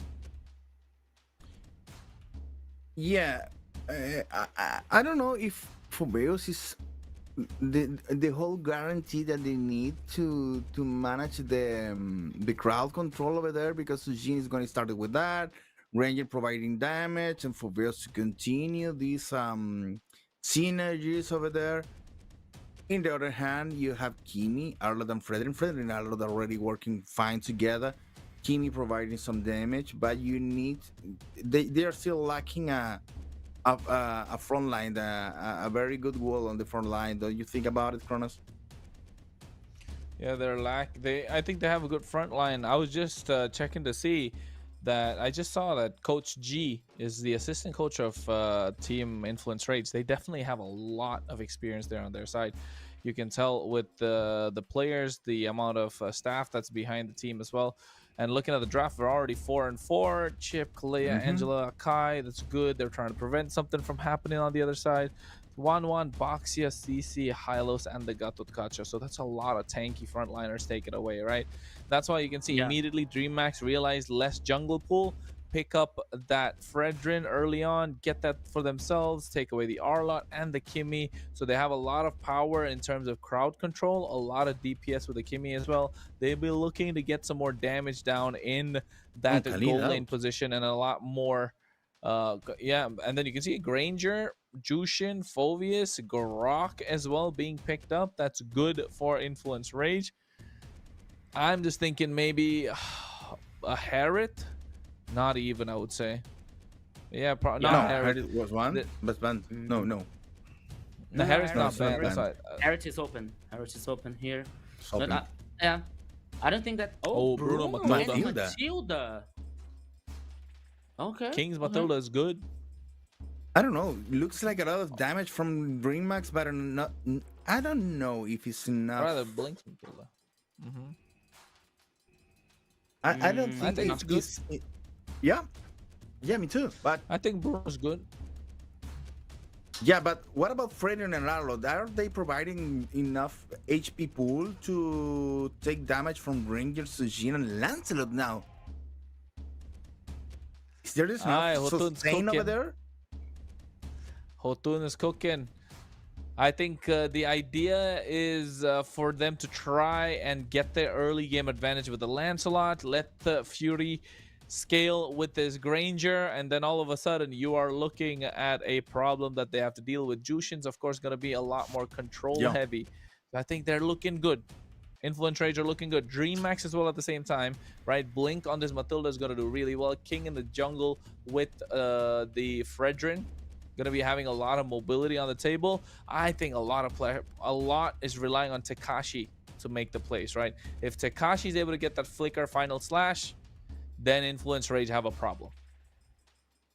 Yeah. But Yeah. I believe that Influence Rage looks stronger in those compositions. But I'll leave you that in your hands, guys. Welcome to the Land of Dawn. I'm gonna rest right now. Yeah. So let's go, my friend Kronos, because this is the third match from today. First game, DreamX versus Influence Rage. Welcome to the Land of Dawn.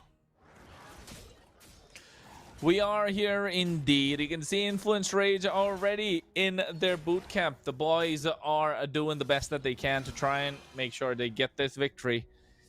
As you can see, DreamMax are slowly starting the game, making sure they can contest for every single objective, starting with that Lethal Wanderer. They have a tank jungle, and along with two marksmen, they're looking to get into the late game. They need to find a good footing in the early and try and dominate the river.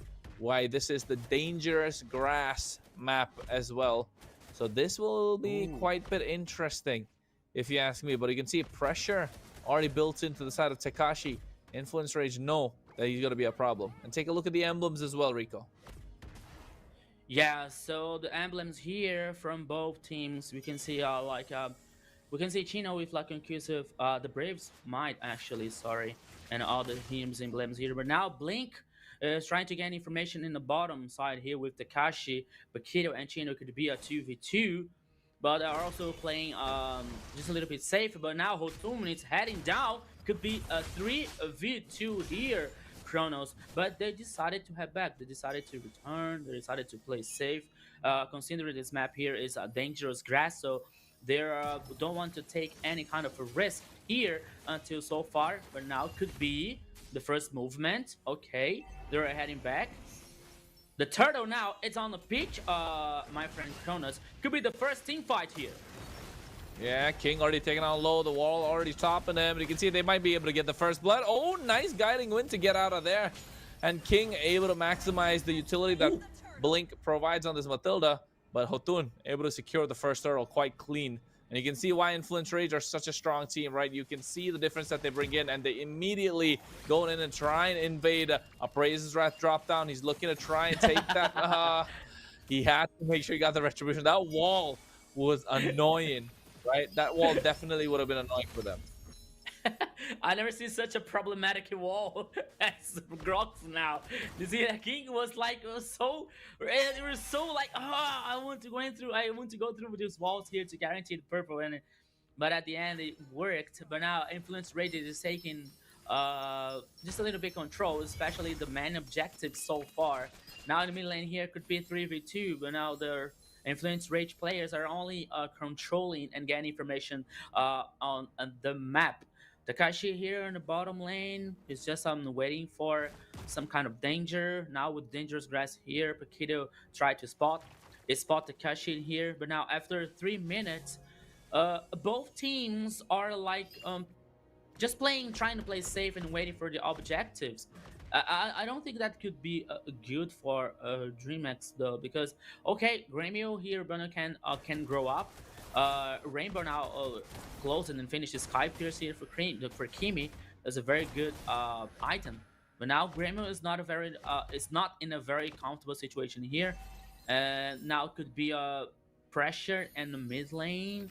Both teams here, Syndra with this Zushin. It's very annoying at the moment, Kronos. But nothing happens. I think that they're waiting for the next turtle to start a new team fight. But Never mind. Care. No turtle. Conceal play comes through as well. They're able to find him. And that's going to be a nice use of the guiding wind to make it out of harm's way. They're invading for the purple. Influence Rage wants to do everything that they can. Gremio comes to the party. Nice flicker. Chino and Paquito use that, and alongside Syndra using the Crimson Beacon. So the turtle is there. He's not contesting. Takashi goes in. Nice final slash comes through. Chino with the Infernal Pursuit goes ahead, trying to buy some time. Gets in quite deep. Takashi again in the back line, trying to shut some damage. Finally, first blood in the hands of Rainbow. Chino goes down. Yeah, Chino goes down here, but it's not the jungler, so Hotun is still alive, and he can also contest this turtle. The turtle now reset.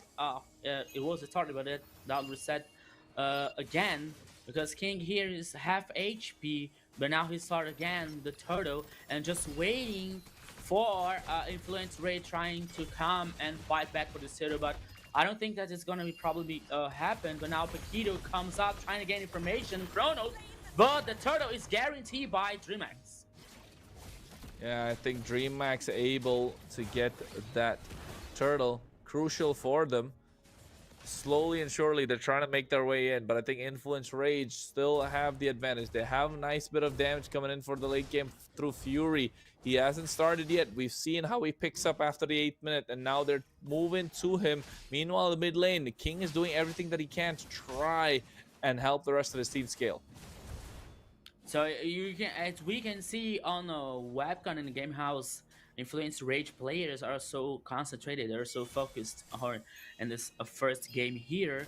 But now Paquito trying to gain information, and this jungler once again threw some emojis here. So now it could be a next team fight. Chronos, they're taking any risks here, but DreamX, okay. Now they're heading back. But Lancelot trying to invade the jungler of DreamX so far. But the fact here, after 6 minutes, the gold is almost even. But now Blink here can't be surprised. Oops, Paquito went. Okay, Kronos could be a team fight here. Oh, no. They're heading back again. It's that big dangerous bushes, right? They're maximizing the utility of the bushes. He just went into the bush when the team fight could have happened. And I think Paquito, a little bit of false engage. I think he wanted to hit it sideways, but just didn't happen. Meanwhile, the bot side, Takashi trying to take away the tier 1. Chino comes in. He should be able to clear. Fury now gets the Sky Piercer. This is where the tempo is starting to shift, right? This is where they want to make sure they try and take advantage if you're Influence Rage. And that's why you can see Paquito and Fury moving together. It's going to be crucial for them. Turtle is up in about 7 seconds, and I think they'll be looking to pick that one up for themselves. But yeah, now all the DreamX's players here are together. Kronos for this next turtle. Even Gremio went off from the top side here. Paquito is in the bush, trying to get information and trying to surprise him. Oh, no! Kronos! My God, what a tectonic charge. Able to get a 4-man knock-up. Syndra dives in deep as well. And you can see right now, Fury is there. He might be able to get some damage down. Nice circle eel comes through. Syndra gets taken down. Fury doesn't want to go in. Not enough damage. The heal is being a problem for them now, and Influence Rage are starting to realize that DreamX have the advantage for a while. Fury, that's not a connecting. Turtle been reset already. They're poking down King as much as they can. They want to get the retribution with the help of the Thorn Rose. Hotun is able to pick that up for himself. Takashi with a nice final slash to pull him out, but he's able to make it out harm's way. So they're able to secure that neutral objective. But Syndra had to pay the price. 2 kills for DreamMax. Influence Rage still haven't cleared or gotten a single kill, but you can see in terms of gold, they are ahead. Okay, now it could be a dive trying here. 4v1 the bottom line. Blink and Takashi Chronos.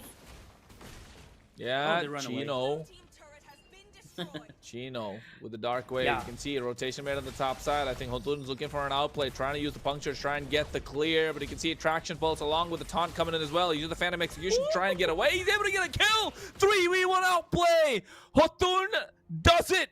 Oh my goodness. And now they might be looking to get another one. If Rainbow gets caught out, no he doesn't. Gremio is going to be next on the chopping block. Not looking good. Hotun's able to get that kill quite easily. He turned that 3v1 and took 2 kills for himself. What is going on, Hotun? You are a monster. 1v3 with this Lancelot. Oh, it's a very good hero. So many mobility, but 1v3 here, it was an impossible situation for him, and he could survive. More than that, he killed one of the players and helped the team's composition to go after Gremio and guarantee the second kill for Influence Rage. And most important of that, you see now the gold lead is a 3,000 in favor to Influence Rage. Now, once again, as you told us, Chronos, especially Jerry, about the Influence Rage experience and his strength about his players, about the players of Influence Rage. Now, Hotun is a very good with his Lancelot, 2 kills, and now the First Lord is heading up from the pitch and could be another good team fight and very strong. Chronos, here we go again. Lord is up.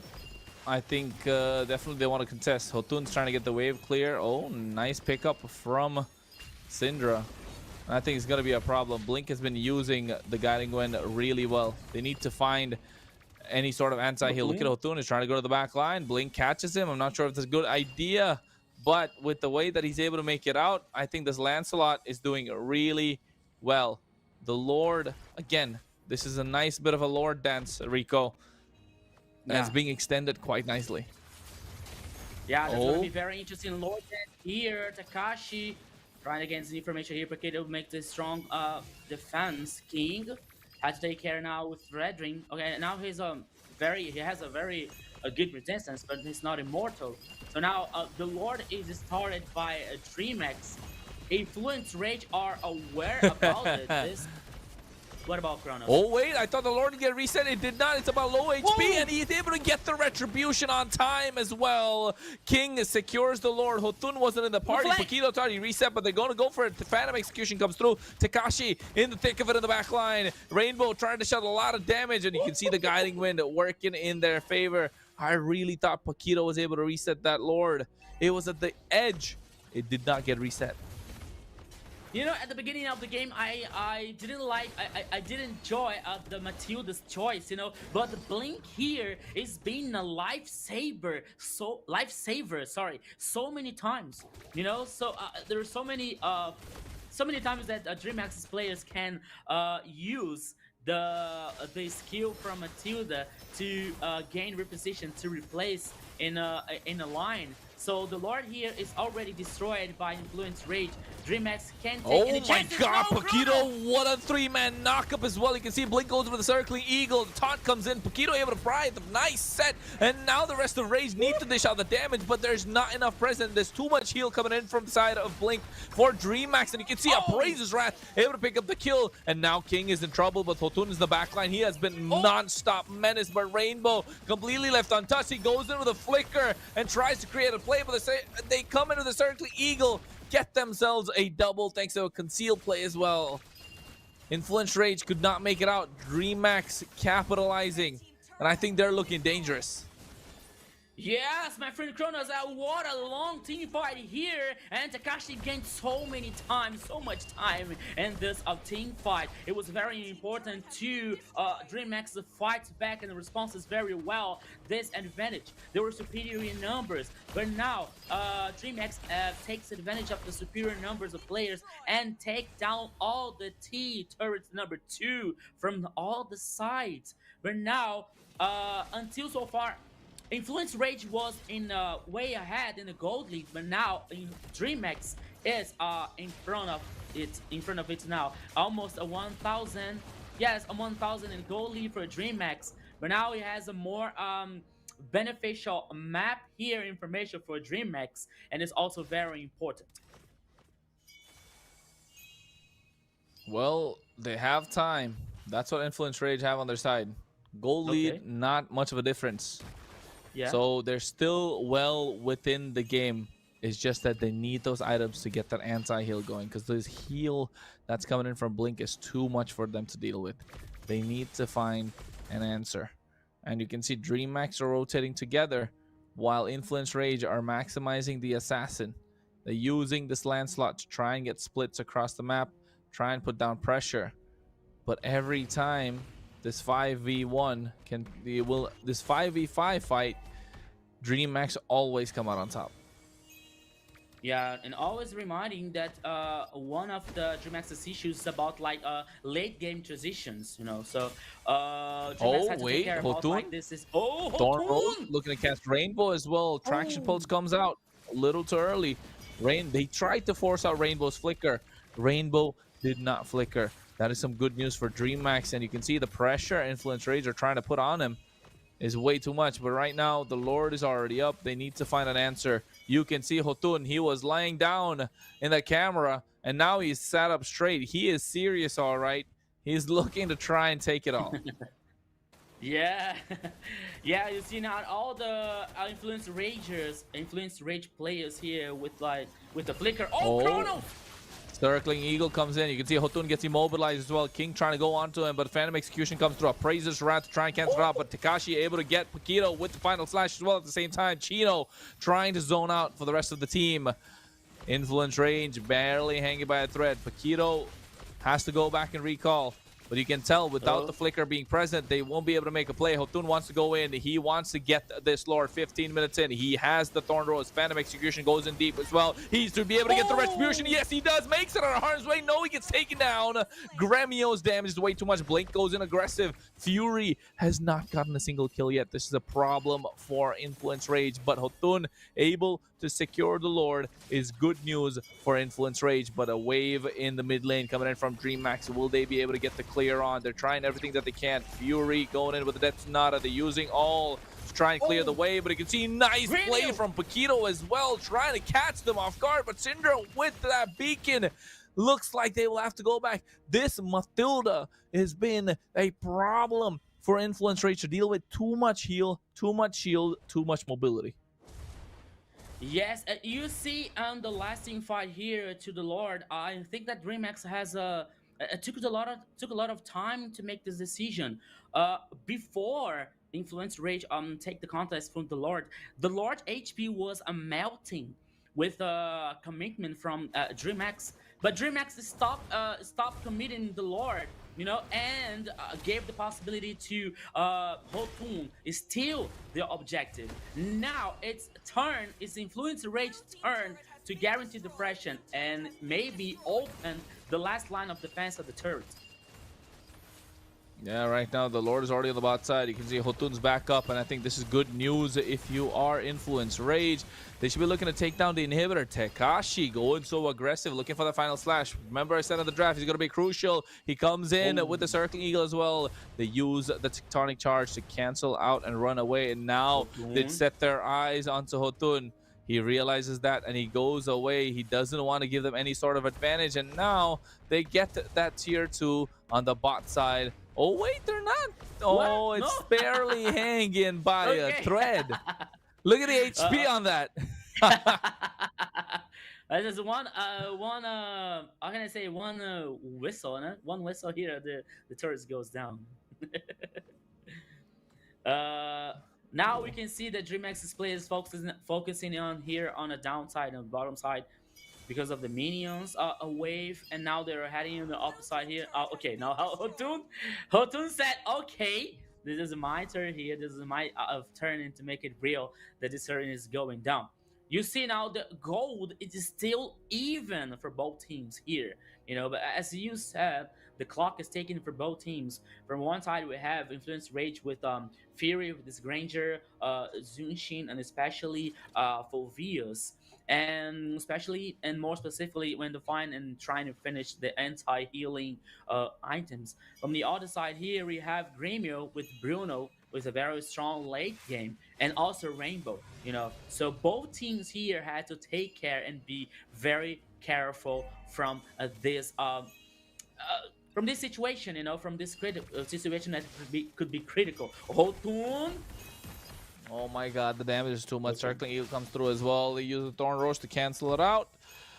And now Lord is going to be the focal point. Lord is going to be the attention. DreamMax trying to get it started. They will have to play on the defense. Influence Rage are the aggressors here. They have control over the river.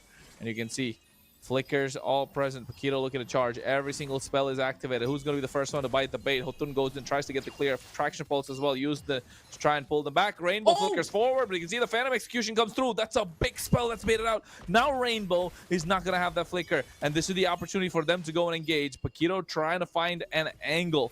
He is trying to find a way through. This is the fight that's going to be make it or break it. It's an Evolve Lord. Hotun is trying to go into the back line, looking for Rainbow. He has been the entire game. He's looking for the opening. He tries to get the wave, but he can see Circling comes through. King goes in, but he can see the nice knockup with the Tectonic Charge. And now they're all hell breaks loose. Hotun goes into the back line. Wind of Nature from Rainbow, but King is taken out low as well. He's able to get out with the Guiding Wind as the flicker comes in from Blink at the same time. So much been done. So many flickers baited out from the side of DreamMax. And you can see the emotes are coming through as Influence Rage have come out with the fight without giving away any flicker, any retributions. This should be a clean take for them in the Lord Pit.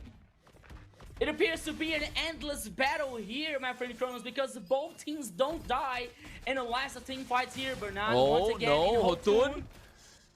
So slippery. He is so slippery with this Lancelot. Goes in with the punctures, gets out on time as well. You have to see the top side. The waves is being pressured. Influence Rage have done a brilliant job with the macro. DreamMax will have to respond. Influence Rage now go in. Hotun trying to do as much as he can to get the Lord. You can see King is going to be the target. They're trying to take him down. Paquito is there as well. They're doing much as they can. Meanwhile, Gremio already low. And you can see Paquito, nice knockup. A lot of Purifies being used as well. They finally get Gremio. And now looking to take down King. And next on the chopping block should be Tekashi. Fury gets himself a double kill. And now they're looking to end it all with a Winter Crown coming through. I'm not as the brightest of ideas. Blink goes down as well. 4 down and out. Rainbow's the only one left standing. I don't think Influence Rage want the Lord. The Lord was only the bait. They need the base crystal. They go for it, and they're running and gunning as well. And now Rainbow with the Wind of Nature, they're looking for the wipeout. They just want to end them all, and they will indeed. And it is a clean 5-man wipeout. What a epic game we had here on the first game. My goodness, are all these team fights that appears and nothing or none of them would be able to die at the last night. I don't know many team fights that happened here, but now once again, Influence Rage, as you said, Kronos, using the macro game here to take advantage, especially in the Lord. Because I felt that King was alone. I say, oh, it's not gonna be very good for a DreamX, as we had King all along in the Lord's pitch. And that's what happened, because Influence Rage took advantage, took the chance to take off and pick off here on King and split up the team fights, and it was able and possible to guarantee the first victory to Influence Rage. Well, it was a beautiful game indeed, guys. And Influence Rage taking care of a DreamMax that is, maybe will take, I don't know, what was even posing like a winner on the first stage of the game. Well, it's good for them because I saw in the cameras they are already on the same place. So this is very good for communications. And when you have a bad time during the game, if you are in the same place, you have better communication than the other team. You can manage to give to come back to the game, and that's what we did, and especially with a nice and perfect work with Yutun, I think is the key for this victory. And of course, setting up the things again on Influence Rage side, because at the beginning we were talking about the predictions, although most of the predictions are on Influence Rage side, but now DreamMax tried to go with the surprise. Rico was happy there, but after all, Influence Rage took the advantage, took the game, and took the first win of this match. Kronos, what else we can say about this? I'm telling you, Hotun was chilling, right? Did you see the video feed? He was chilling. He was playing the game like this, right? He was like this the entire time. And then he knew and he needed to get serious. And then he came like this, and that's it. Then after that, they just started playing better. Serious mode enabled. Serious mode made sure he was able to get that victory indeed. Absolutely amazing with the way that he played. Okay, guys. Yeah. Beautiful game indeed. And I think we all win on these situations. When a team with like DreamMax goes and look for the victory on this way, taking Influence Rage against the wall, and making them look even more powerful than they already are. Because when your team is in trouble, you need to get the best of the best on your compositions, on your tactics, on your abilities, and this is what Influence Rage did. So let's take a look at the highlights and enjoy what happened on the first game of this match, muchachos. Guys. Yes. So the game here was very hard for both teams, you know, especially in the early and mid game, because DreamX was like very hard to die, you know, and he had some advantage, especially in the kills. But Influence Rage has the knowledge and had the awareness that it was normal, you know. It was like okay, so we were losing some team fights, we're getting some pickups, but that's okay because we know our potential, we know our team synergy here, and Hotun was like insane. So most of the time, if you let Lancelot open for Hotun, and another situation here, and I believe that I was feeling that DreamX sometimes it took a little time to make some decisions, you know. So as by the time that you were trying to guarantee the Lord, and the Lord HP was like melting so fast, but suddenly they decided to change. They decided to not guaranteeing the Lord and trying to focus on Influence's Rage players. So it gave chance to Hotun comes and steal the Lord with Lancelot. And we all know that it's very easy to steal a Lord and guaranteeing the Lord with Lancelot, you know. So that would happen, and DreamX couldn't handle that situation. Another thing that Influence Rage used very well about the macro game, always letting the very big wave in the top side, allowing letting for the DreamX players had to take care about this, and like moving one or two players to clean the wave, to take out the minions. And one side, and the last time King was very alone on the Lord pitch, and when I saw King alone, and say, oh, this is gonna be messy here for DreamX, because all the players of the Influence Rage was in the Lord pitch, and it was very easy for Influence Rage take the action and guarantee the kills for the first victory. And that will happen. Influence Rage won the first game here in this best of 3. Well, Kronos, what we can expect for the next game? Do you think that DreamMax is gonna come back somehow? I think Influence Rage played a very patient game, and so did DreamMax, right? I think DreamMax definitely have the capability to make a comeback. It feels like, think about, okay, we watched the whole game, we casted the whole game. Did you see Gremio the whole game? Yeah. He was missing, wasn't he? Gremio was just Mhm. missing. I think Gremio is just a little shy, a little nervous, maybe. So Yeah, maybe. hopefully in game number 2, he starts to come online. Because in game number 1, for about 15 minutes, he was pretty nervous. He just wasn't visible the entire time. It was Rainbow that was a problem, and Hotun knew that. He kept diving on top of Rainbow. Gremio, yes, he was playing the Bruno, but they're not maximizing the capability of Bruno, right? Or maybe Gremio just doesn't like playing the Bruno. Don't give it to him. Because so far, every single Bruno game that we've seen, he's just not, he's just not maximizing the way that Bruno has been playing, right? So I'm just thinking, how can this be changed, right? How can this be changed? Is Bruno really good? Is Bruno okay? Is Bruno not fitting the current meta? I mean, we'll find out about that later. But of course, Jerry, Rico, we got some news, don't we? Who's the one going to Yeah, break we that had one? some news from the production team because we just beat the goal. We just achieved our goal on viewers. Okay. But then Okay, again, okay. we have achieved our goal, but I think you're going to see where we are at later. So keep sharing the stream because I know you want the diamonds. You want Yeah. the diamonds. I want the diamonds. I'm More gonna go in viewers, chat more right now so I diamonds, can more get the prizes for diamonds. you guys. Yeah, more and That's more easy. skins for us. If you want to give us For us. gift for us, more skin for us is gift.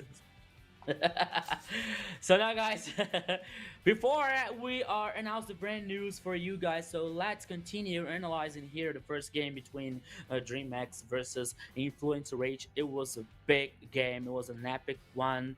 And like it seems like both teams could win at any time. So it seems here the game stats, especially about the emblems here. So we could see like Chino with Brave Smite and also conclusive blast here with a Paquito, Imperial Rage, two Fury here to restore mana, and each skill was very interesting. And killing spree from Hotun in Lancelot emblem here is very nice. It's very interesting, and Hotun here makes all the difference with this Lancelot during the game. DreamX has played very well, especially Takashi with his emblem, Festival of Blood, and Brave Smite here with Arlott.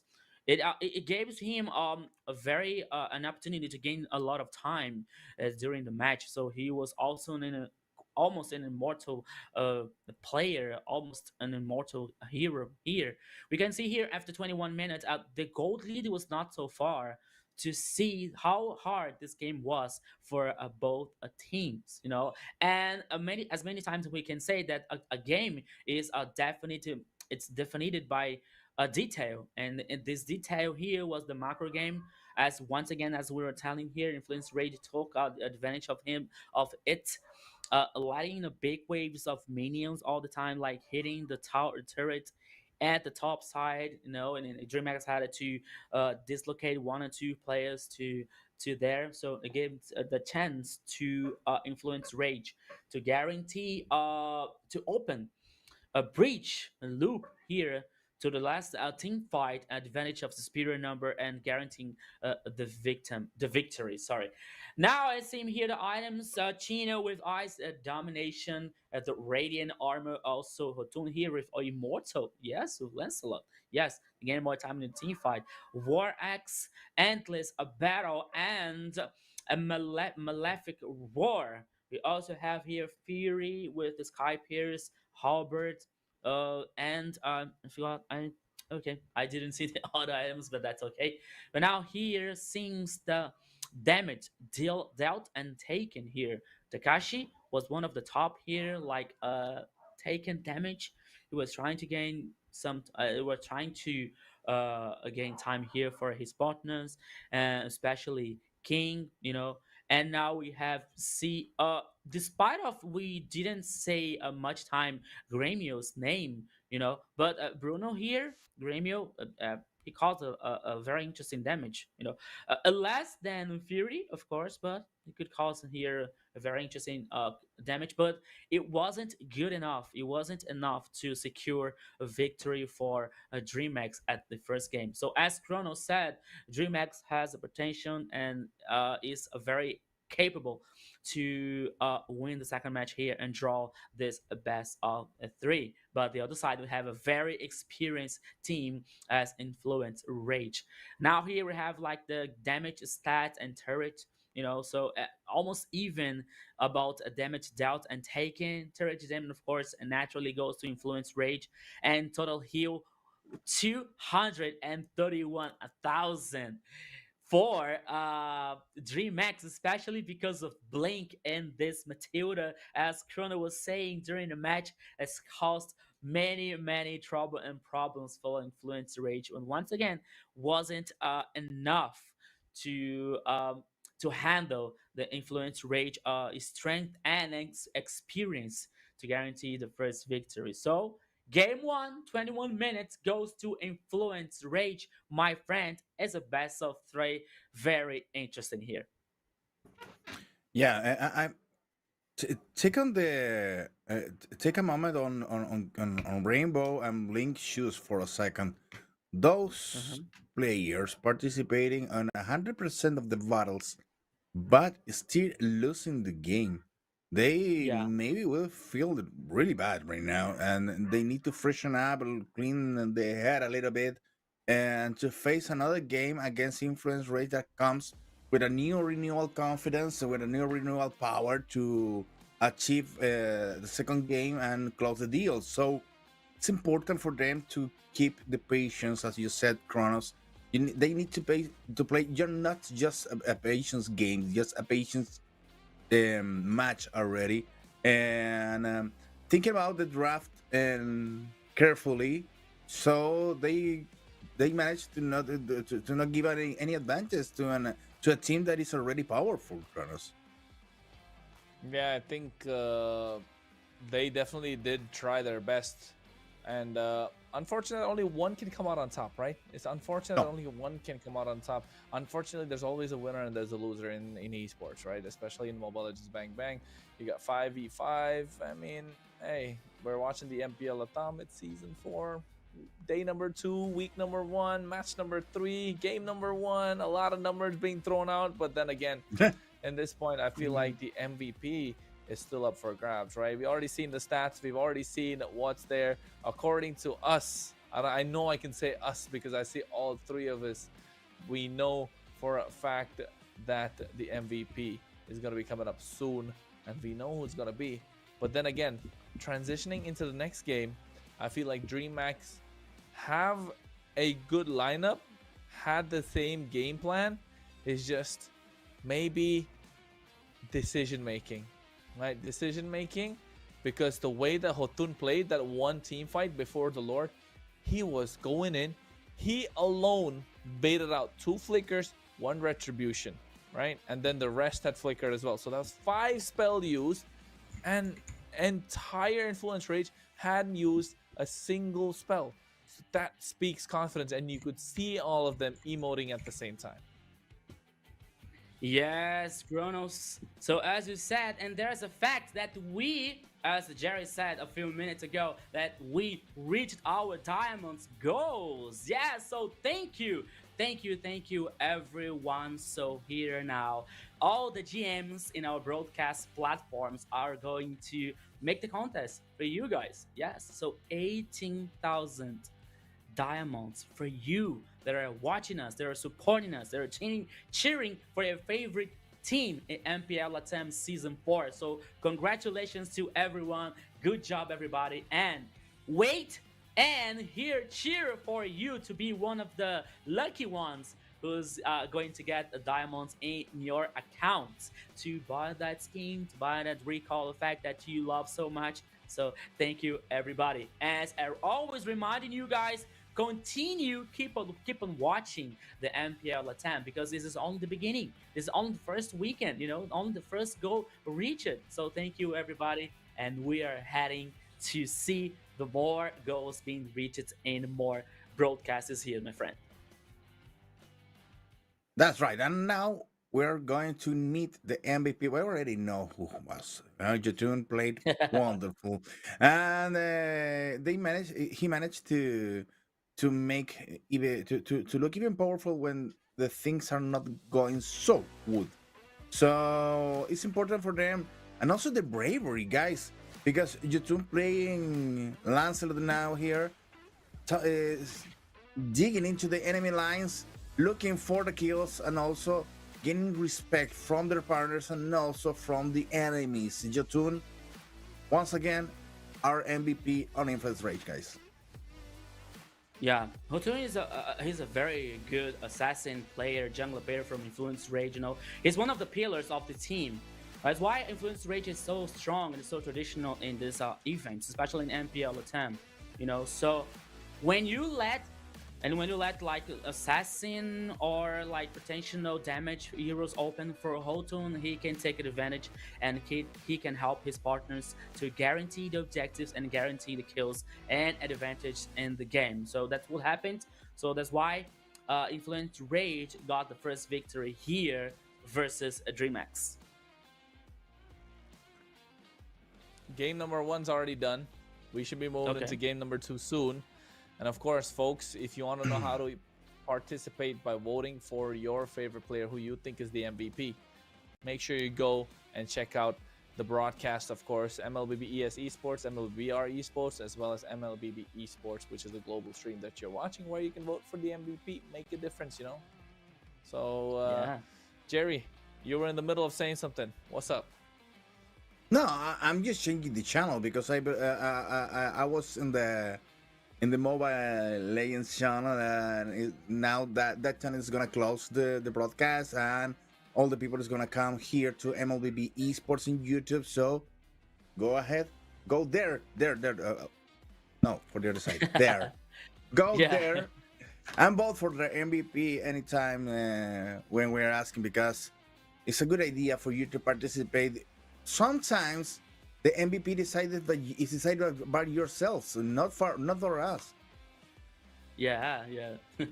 So take time to vote for the best MVP, for the MVP players here on MPL LATAM. Okay, season 4, and now taking time to say hello for the chat. This lovely chat is always interacting with us. So hello to Vinicius Manzon, a hug my friend, Edgy Conji, Fahrenheit, the GM of Zidia, who is doing a great job. Good, thank you so much, my friend, and everyone that is in a international and a global broadcast with us, cheering for the teams, cheering for the best matches here. Now the second draft is on fire again, my friends. Once again, DreamX is now with the first band completed with Chip, Kalia, and Angela. Influences Rage's turn now comes with Fovios, Baxia, and 1-1. Who's gonna be the first choice here for DreamX? I believe that is going Zunshin could be a very good choice now for DreamX as a first choice. I think this would be a very good one. Jushin's a good shot. I think Jushin's the first pick that they can go for. If not Jushin, maybe a Kalea. Maybe not Kalea, but oh wait, Kalea's banned out. Yeah, Jushin has to be the first pick here. Flying Cloud. Woo, we're gonna have some fun. Ooh, oh yeah. Now you're gonna have the chance to watch the clouds on work, Kronos. Yeah. Oh, Akai as a first pick. Yeah, it's weird. King. No, it is possible to have it, but as a first pick, it's weird. Akai for King. Yeah, as a first. Yeah, but as a first pick, that's so weird. Yeah, I think that's too early. Now you're giving away 2 marksmen on the other side. You're giving away triple marksmen on the other side. I don't know. I think Isun Shin can come up as well, but then they might be able to delay it. That could Let's go to your Phobius. But if they delay, I think that Phobius is already banned. It's already banned for range. Yeah. Got no. To prevent the Farsa coming out from the other side. Okay. And maybe which Farsa? Farsa is already not taking yet. If DreamX forces Farsas here, maybe Rage comes with Hayabusa, for example. It could be. So I don't think that DreamX is going to focus on this mage right now. Only if it were not a static mage, for example. But now DreamX is thinking about Granger for Gremio. And what about the next choice here?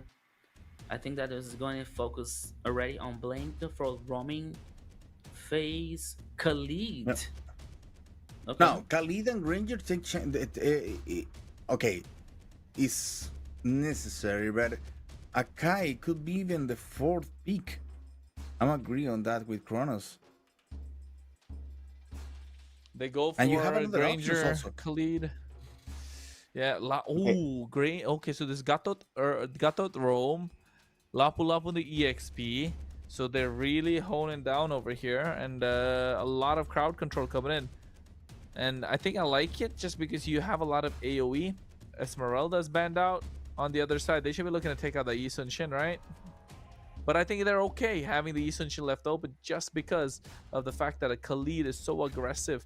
The Joy is a good shout. The Joy seems like a great ban here. Maybe looking at another assassin. They don't have to ban an assassin on the side of Influence Rage. They need to ban on mid laners, EXP laners. Arlot is... No, Arlot's already played with Tekashi in the previous game. So maybe a mid laner. I think maybe they're asking them to pick the Farsa. Take out the Eve maybe. Instead of the Eve, what else is there? Vexana is a good ban here as well. Uranus, Tekashi's Uranus has to be banned out. Yeah. So I believe now that okay, Dramax is his choice. Dramax ban here in Tunshin. I believe that Influence Rage can choose now as a Herald for a gold laner, for example. Considering the fact that they banned Esmeralda here, so that it could be a way for Influence Rage, or they can assume a 3 marksman composition yet. But let's wait here. What is about Influence Rage about to do with the fourth choice? Yeah, it could be another marksman here to deal with Granger. Could be interesting also, but I don't know, maybe now 9 seconds left. Let's see what Influence Rage can bring us as a 4th choice.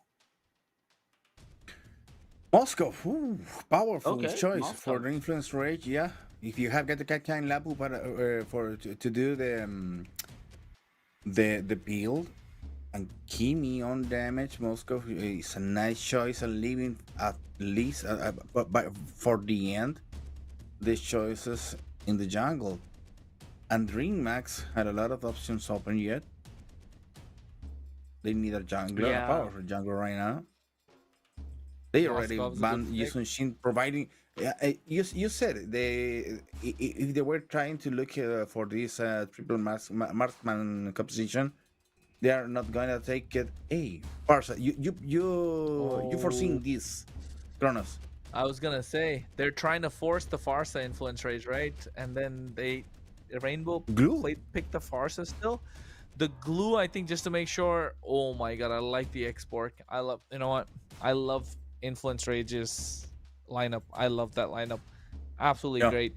Enough sustain, enough burst damage. You can secure the Lord, and the best part about the Lord, why do you take the Akai? Because when he spins, when you're taking the Lord, everyone gets pushed back.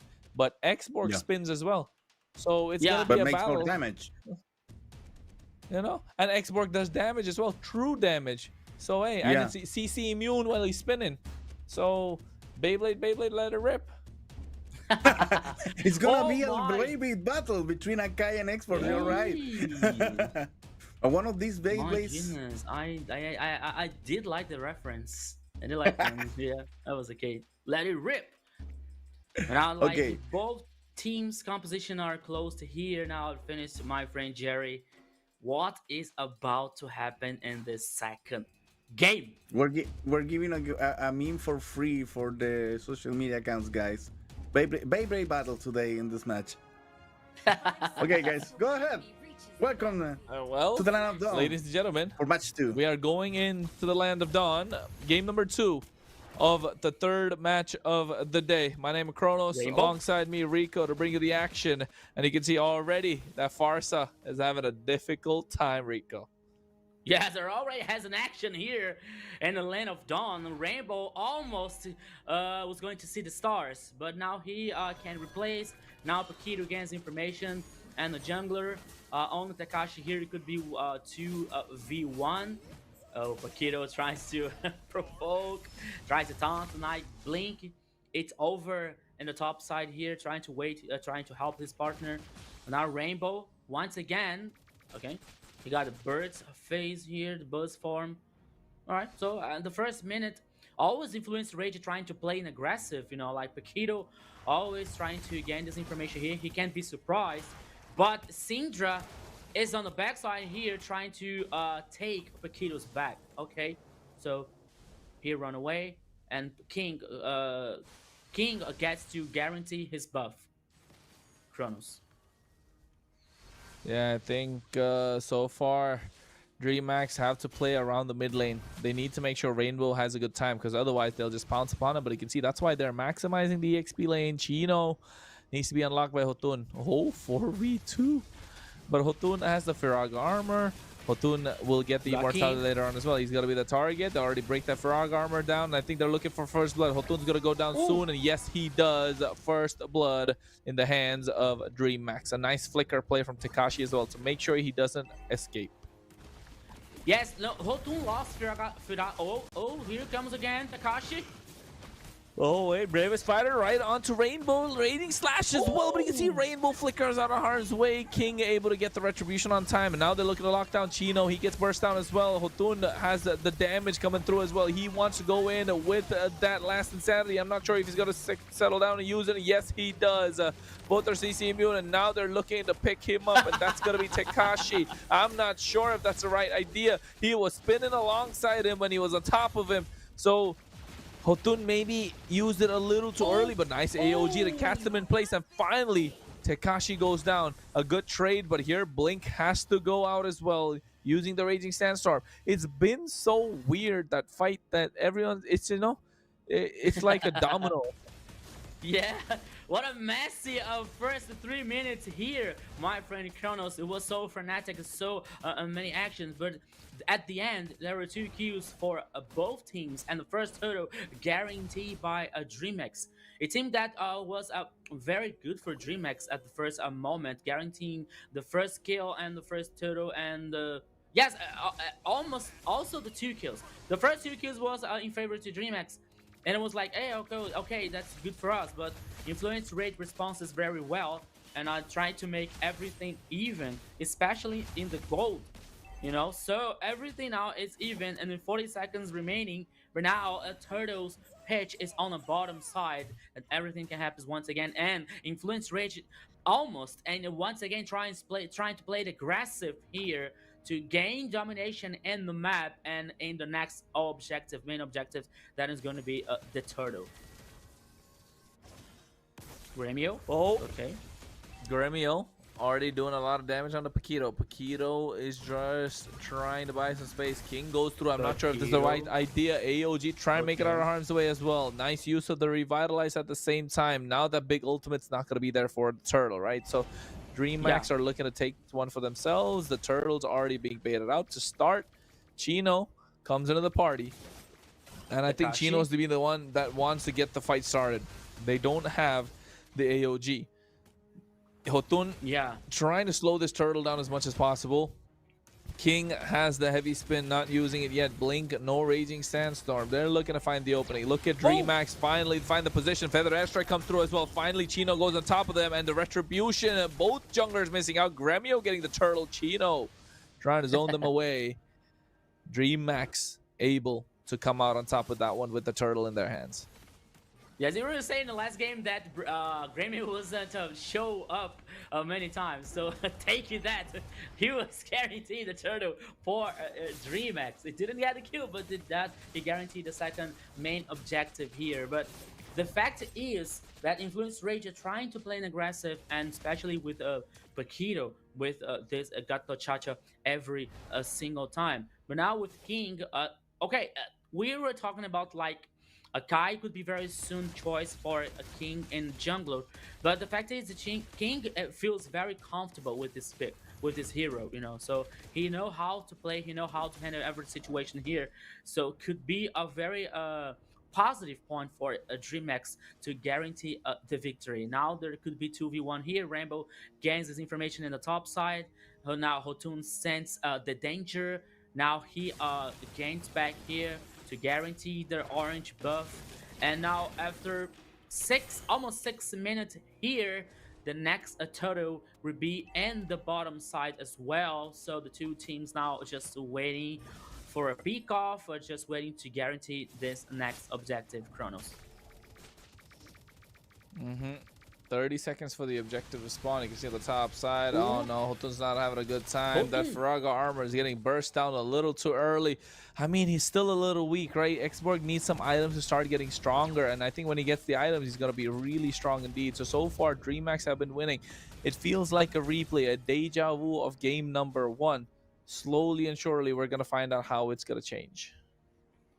Yeah, so as we were talking since yesterday, that one of the problems that DreamX has to solve is about like the late game situation, you know. So now, as you can see on the camera, the turtle here, oh, King almost killed. Oh, Chino goes in, bravest fighter as well, looking at King. Heavy spin comes out at the right time, but Gremio dishing out so much damage. AOG trying to create the separation. Blink able to find it as well, but you can see at the same time revitalized to help him survive.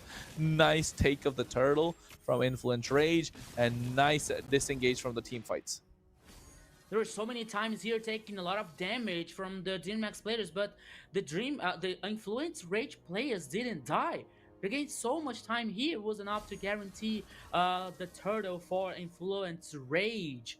The gold is even also after 7 minutes and a half. So as you said, Kronos, Xborn needs some items for the power spike as well here.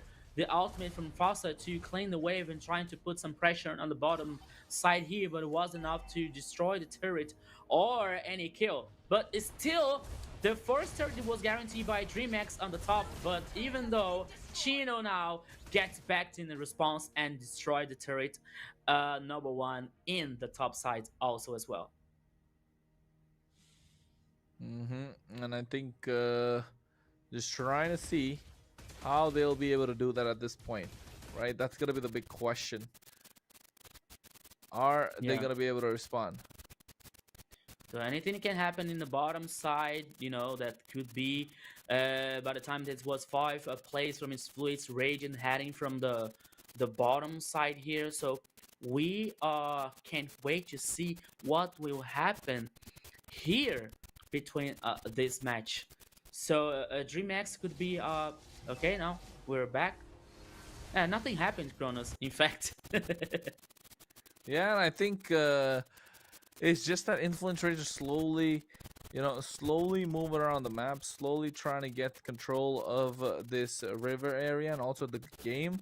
But as of now, it just feels like they're just moving slowly to try and pick something up for themselves. Yes. So now we're gonna head. Okay. So we're going to be back here, guys, now, and yeah, it's the second game here. Kronos is being like, as you said, and the first. Okay, in the first moment, so we have some trouble in the signal, but we are solving here as fast as possible to get back to the game. So as we were saying, Kronos, and you were particularly saying about that, we saw this before in the first game, like DreamX has a very interesting early game, but now Influence Rage is trying to get back, especially waiting for export power spike, and it could be very interesting for them. Hotun has this resilience and experience to respond back, so DreamX now could be very they have to pay attention, especially in the macro game situation here, in order to not lose another game, Kronos. Yeah, so far it's looking good, right? This is the same thing that DreamX did every single time. DreamX are looking good in every single team fight. They're looking good. They're coming out with a lot of kills, but Influence Rage are just not giving up. Influence Rage are just so stubborn the entire time. So I feel like Insolent Range slowly coming out on top, and DreamHack are not having the best game so far. They already one game down. Influence Rage might just take out the second one as well with the way that they're playing. Yes, we saw Rainbow here finishing the Blood Wings, another item from Fossa, and we know that Fossa has a very interesting late game also. So now DreamX has already started the Lord, but maybe it could be a fake call here just to bait the Influence Rage players, you know? So they're trying to open an opportunity here for DreamX's players. As the time Fury with the Moskov is splitting in the bottom lane here. Oh, Kronos, wait. here we go. AOG already been used for Paquito, and at the same time, you can see Fury says that he doesn't want to pick a fight. He wants to split the map. That's what a Moskov does best. The SOD connecting as well, and right now you can see maybe he could go through. He doesn't want to. He comes into the fray at the right time, and he gets the Lord started. Now it's a 5v5, all right. Influence Rage looks stronger. King goes back. He's half HP. He needs to get the buff up at this point. You can see Raging Sandstorm as well, getting the thing started. Actually, just to disengage. Hotun pulling the Lord on the other side. So far, the pressure on the bot side wave is too much for DreamHack. They need to start looking at that. Both the junglers, both the teams dispersed. They do not want to pick a fight, but Hotun's still there. He's still dancing around, doing what he does best. And look at the top side as well. Again, the macro is working well for Influence Rage, but what a pin coming through there. Fine, Hotun, but the damage is coming through is too much. And Tekashi tries to catch Syndra, and Syndra is able to get her harm's way using the flicker at the same time. Tekashi is in the middle of nowhere. It should be an easy kill for Influence Rage as Syndra finds it. Now it's a 5v4. They get even the tier 2 on the top side. The macro game for Influence Rage has been on point the entire time. They have been pushing these minions slowly. They've been knowing what goes in, and the macro game is much better. Paquito gets taken down. Gremio gets the kill, and now the bravest fighter coming through. Rainbow gets taken out as well after that feathered airstrike to no whale, and the Landshaker to drop everything down. Chino looking for more. Syndra comes in with the traction falls, and finally Hotun joins the party. King taken down low. Last Insanity. He might just be going down. And heavy spin comes through. He has the immortality. Survive. SOD connects. I don't think Fury wants to go for it. He could have, but I don't think that would have been a good idea for him and his team. Blink, knowing what DreamHack have to do. The Lord is up, and still they are dancing. You see, Kronos, for a moment, everything seemed to be lost for DreamHack because they tried to focus on Hotun in jungle, but once again, the team fight can start, and here we go again, Kronos. Lord, 17,000 HP, need to find a way to make this work. Influence Rage and DreamHack. Chino goes in, a bravest fighter, Landshaker, Raging Slash, everything being used, and now Tekashi's on top of him. AOG comes through as well. You can see SOD connects. They go through with the last Insanity, find the kill. Hotun and King, they're trying to go at it, but Fury is the one dishing out the damage, and so is Syndra. Hotun able to survive the entire time, and all thanks to the damage that's coming in from Fury. Syndra has been a monster on this Kimmy. 5-0-2. They're getting the Lord started, and I feel like they're going down this way now. It's looking like game number 1. DreamHack kept winning the early game, but when it matters the most, Influence Rage are coming out on top. The Lord marching down the bot side, Rico. Yeah, Kronos.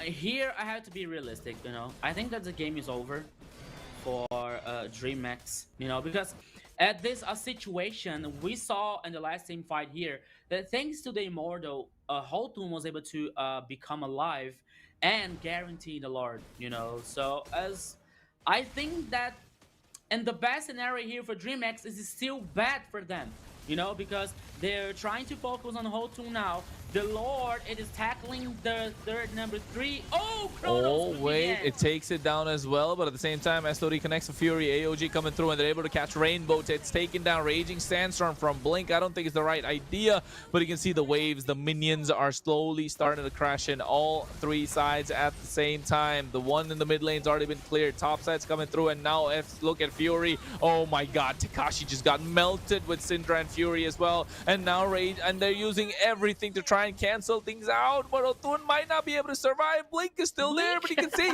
he is able to. The damage is Oh too my much. goodness. The minion is left standing. They do everything that they can. Fury comes back into the picture, looking to try and end the game. Yeah. And yes, they will influence Rage 2-0. As you can see, the players celebrate to pick up the victory.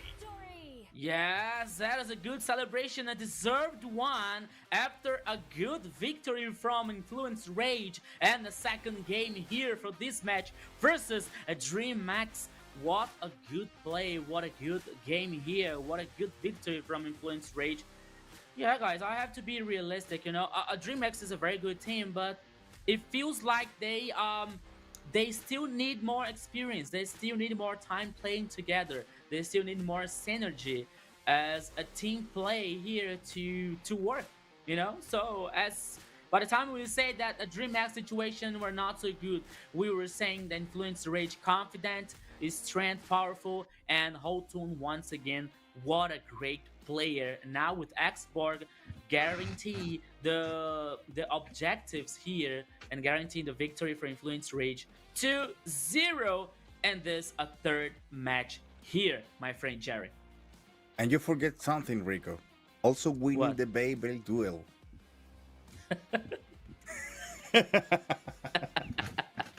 Not just that, not just that. One more thing you forgot. His prediction. Yeah. Let's, Your prediction.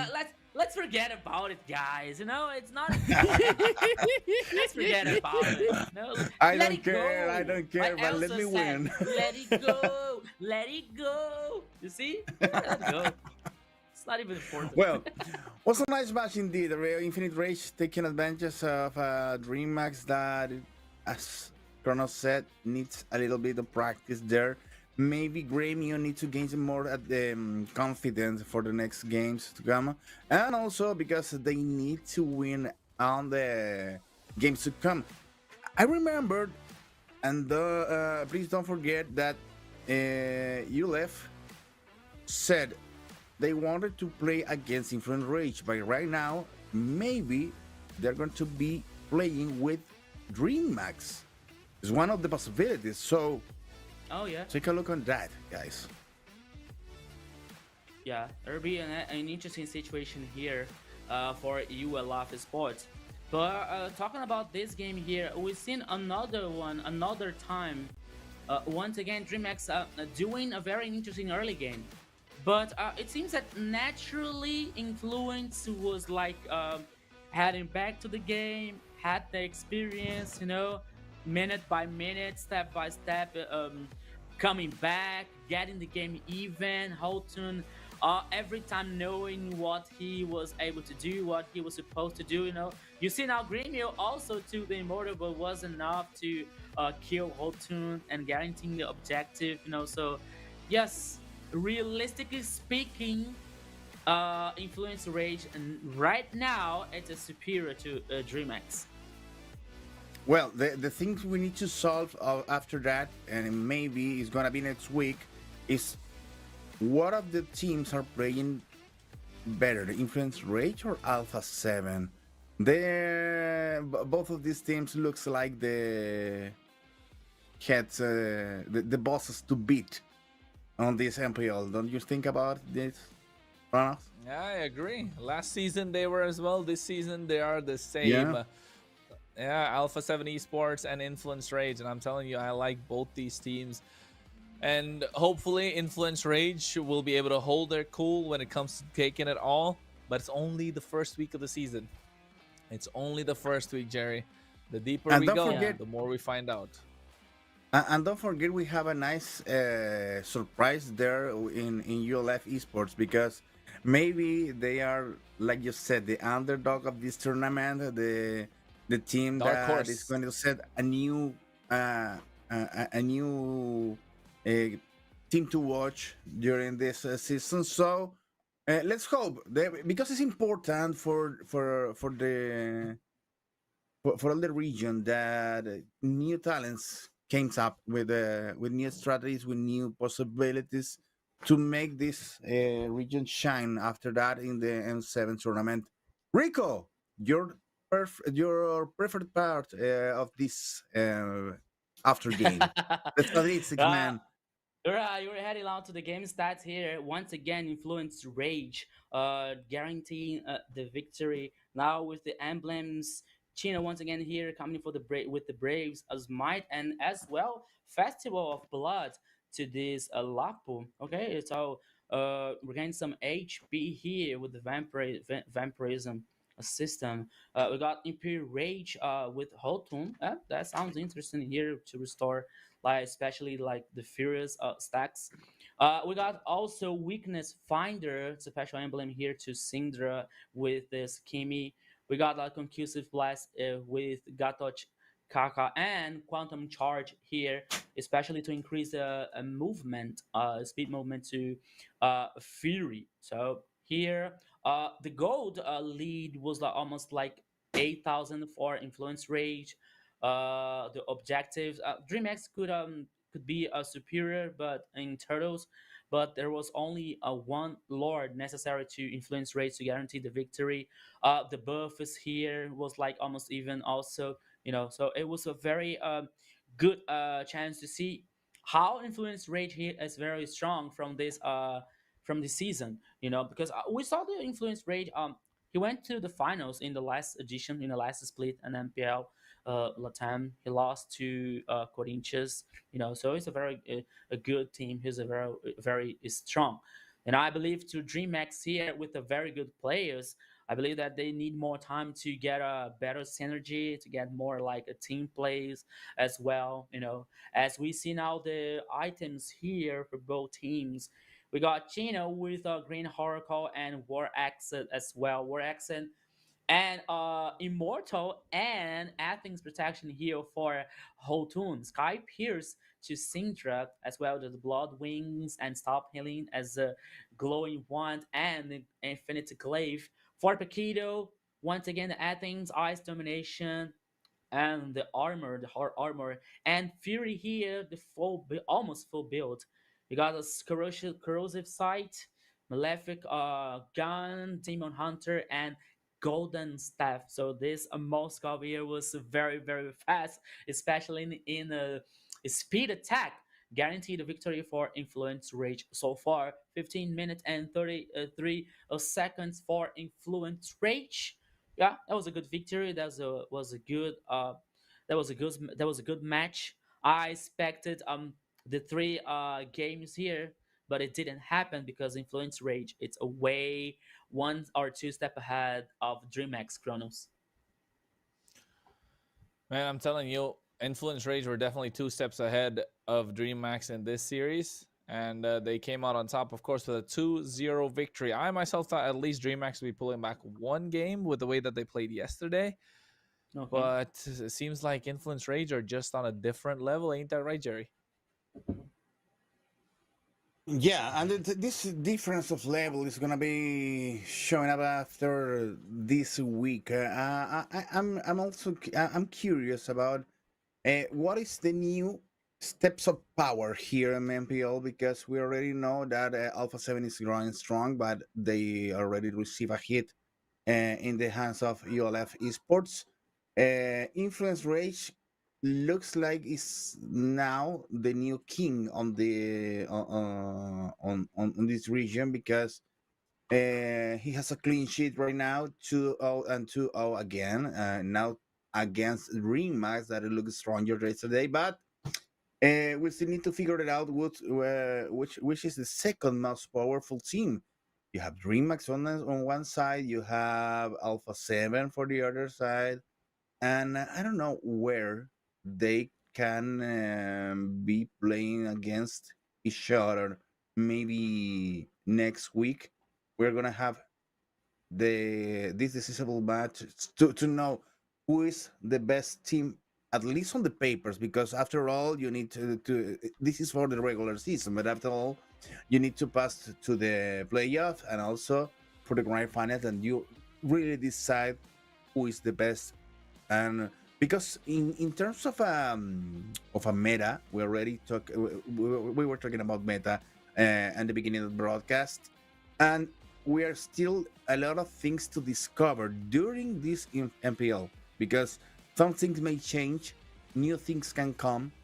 This global ban rule is just making effect on the compositions, and when we arrive to the best of five, it's gonna be a really headache for the whole teams. Yeah, you're But totally right, Jerry. Especially talking about like the top teams so far, as Influence Rage didn't get in so consistent game. You know, he won the two matches so solid. You know, so clean, 2-0, and Alpha 7. Even though their victory, they bled. You know, so ULF Sports showed us a very good game versus Alpha 7 yesterday. So, but I believe now, but we can talk later. But now we have the MVP here is with the Syndra 703, 27% damage, 83% in kill participation. Oh gosh, 3,057 a gold lead and 5 period 10 damage gold. With the items here, Sky Pierce, the Glaive, you know, the Blood Wings, and the anti healing equipment as well. So it was very good and very important for Sindra, the glowing wand here and his hand guaranteed the victory for Infinite Rage so far. So there is it. I reminded you guys, we had a little gap here, so we couldn't send you the vote system, you know. So but that's okay. We're going to solve this. All right, for the next I think the next broadcast, but that's okay now. So we are seeing the MVP that Sindra, he played very well with Kimi once again, guaranteeing the control, the crowd, and the damage every single time in the team fight here in favor to Influence Rage. Well deserved to Kronos, don't you agree? yeah, I think 100% the way that they've been playing, 100% well deserved. This would have been my MVP vote indeed. And I think also Syndra was playing against his former teammates. Let's not forget. So definitely has a Yeah. little bit of a bragging rights as well, right, Jerry? Yeah, it's important for a player that comes to play with a Soul team to make these appearances. We don't know the circumstances of the Syndra's change of the team. Maybe just it's a better offer on Influence Rage, or just wanted to move on. But he has a little special ingredient. Maybe in an interview, we're gonna have some information about that, Kronos. Hopefully, we might do indeed, because we definitely have an interview lined up, folks. And of course, it's gonna be with a big man indeed. One I've been praising for the entire time, right? The one that I've been praising the entire time. But until then, Rico, I think you're the one who expected Dream Max to come out on top. What do you think of Influence Rage's performance? Now it was absolutely outrage. You know, it was absolutely fantastic. I have to agree with you guys about like the performance, about the tradition of Influence Rage.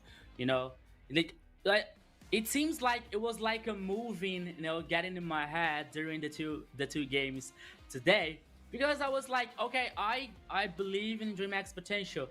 But by the time of the game was passing, and I was remembering all the performance of Influence Rage, you know, from the last MPL, LATAM, heading to the finals, heading to the last game against Corinthians. You know, it was like very, very exciting. It was very, very good. So that was the time that it comes to my head. I say, okay, now I have to be realistic. I don't have to be like, I don't have to believe I shouldn't have to believe in magic, only in the fact. And the fact now is Influence Rage at very a good team, as one of the top one, two, or three teams so far in this MPL attempt season 4. So I have to be realistic. So that was one of the favorites for the title, you know, for the spot in M7.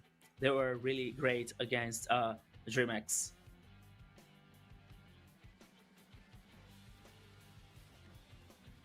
Well, guys, Okay.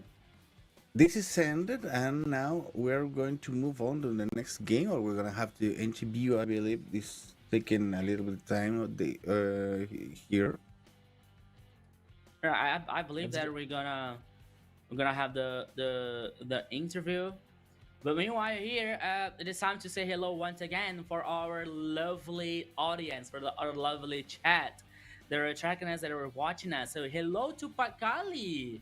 Yes, the woman of the churros that Jerry likes so much. Jerry talked about No, the please. churros yesterday, so I know I'm also hungry today, Jerry. So churros is very nice, especially with chocolate, you know. So it's very cool. So hello to Pakali Paola. Once again, thank you so much. Hello to Desktop. Yes, Daddy. Yes, that's the fair. Hello to GM Obsidia once again. Vinicius. Vinicius Manzon, Eddie, Conde, Dionisia back for, you know. So thank you very much for your audience, for your support, for your like cheering up every time here. And the global broadcast, you know. So we're waiting for the interview. Oh, hello to Jerry Senpai also here. Yes, here is with us in the global chat. Okay, so a few months we're gonna head into the interview with a very yes, a very good name. A very one of the could be one of the most important name in this team, you know. So in a few moments we are heading to the interview, and bless you again. So okay, now so we are here now. We are receiving the man, the legend, the responsible for the draft. Yes, everybody say hello to him. So Hello, okay. guys. I'm sorry Whoa. for the. Let me say. Oh, the Blackjacks. Also, sorry. So Blackjacks, welcome to the global broadcast. First of all, congratulations for the victory. And my question is, what is going on with Influence Rage, and what happens? What is the magic that makes Influence Rage so strong, you know, so qualified to be the top one and to earn this title of MPL LATAM? For me, it's like uh, we close up the team, the same entire team that the past split, because it's Okay. normally that season by season the teams maybe split in two or three players. What else? And this time we got all the entire players. We got Chan, our last mid laner is like soft player, so everyone in the team is focused on to do better, on to get on a solid strategies, and we just have been working on that. We never take any rest since we finished the MSC performance, and we continue working. We never stop to practice. Okay, Kronos. You know what, Coach Blackjacks? You know I'm a big fan. We've been around the block a Yeah. couple of times. Nice to Yeah. see you here again. I'm glad to see you in that purple jersey once more. I got a few questions to ask, okay, but I'll be quick. First of all, Yeah. where's the extra X's on your name? You gotta have at least 3 X's, right? Blackjacks XXX, or is it just Blackjacks double X? I mean, I'm not sure. It keeps changing every single time. All jokes aside, though, nice to see you guys back in better form. How has the addition of Syndra helped the team? Uh, for me, Sindra has helped us to be like more disciplined or on our strategies and rotations. Chan was better, in my opinion, on to mechanics, but Sindra is more relaxed, you know. So on that point, I think that we have improved on our strategies and rotation and how to move around the map to take objectives and don't overextend. You know, if you see our matches right now, we Yeah. don't overextend like before. Yeah, that's Okay, good. That's good. I Jerry. mean, I was gonna say the Oh, macro sorry. control is a lot better, and you're able to, it's a little bit different. You're not so aggressive. You're not too deep. You're taking your time. I think that's what Cinder brings in. But of course, I just took a look. I took a peek right on the roster. I see there's an assistant coach as well. right? If I'm not wrong. Yeah. So what's his, we know Coach G, he's been around a lot before. What's his impact been on the team? Well, we decided, especially me, to include Coach G. I knew him. I contact him, um, and I want that he form part of our team because um, some of my past disciplines from here from Spain is playing on China League, Chungmyeon, Mm-hmm. and he was him coach, and he told me that he's good. Then I decide the team fired him, and I decide to take him with us, and he has teached us a lot of things.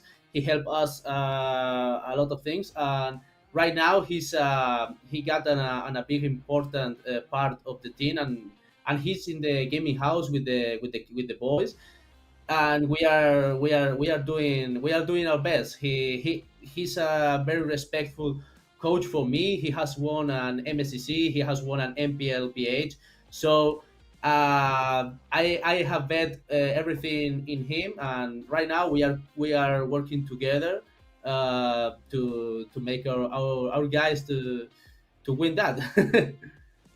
Okay. Okay, I have a Very. little question, I wanted to make this a question for the whole players, and now that you're the coach, it's better to make it to you. What do you think about the global ban rule? How this affecting the gameplay, and how do you think it will affect on the best of 5 games? Because there you're gonna be your possibilities even narrower on the last games. About the global ban, my opinion, for our team, it's not a problem because if you get a very big champion pool, you're not gonna have any problem with the global ban. You can pick whatever pick, whatever flex. It doesn't matter. But on my opinion, I told when someone of the organization sent us like forms, I told them that for me maybe it's gonna be an disadvantage for teams that got players that only play 2 or 3 heroes. For me, the global ban is very bad for them. But if you got an a very important, a very nice champion pool, it's not gonna be a problem for you. So that kind of rules, I think that put pressure on the players to start to play another things, another different things. For me, it's no problem for the global ban. Okay, so very well. So Blackjacks, thank you so much for your time. Thank you so much for your interview here with us. Congratulations with the brilliant performance of Influence Rage. I'm so sorry I get a different bet, but I'm so sorry. Now, realistic speaking, I have to be honest. Influence Rage is a very strong team. And now is Only one of the wins, qualified. coach. Yes. Only Only yes. wins wins. now. It's All our the goal. way. It's our goal. Let's It's our goal this exactly. this season. I can Every see. I every can see now. yeah. For us, the goal is win all the MPL without lose any game. It's our goal. It's our No Okay. goal right now. excuses. Let's make it happen. Okay. No excuses. Yeah. Thank you, Thank Blackjacks. you, Paquito and Alex. Fury to stay Congratulations. calm now. Oh. Yeah. Thank you Well, once again. Congratulations. congratulations. Stay safe. That's it. Oh, that was a good interview because now I got some idea what about the influence race organization. Because they have the very good coach as Blackjacks, and they had already they have other coach, and also very well known and very experienced coach also. So influence rage is Yeah. a very like well based, has a very good structure, to get a very good performance. You see, so Okay, yeah, guys. congratulations to influence rage. Was a great game, but now it's time to move on because we have heading to the final match for today. There you have on the screen 9C Global, Arctic Aurora, Chaikite, Bagin, and Ur, the guys from Argentina, are gonna be fighting against a big demon on Latin America. Don't you think so, Kronos? Hey man, I'm telling you, Alpha 7 Esports, one of my favorites indeed, but 9Z Globant are no strangers to the big stage. Last season, they were #1 in the Swiss bracket. #1 team in the Swiss bracket. They went 3-0. They didn't lose a single game. Why? Because this is the reason. They follow their keys to victory. One of them being with a strong early game gold laner, force fight around turtle, objectives to snowball the lead and secure momentum. And how is those early game marksmen? The Harriet, the Granger, the Bruno. These are the three that they'll be looking to secure for year. And we already saw what he can do on the Granger. We've seen a little bit of the Harriet as well at the same time. I think if they ban those two out, put him in the Bruno. So far, in the entire 2 days that we spent, Bruno hasn't been having a good time, has he, Rico? Yeah, they have a great performance, especially yesterday against Entity 7. It was 2-0 with a good victory also. So 9Z comes at one of the favorite teams also to the MPL LATAM Season 4. But now they have a real proof, a very hard proven challenge here against Alpha 7 as the last match of the day here on the second day of MPL LATAM Season 4. And you in the audience can tell us your support, can tell us you're cheering up with team you're cheering. But now we're going to see their lineup for Alpha 7 with Hesu, Flick, Frost, Luis, and him. Gusta La Gusta, the monster in a gold lane, so far trying to defending the title because, as Chrono said yesterday, they are the former champions. They are the old Corinthians team, so they're now in a new org now. They're new in the lineup here, so trying to defend the championship, trying to defend the title. Alpha 7 comes so strong and so qualified also to MPL LATAM Season 4. Even though we saw yesterday against ULF Sports that this team can bleed, so you have to be very careful and pay attention because all the teams knows about it so far, my friend Jerry. Yeah.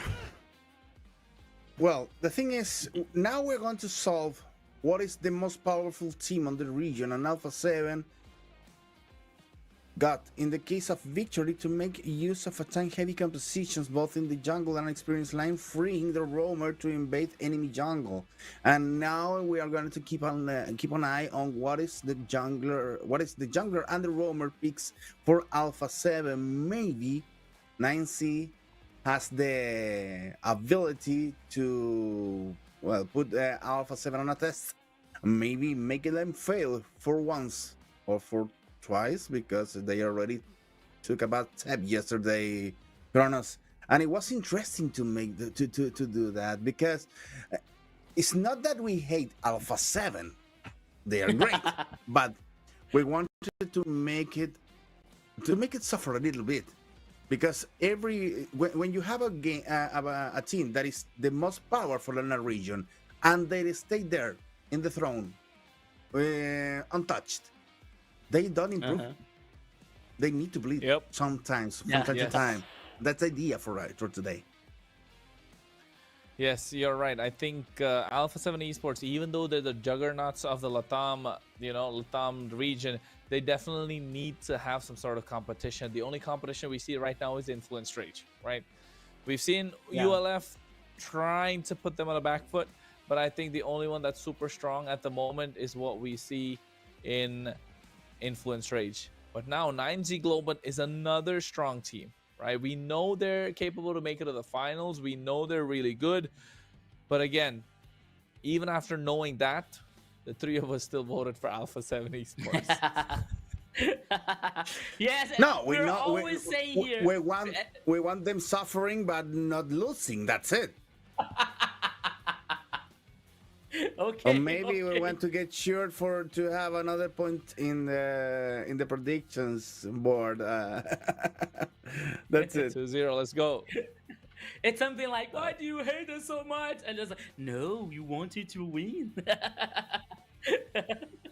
But now we're talking about, like, we're going to see the draft scene here for the first game between Alpha 7 versus 9Z Globant. Oh, it's on fire already here. Okay. Oh, once again, yes. Thank you so much, production. Now, so we were saying the first ban phase here completed. 9Z Globant comes with Fanny, Fovios, and Zunxing as the first band complete. Alpha 7's turn comes with Angela, Chip, and 1-1 as 100% banned so far in MPL LATAM Season 4. Now the first choice here for 9Z was Baxia. Meanwhile, Alpha 7 comes with Arlot and Harriet for probably for Gusto Lagusta, almost 100% sure for Gusto Lagusta here in a goal lane and focusing in the late game here. So the response back here from 9Z is Esmeralda and Kimi. Oh, it's a good response here for Esmeralda, especially countering Harriet in the mid and late game here so far. So yeah, was a good draft so far here for 9Z, especially with Esmeralda and Kimi and the mid lane here, Kronos. Yep, and I think at the moment with this lineup, 9Z Global are looking super strong. I don't see how they're going to lose this one. They have a lot of frontline, they have a lot of damage. But then again, we would have already counted out the opposing team if it was an Alpha 7, right? It's Alpha 7 Esports. Yeah. I think they're definitely the ones who will stay strong. And here, that's why you can see the R-Lot already in the hands of Hesu. We saw it yesterday. He was an absolute menace. Patient. He's very patient with his R-Lot, with his engages. So that's something that Alpha 7 have on their side. Gusta Lagusta, I mean, do we really need to talk about him on this Herod? And again, they get in the mid lane Farsa. Frost has been an absolute monster with this Farsa. Now with the extra range against the Kimi, they need to find an assassin. They need to find to snipe someone down. I'm looking at a Hayabusa. I'm looking at a Joy. And 9Z Global are looking for the same. So those two should be banned out right now as well. Yeah, so it's time for both teams here banning for these assassins, but Alpha 7 chooses different. He chooses like banning Khalid here, probably the roaming for 9Z Global. So let's see now how and which one 9Z is going to ban as a fourth choice here. Could be, as Chrono said, could be a jungler, assassin. Let's see if they're gonna focus in this situation here. Remembering that maybe it could be a very good choice for Alpha 7 could be a Joy here and Flick's hand. I believe that could be a better choice, even better than Hayabusa, I guess, because as Chrono said, there would be so many resistant heroes at the other side. So that could be not a good idea for not a good very interesting for Hayabusa. Lancelot was a fourth choice here of banning for 9Z Globant. So as we were speaking about like focusing in season jungler assassins. So let's see now which one is going to be the last pick of banning for Alpha 7. So my friend Jerry, what do you think about so far about these two compositions? I think they maybe could ban Hayabusa instead of a picking, because maybe they're saving Hayabusa for later, for another game that if things get complicated. Helios is a plan. Well, to avoiding to start the initiations on Farsha, that's for sure. But they still managed to leave open some another options to get Farsha and instantly killed. So now the thing is, who's gonna ban 9Z? Well, Hayabusa is a nice option to ban for 9Z. This one right now. Yeah, that's what I'm saying. Hayabusa, Lancelot already banned out. Hayabusa's banned out. That means they get to play the Joy on the other side. So if they ban the Joy, it's gonna be the Hayabusa. Don't you think in 9Z Globant, ban on Hayabusa? But what about picking Hayabusa for 9Z Globant? Is that possible? No, Alpha 7 would have picked it up 100%. Alpha 7 would have picked it up right now 100%. Oh, wait, the Isun Shin was open, so they get the Isun Shin. They don't want to go for the Joy. I'm not sure if that's a good idea because there's a Boxy on the other side. There's an Esmeralda. They're going to be very invasive at the same time. But then again, Hesu will be having a lot to play with this R-Lot in the EXP lane. So 9Z Global here, they could go for the join the jungle. Maybe they're trying to bait it out so that the 9G Global won't be able to use it for the next game. That's a different strategy as well, right?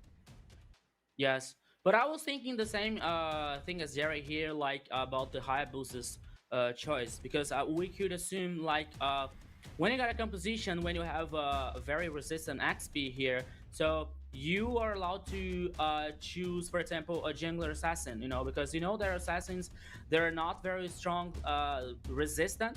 So if you could pick XP who can make a frontline, for example, you were able to choose R and roaming or jungler assassin here with low resistance. So yeah, that could be a idea for a Knight Z Globant, but they didn't choose, they banned, and now they're finished that composition with Kalia with a very good initiation here and very good engage, and the wombo combo can happen with Beatrix as well and Kimi. So Nize's global composition here comes very strong so far. So once again, I agree with Kronos that maybe this Instinction here could not be the best choice, but okay, we are talking about Flick and we are talking about Alpha 7, so anything can happen, Kronos.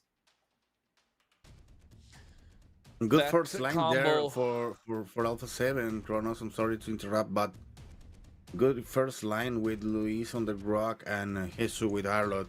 It's gonna be very hard to get to the Farsha. Yeah. I mean, but you can tell, right? The one thing I was gonna say, you can tell that they're really relying on big plays, big team fights, big ultimates, feathered airstrike, the tectonic charge, Herod Zaman Force, the final slash. So Alpha 7 Esports have big ultimates, but 9Z Global, they have pick off with the Kalea. That pick off Kalea can work with the Kimi, can work with the Beatrix as well. And Beatrix has a lot of AoE. I like the Beatrix here, and I think it's gonna be a Euro special. Let's just hope that it comes out well. Okay, we're going to the land of Dawn. We're gonna have a Rico on rest right now. I'm gonna stick with Kronos for this last match of the day, game 1 in this Latin American MPL. Starting one match again, my brother. Let's do it, Jerry. Let's do it, because that's what Alpha 7 Esports and 9Z Global will be telling each other. They want to get this victory, and they want to get this victory as clean as possible. For what reason? To show that Alpha 7 are still the dominant team, and why for 9Z Global? So that they can hang with the big boys. And you can see both these junglers little clean with what they're doing and trying to do as much as they can. Dangerous Grass is going to be the map that we're playing in, folks. Already getting things started. And Lethal Wanderer in the hands of Flick, and you can see the movements are coming in clean, and he's looking to clear the bot side before he moves top. And that's why nice bit of rotation coming out as well. Did Aurora steal it? Yes, he did. Okay. So it's first moments, and we already see some aggression in hands of Arctic over there. Jesus and Luis taking care of the enemy on the upper line, and Globan is gonna be building maybe the first offensive move on Jesus. But Begin cancels that idea and goes again to the middle lane. Yeah, and looking at the emblems as well, right? They're doing okay, nothing crazy out there. But I think Alpha 7 Esports slowly, already Flick is a little behind Aurora, if you think about it, because Aurora came in and stole the jungle creep away, right? And as the Esun Shin, you want to farm up. I've said this many times, Esun Shins always want to farm up. But one good thing that both the teams have going for themselves is they're playing together in their gaming houses. Yeah. I don't know if all the guys from Globan are there. I just can see 4 of them. Maybe he's maybe hiding. one of them couldn't arrive, but it's okay. I believe it's different. It's difficult when you have a player from another country. Oh. Well, the battle for the first turtle starts, and Luis is already in trouble. Yeah, you can see Hess already used the final slash. Nice feather extra coming in for Nave as well. The damage coming in from Flick, but you can see Che doing so much at the same time, and Hesu bought enough time to make sure Flick is able to survive. Meanwhile, Turtle already being started. First blood in the hands of Arctic. Zaman Force dropped down, but you can see that damage is done, and Arctic pays the price for them to get the turtle. So 1 for 1, and Globan get the turtle. Yeah, but Globan also has the little freak on the gold amounts, and now over Frostland Neve, who goes down again. Forsha dying on the first stages of the game is really difficult to deal with. You don't want that. Yeah. They definitely don't want that. Louise here. I feel like, oh, wait, what a final slash coming in. Luis goes for it as well onto Aurora, but you can see Che is just free hitting the entire time. They have no way to stop him. Aurora gets taken out. Gusto Lagusta with a Zaman Force looking to take down Che. No flicker present. Should be able to get that quite easily, but they disperse thanks to Arctic making that rotation. Well, Nancy Globan appears to be on an aggressive mode. It's look like they are not here to play, just to kill. That idea to make Alpha 7 bleed again. Maybe. Sometimes something that they saw yesterday give us some ideas for N90 Global. What are the points to squeeze on Alpha 7 that make them bleed? I think at the moment for Alpha 7, this is what they need to do. They need to make sure they force things out. Hesu already used the flicker, and now that means he won't be able to escape. Traction Pulse to pull them back. Nice kill. J-Cat able to get that one with the help of a Sky Piercer. Nonetheless, Luis already used his ultimate at the same time. That is not going to be available for the next turtle, and 9Z Globant are doing everything right.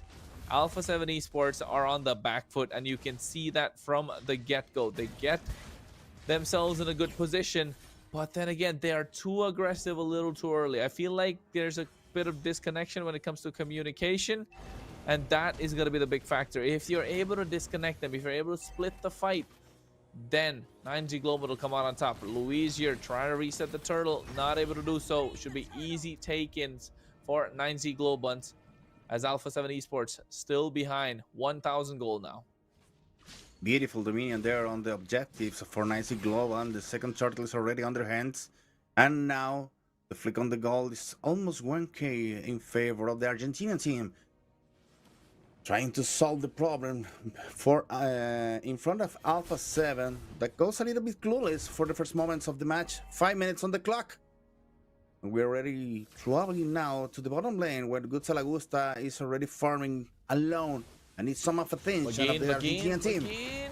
Oh, they're looking for it, but at the same time, you can see they get a nice charge as well. 3-man knockup with the combo. This is what I was talking about earlier. The combo with the Beatrix makes a big difference, and add Che into the mix with a Kimmy on the marksman in the mid lane. Bye-bye the tower. This is looking a little bit difficult. It's a little too much power for Alpha 7 to deal with, but you can see nice trade on the top side as well. Flick is able to take the tier 1 as 9Z Global and take a tier 1 on the bot side. It's the ability to flick to read the moment. They said, okay, they're gonna break the first tower on the bottom. Well, I need to do something, and it goes up on the top line. So to do the same, never mind. Luis. Finally, they get Che. Finally. After what, about 6 minutes into the game. It's not that long, but it felt like forever because Che was free hitting every single team fight, every single area. He's been landing his skills the entire time. He was annoying, and now the fact that Che's been taken off the table, you can see Frost is probably going to get a slight bit of an advantage in terms of rotation, and they have to maximize the time that they get out of it. And now they're looking to take down a tier 1 on the bot side. Same idea from 9Z on the top side. You can see Vagin, he's hovering over there as Ur is looking to take that out. Yes, they trade. Turtle is up, Jerry, and I think Alpha 7 wants to contest. I'll take a look on the turtle now because Luis is already there making the ugly faces to Aurora that tries to get it. Vic secures the turtle, and now another balance begins. Yeah, what a knockup coming through. Hesu here, he could go for the final slash, but already used it preemptively. Nibiru's passion coming out from here, but you can see Gusto Lagusta, Zaman Force. Oh my goodness, he almost gets taken down. The damage coming in from this double marksman comp is too difficult. Luis might be going down. Arctic just so close for comfort. Now they want to get the tier 1 in the mid lane. Frost, no feather airstrike, so they won't be able to clear this, but they might be able to do so with the help of Flick as well. 9Z Global do not want to play too aggressive because so far they've been doing everything right. If they make a mistake, Alpha 7 will maximize the advantage. Well, the thing is, Gustav is not participating on the battles at all. He just has 3 assistants right now. Luis is taking the big part on these shows, and also taking all the damage. Don't forget that Luis is the tank and smelting under the damage of Vagin and Ur sometimes. So need to be careful, Luis. It's made of rock, but it's not impossible to kill.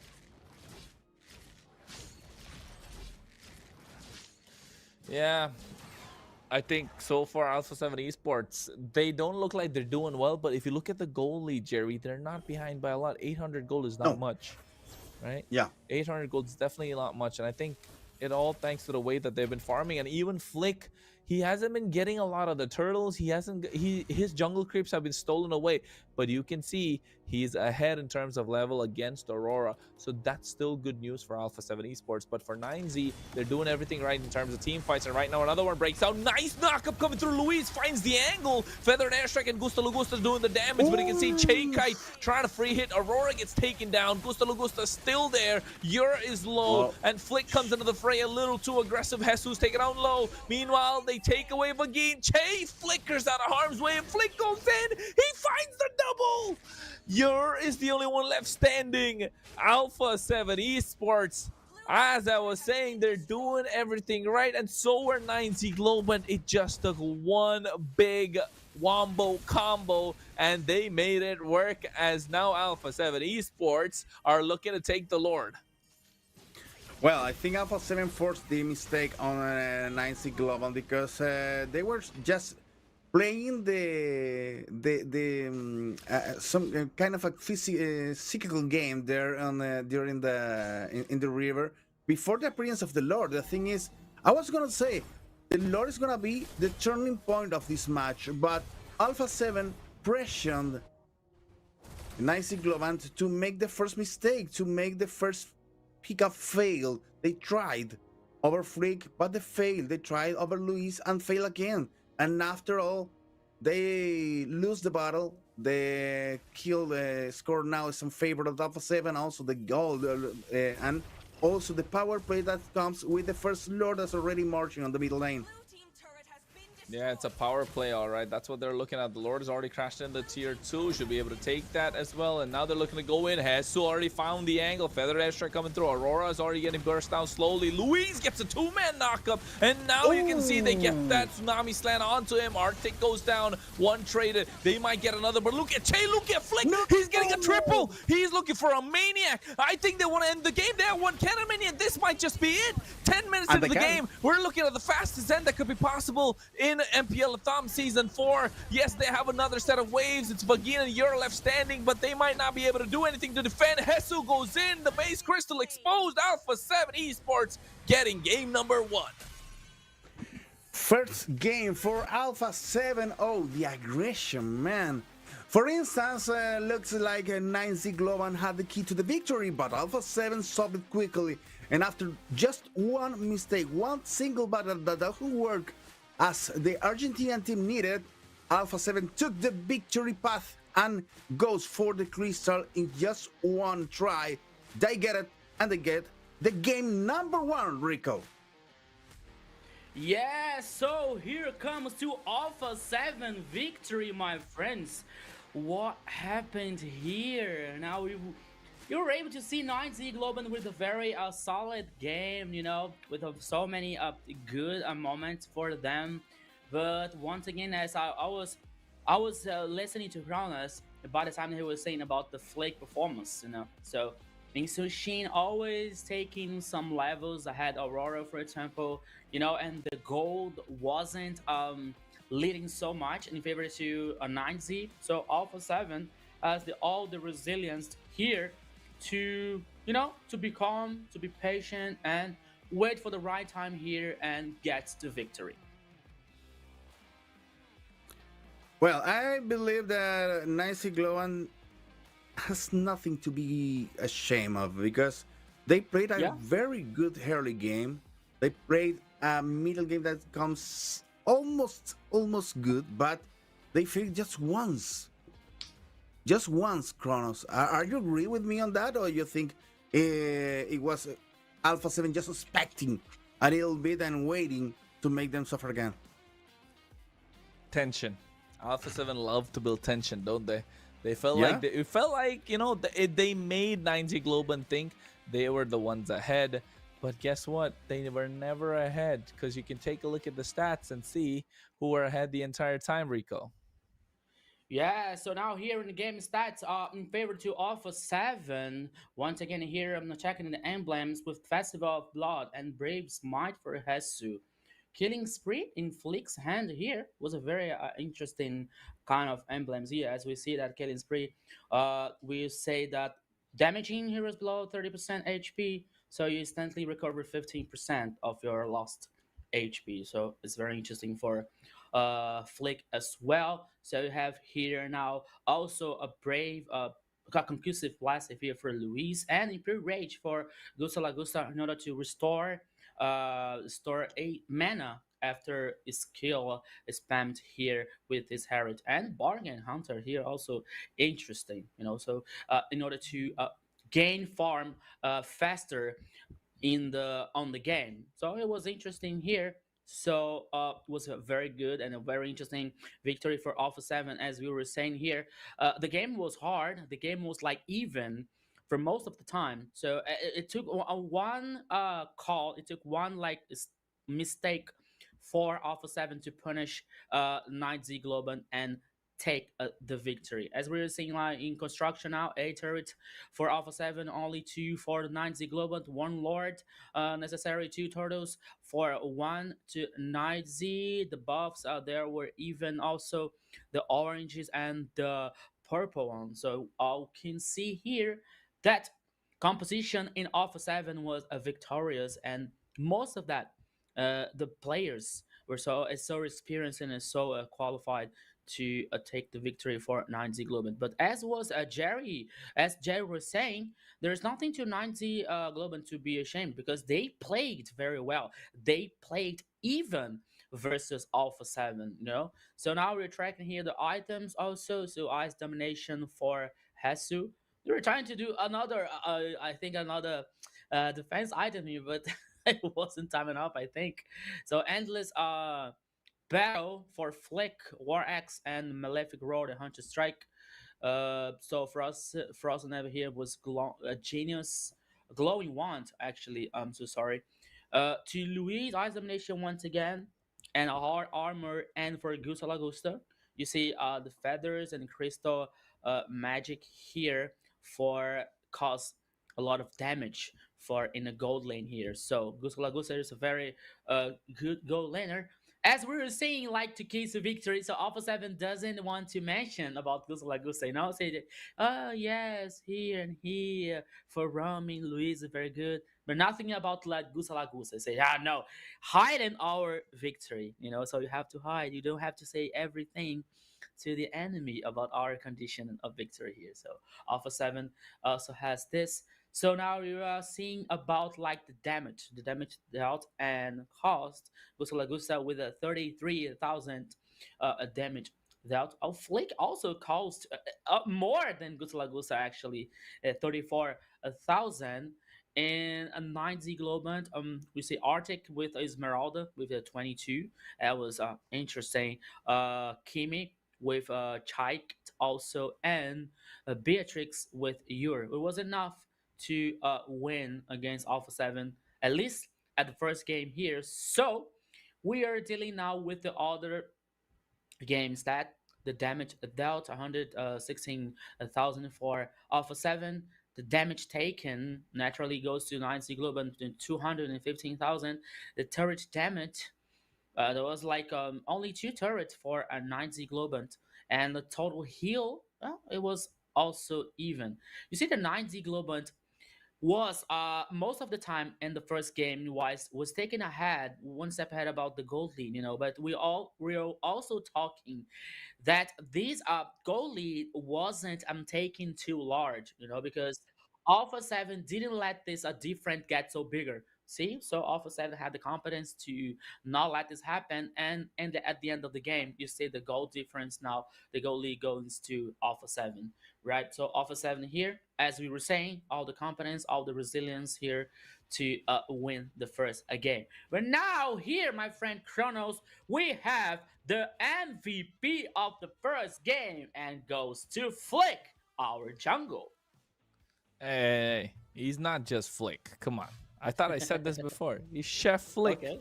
You gotta make sure. You gotta say it right. Chef Flick has been cooking in the land of Dawn indeed, and he has been doing great. In Wednesday, from his LATAM debut, he has just been having highs and highs, and the way that he's been playing is absolutely great. And now you can see 604 KDA, 29% damage, 91% kill participation, and of course, what a lead in terms of gold, and what a way to end the game as well. He knew his power spike, he knew when to go in, and once he started getting those items, once he knew he was able to play aggressive, he just went straight in for the money. Yeah, and it's also very interesting here because it shows that Flake also have a champion pool, an interesting champion pool, because we saw him play with Hayabusa, and he plays very well, as we saw yesterday. Now he, of course, that Insushin is very strong in the meta, but you have to be good to be very strong also. So Flick knows that, and he is the MVP of the first game. Remembering now that this is the last match of the second day of MPL LATAM, so we are about to see the second game way minutes ahead. But Jerry, you said that 9Z Globant wasn't didn't have anything to be ashamed of about the performance in the first game, right? So they have potential and they have the experience, and they are qualified to draw this match until so far. Oh, we already said that Alpha 7 is the final boss in Latin America right now. It's the final boss of the region. So when you have this quality of gaming on the early game against Alpha 7 and make them suffer for a little bit, it's okay to be proud. And also, despite of Chronos said, okay, they never was really an advantage. It was just a little freak in the gold amount, a little flick on the kills, but the difference at the end it wasn't high enough for Alpha 7. Maybe if they were taking care of a little details, I think that in a couple of battles, Nancy Globan overextended their aggression and pass on looking for Farsha, and that was a mistake because after that, Jason Shin appeared and make the damage that we already saw at the end, and with the with the final result, and also with Freak as an MVP, because Freak hasn't appeared until the middle game. After Freak appears in the middle game, the game twisted, and the lack of 9C, not the lack, but the commitment on 9C was his own enemy. The anxious to get the victory maybe played against them. So they need to be more calm, taking care that they are playing with a great team, with the best team on the region. And that's difficult for a team like 9C, because as a new team, maybe not as a new, because 9C is not new, but as a new composition, because they have already some changes over there. They're willing to demonstrate that, to show what are they capable of, and the opportunity to make Alpha 7 Blade is a good opportunity to show that they have the possibility to get into the finals. Kronos, but they have more chances to do so, not just now. So they need to be more patient and control the game during the middle game. Yes, I agree, and I think you're right, because you want to see more competition, you want to see the best of the best. You don't want it to be one-sided all the time. And I think I like what you said in the beginning as well, the small details, right? When you're facing teams against like Alpha 7 Esports, when you're facing teams like Influence Rage, it's the small details that make a big difference.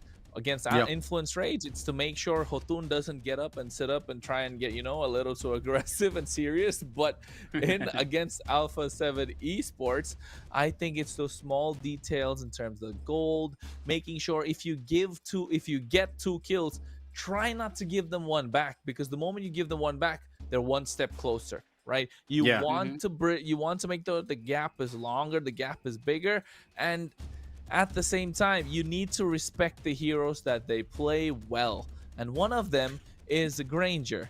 And Gusta Yeah. Augusta is known to be the best Granger in the LATAM region. So I'm not sure And- why they would do that. And not just that, you know what? Hesu as well is one of the top Fovius players ever since he moved from the Philippines into the LATAM region. Well, and another little thing, they are still Hayabusa open. So now they can make that trifecta there. Oh, they pick it They go for the for Eve. the middle lane. Yeah, and I've also Yeah. is one of the good For Frost, yeah. for Fusoneers. So well, they are choosing their prime for now. The best selection for Alpha 7. I think Yeah, they're it's- trying to say, they maybe booked a dinner reservation at a restaurant. They're getting late, so they want to end this game early. My That was a friend, good one. it's almost midnight there. We're gonna finish almost midnight in Brazil, and I told you that not even the Frango stores are open at that time. I remember when I was in Sao Paulo, the 10 p.m. at the afternoon. Okay, we're already all is closed. The only thing you can find after 10 p.m. is sushi. Okay. Am I okay, right? Yeah. Rico? Yeah. You're right. The only thing you can find is sushi and Yeah. fast food. Almost 24 hours in only fast food and sushi and stuff. Especially in São Paulo. Yeah. Even though I like sushi though, but every time it's not that. But it's not time for a dinner reservation at all. Yeah. Well, let's see now, because the draft is on fire, as you were saying, Yeah. as you were talking about that. So the fourth ban here is about Harriet and now Bruno. Alpha 7 is focusing on the gold lane. So let's see now what is the last choice of banning here from 9Z Globant. Assuming there is still left the jungler, and the roaming for Alpha 7. So Gato Chacha is the last choice here of banning. So once again, as Jerry was saying, Hayabusa, it is still open for a flick here. As also Joy, Joy it is still open also, because I don't think that Hayabusa is going to be a good versus his two front lines composition in 9Z Globan. They option. Okay, they decided to choose Lancelot Kronos. They said no Hayabusa, no Joy. We're gonna go with what works best in this current meta, and that's the Lancelot. But on the other side, 9Z Globant can pick up the Yi Sun Shin, right? They still can go for the Yi Sun Shin. They can still go for a Hayabusa. They can go for a Joy as well. I'm not sure if Hayabusa would be... No, I think Hayabusa is better than Joy here. FG Joy is even good. I think Joy is better than the Hayabusa. Yeah, they pick up the Joy indeed. Oh! What? Is Obsidia available? Is Obsidia viable for use? I don't think so, right? Not for the first week. Okay, so we're going to check it out about that, but we're seeing here on the second game.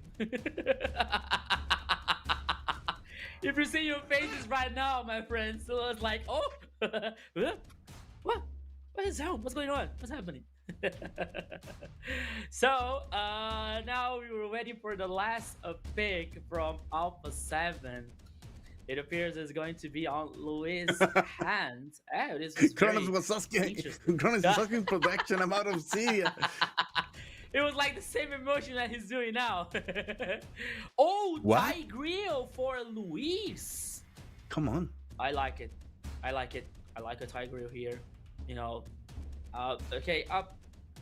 I think that execution might be not so easy for Alpha 7, but if it works well here, it could cause a lot of damage, you know, and cause a lot of trouble for 9Z Globan. But once again, the composition of 9Z Globan is also very strong with the two front lines. Joy, a very good jungler, you know, and Zunshin that we were saying like a very high win rate so far. So let's see what's going on. Let's see what's going to happen in the second game. As we were talking about, like the flying clouds once again for this second game here. 9Z Global versus Alpha 7. Okay, now the Yeah. confirmation is already freed from the 25th of Yeah, yeah. September, so It's it's 3 confirmed. days by now. Yeah. So they need to have this. I don't know. Maybe they tested a little bit, and now we're going to see an interesting match from Nancy Globan looking for the victory to go to pressure Alpha 7 to the third game in this, the last match of the night, guys. We're ready to rock with Cross. Yep, and you, Jerry. And I think right now, this is the second game in this best of 3, but it feels like it's going to be over already. And I'm not sure I've seen a Obsidia game before in the Land of Dawn, but hey, there's a first for everything, right? But so far, both the junglers, the Joy as well as the Lancelot, have been working around in the Land of Dawn to make sure they're gonna start hurting soon enough.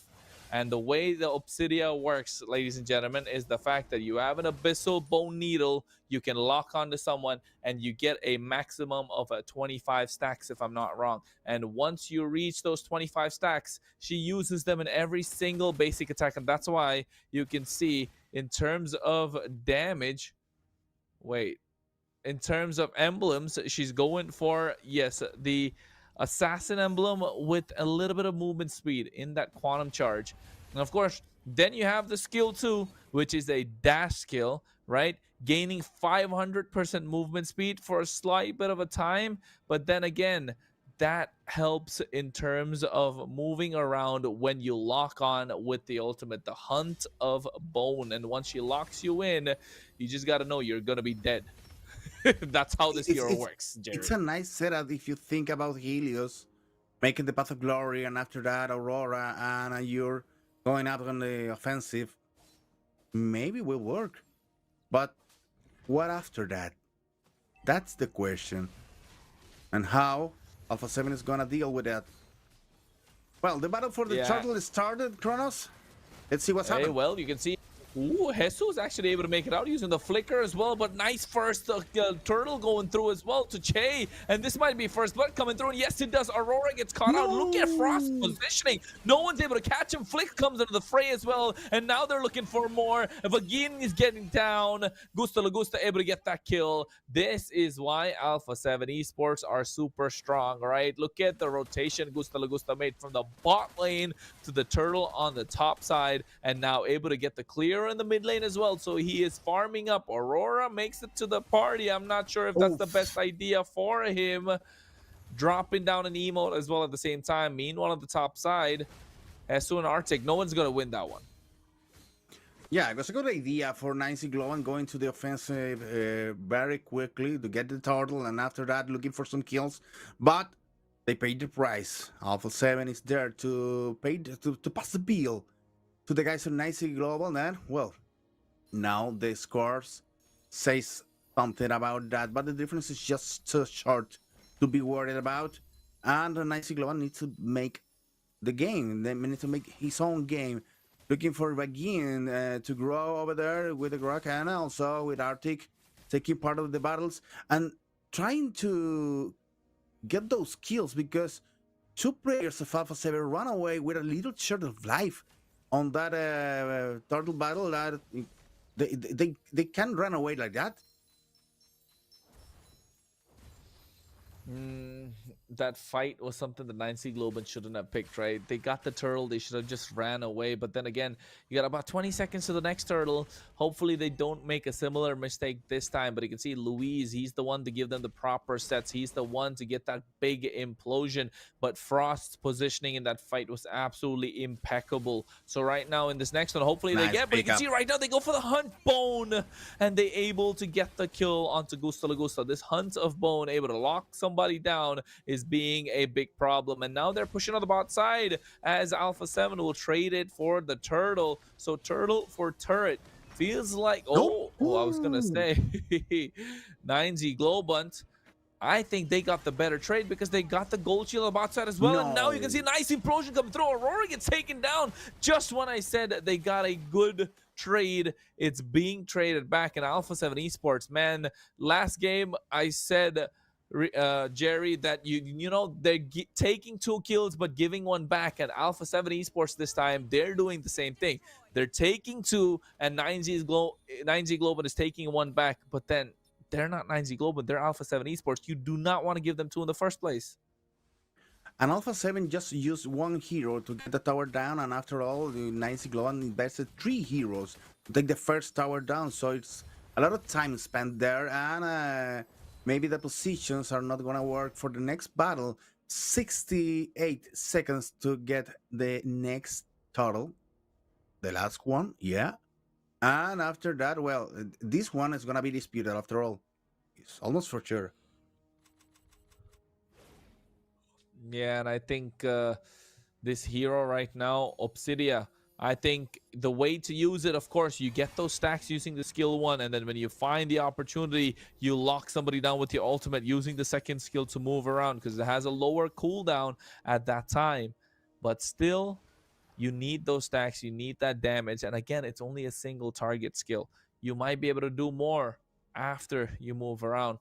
So far, 9Z Globant haven't been making the use of this hero quite a lot. It has only 2 assists, yes, and I think we might want to see the kills come out later on. Aurora, at this point, trying to get a clear on the bot side. The third turtle of the game going to be coming in about 10 seconds. I don't think they're going to trade again the tower for the turtle because you have 5 seconds to get there. Already just stuck on the bottom lane. And the turtle just spawned 3 players from Alpha 7 are already there. Pagin looks is watching, who is moving to the next objective. I'm sure also appear over there. Changing lines finally. Yep, turtle is getting started at this point, and I feel like Alpha 7 Esports are slowly hovering over it. Hesu already using the Dark Wave. Arctic making sure he keeps Luis in check. The problem has been Luis, right? Wherever Luis is, they're not able to spot him. Oh, nice wall coming through, and now they might be able to make a play. RWM drop down. Frost is able to make the most out of the situation. Flick comes into the fray, has the puncture, looking to take the turtle. Arctic uses the glorious pathway to run away. Again, this is 1 more turtle for Alpha 7 Esports. And now they're looking to start snowballing. Luis gets caught out. So they're able to clear the mid lane tier 1. It's looking good for Alpha 7 Esports. They're pressing their advantage. And I feel like the gold lead is slowly slipping away from 9Z. And unfortunately, they are biting the bite again. They're falling into the trap of Alpha 7 because Jesus just walked in the front of them. After that, well, this is a pickup, a nice pickup for Alpha 7. Now it goes for another one. Shakeite just running away on the last moment because her life was running fast. And Gusta Lagusta now taking care of the second tower in the top line, making the things even more difficult for 9Z Global. As I said, the thing is, they're falling on Alpha 7's trap because Jesus just walked in the front of those guys, calling their attention and also make them burn some abilities over him. So after all, Gusta Lagusta and Freak enters to the battle when all the abilities are on cooldown. So it works all the time for Alpha 7, and Globant, well, takes empty pockets when you need more damage on your enemies. Well, Frost has been playing this game absolutely well at the same time, though. 5 He has 100% kill participation out of the 5 kills they have. Oh, Hesu goes in a little bit deep. Aurora has to use. Oh my god, look at Luis. He gets a nice implosion. Vagin as well, going for the iconic charge. They move forward, but nice dark wave coming through. And Hesu goes in. Frost again with the RWM. Arctic trying to stop them, gets caught out. And now the damage coming in is way too much. Hesu gets taken down. You're in the back line, but you can see Flick is there as well, trying to shut the damage. Phantom execution comes through, but at the same time, Hunt of Bone trying to be used. Flick might be going down. No, he won't. Come on, they're trying to protect him. Thorn Rose, he might be going down. Yes, he does. Arctic able to get that final hit. And that has been costly for them. Alpha 7 Esports, I'm not sure if that was the right idea. They feel like a slight bit of a throw, but still 1.5k goal lead in their favor. Aurora looking to start this Lord. But they had time to come back, and Heshu is already on the way to the Lord, and Flake is just 8 seconds away to be on the battle again. So Alpha 7 has time to react, and Arctic now is a little bit low on damage. No, the Lord's knockup did enough. The Lord's knockup did enough, and right now Jesus not able to move thanks to the Hunt of Bone, but he can see Che Kite able to get that kill, getting taken down as well. Double kill in the hands of Gusta Lagusta. He might get a third. He's able to kite out of harm's way. Flick gets the turtle. Jesus a sacrificial lamb. Che Kite and Arctic going down. What a way for Alpha 7 Esports to make that comeback. Who's taking care for the Lord's assistance, because he already got 3. Nice knock-up there, Lord. And Hesu, Arctic, and Check Tight pay the price. Now the Lord is going for the top lane, where, well, Nicey Glowan already lost 2 towers, and it's difficult to defend. And if Alpha 7 goes in a rush, well, they can push on the lower line. Yes, they're gonna make it. They're gonna make that. So the idea is to divide the Nicey Glowan on a defense. Almost impossible to run. 11 minutes on the clock. The Lord is going down, but Alpha 7 keeps pushing. Alpha 7 needs to, I think they don't want to force the occasion, right? They understand this is not the same game as the previous one, but you can see the goal lead is starting to slip away from the side of 9Z Global. They're almost at 5k. They get the tier 2s in all 3 lanes. They've got what they came for. Holy Shield is still present. So maybe just wait for the 12th minute mark, find the next Lord, and then end the game, because they are definitely ahead.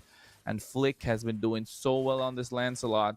Gusta Lagusta on the Granger. Louise has been a monster on this Tigreal as well. But Frost, still 100% kill participation, hasn't been taken down a single time. I think for this game it's difficult to think on Alpha 7 MVP, because they already have taken part of the battles, and also they all need it. I believe this is the first time that when Alpha 7 is look like just a team and not the companions of a single one player making their best to get the victory. They're already working together, and well, Nicey Global is pushing Alpha 7 to play in that way. Yes, and I think, and for us to think that Alpha 7 are playing like a team, right?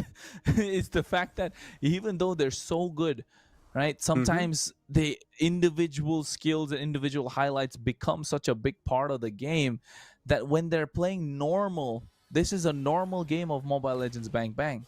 Right? This is a regular game where you're playing a 5v5 and everyone's doing their role rightly. It just feels like they cannot be beaten. And 9Z Global right now are facing that problem. They're trying everything that they can. They're not making many mistakes. And unfortunately, Alpha 7 are just slightly better. You can see Vagin here finds an opening. He could go for the play, but there's no backup present. Che is a, not exactly a damage mage. With the build they went through as well, it's just another mage that has a lot of control. So the damage is in the hands of Yer on this Obsidia. And I think Obsidia so far, we haven't seen what this hero can do, but at the moment, just not a lot of damage. Okay, but now this the work on Alpha 7, we can't say battle, because only Arctic is going there trying to stall it, but it's impossible. Freak secured the next Lord, and now another battle begins. RWM dropped down already. You can see the backline. Aurora is trying to get them, but he can get Gusta Lagusta down. Frost is still able to survive. And now they're looking to take away Aurora. Will he be able to make it out of harm's way? He can go through as well. He has the electrifying beats. He has the rhythm, but Hesu catching him right on point. Gets taken down. 2-for-1 trade. Gusta Lagusta traded for Aurora and Arctic, and now the Lord is marching down the top side. 15 seconds for Gusta Lagusta to come up, and I think that's going to be enough time for them to slowly start pushing all waves. And Jerry, this could be the end of this game and this series. No, it was a good idea for Aurora to look for the kill on Gusta Lagusta, but after all, it's a little bit naive to stay there and try to hide on the bush. That is almost obvious that Alpha 7 is going to look for you. Well, pushing in the middle lane, Alpha 7 now looking for the victory, and in the top lane, the Lord making all the hard work. Now against a new tower. It's going to suffer a little hit, yeah. There goes the hit, and also goes the aggression of Alpha 7. Oh, Yer goes in. I'm not sure what Yer was thinking. He locked him down with a Hunt of Bone, but got instantly deleted. And you can see Vagin gets the knockup, but double kill in hands of Gusta Lagusta. And now he's looking for a triple. We saw him get a Maniac yesterday. Will he be able to get one today as well? And that is Flick able to get the kill. Aurora is the one left standing along with Vagin. The Lord is already in the base crystal. Inhibitor down on the top side. Not many minions left standing. Gusta Lagusta gets one more. Make that 3. And now looking for a full 5-man wipeout. Alpha 7 Esports dominating as ever, able to end this series 2-0. It was a clean, fair win for Alpha 7 with achieved the victory and the game 2 of this series. Well, an interesting match, I have to say, on 9C Global, but most on the first game than in the second one. The second one, well, with the appearance of Obsidian, it was a little surprise for us and also for the audience there in the chat. But after all, he couldn't make it. He couldn't make what we were thinking what's supposed to happen with a new hero that comes a little bit broken, maybe. But it wasn't possible for there to show what Obsidian is capable of in front of a team that works very fine, very good together. And well, Alpha 7 is just ensuring that it keeps the title of the final boss of this region. Don't you think so, Rico?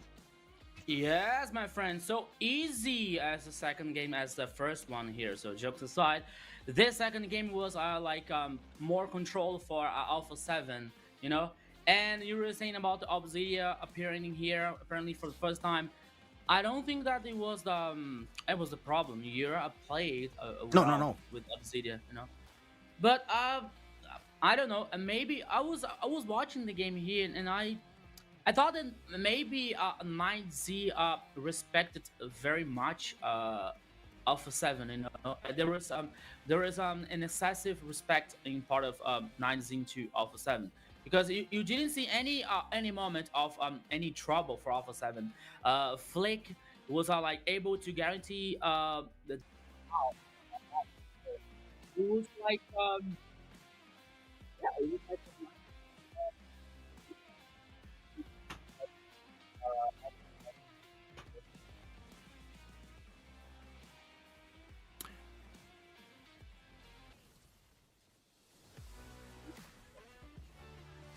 Okay, well, here we have the highlights for the game that I already saw. Well, Alpha 7 is shining all over the map, all over the land of Dawn, and well, Flick also. It's difficult for us now to take part of one specific player as an MVP, Kronos, I believe. Maybe could be Flick, maybe could be Gusta Lagusta, and also maybe can be even Luis. I think those are more 3 choices if you ask me right now. Hey man, for me it's Frost. 14 kills he was in a part of out of 15 in the entire game. Frost played this game to perfection. On a Eve where there's a Joy on the other side and a Hylos at the same time. I don't know. I think this Eve definitely proved its worth. You can see Frost. Look at Frost positioning every single team fight. He is so beautifully set in the back line. He look, you know, have you ever been to one of those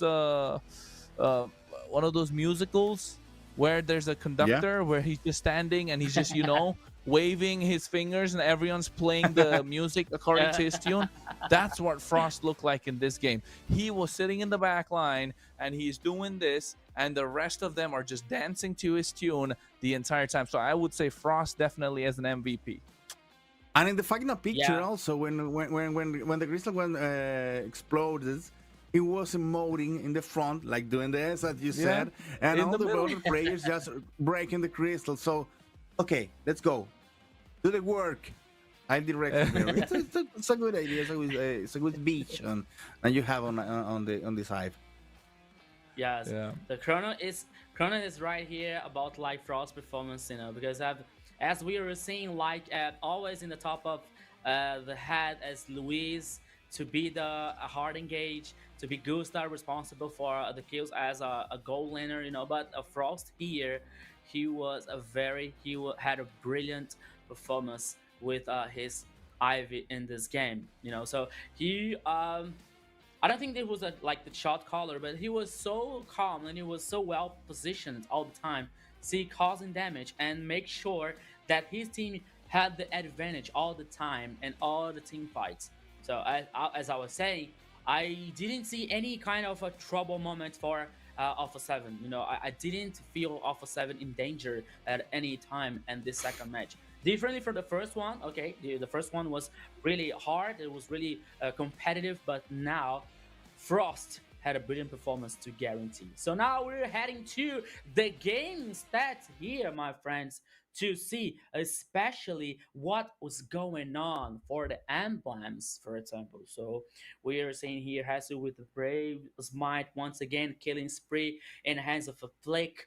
We're seeing also Impure Rage to Frost, Concussive Blast with Luis, and also Impure Rage with Gusta Lagusta in order to restore like the mana of the Fury stacks for Granger at this time. We're seeing Lao Artek here with Concussive, also Chai and Chai with a Brave Smite actually, Concussive for Vagin and Quantum Charge here for Ur and this Obsidia as the first time appearing. He played well, but it wasn't enough to stop the pressure from Alpha 7. 15 a minute and 30 seconds game duration here. Almost not, it's 8,000 gold lead for Alpha 7. Once again, 8 turrets against a 2 for Alpha 7. 2 lords, 2 turtles versus 1, and all the buff is here, 2 oranges and the purple. It's kind of an even for both here. There's one different advantage for buff, purple buff for Alpha 7 here, but I think this could be a big deal, maybe for a Flick actually, especially as playing as with this Lancelot. So we can say that now in the second game here, Alpha 7 had more advantage and had more comfortable situations to guarantee the pressure and seek for the victory in this second game, my friend Jerry. Well, and no, we still have statistics. Okay, Okay. I believe that Alpha 7 is out of analysis right now.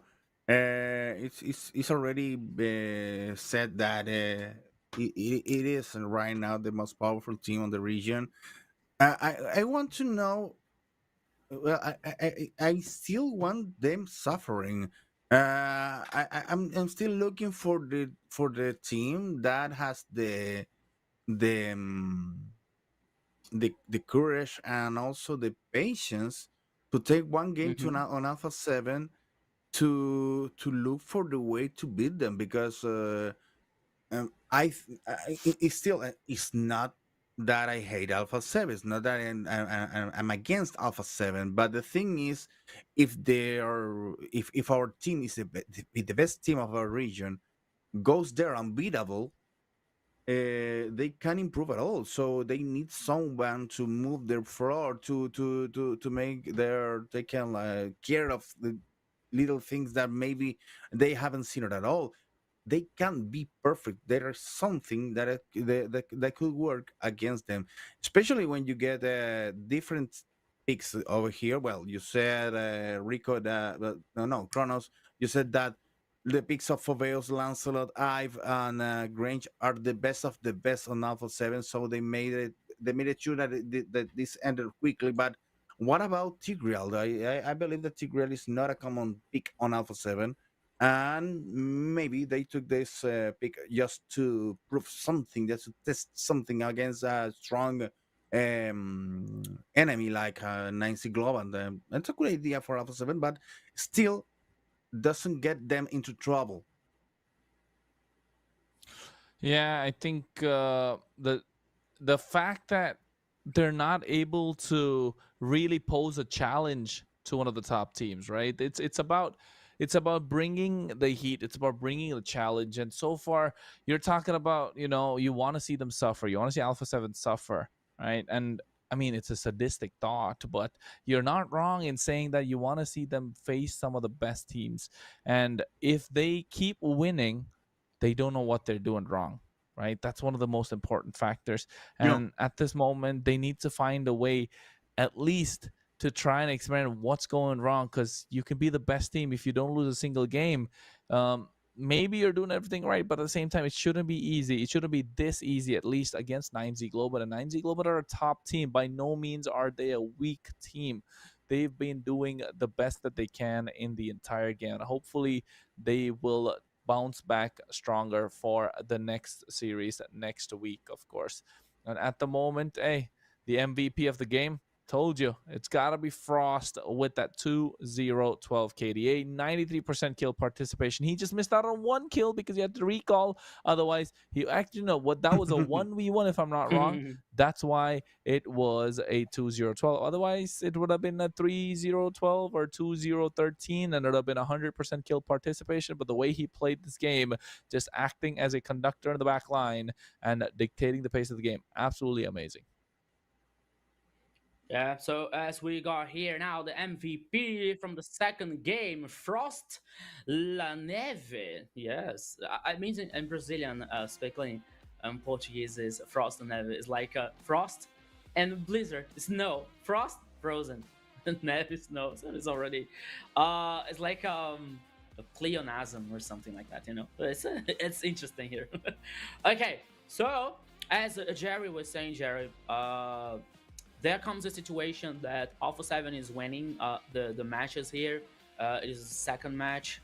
It bled for the first one against ULF Esports, and it was quite of interesting to see what can happen and what can they improve. Especially Alpha 7 can improve like his gameplay and game style.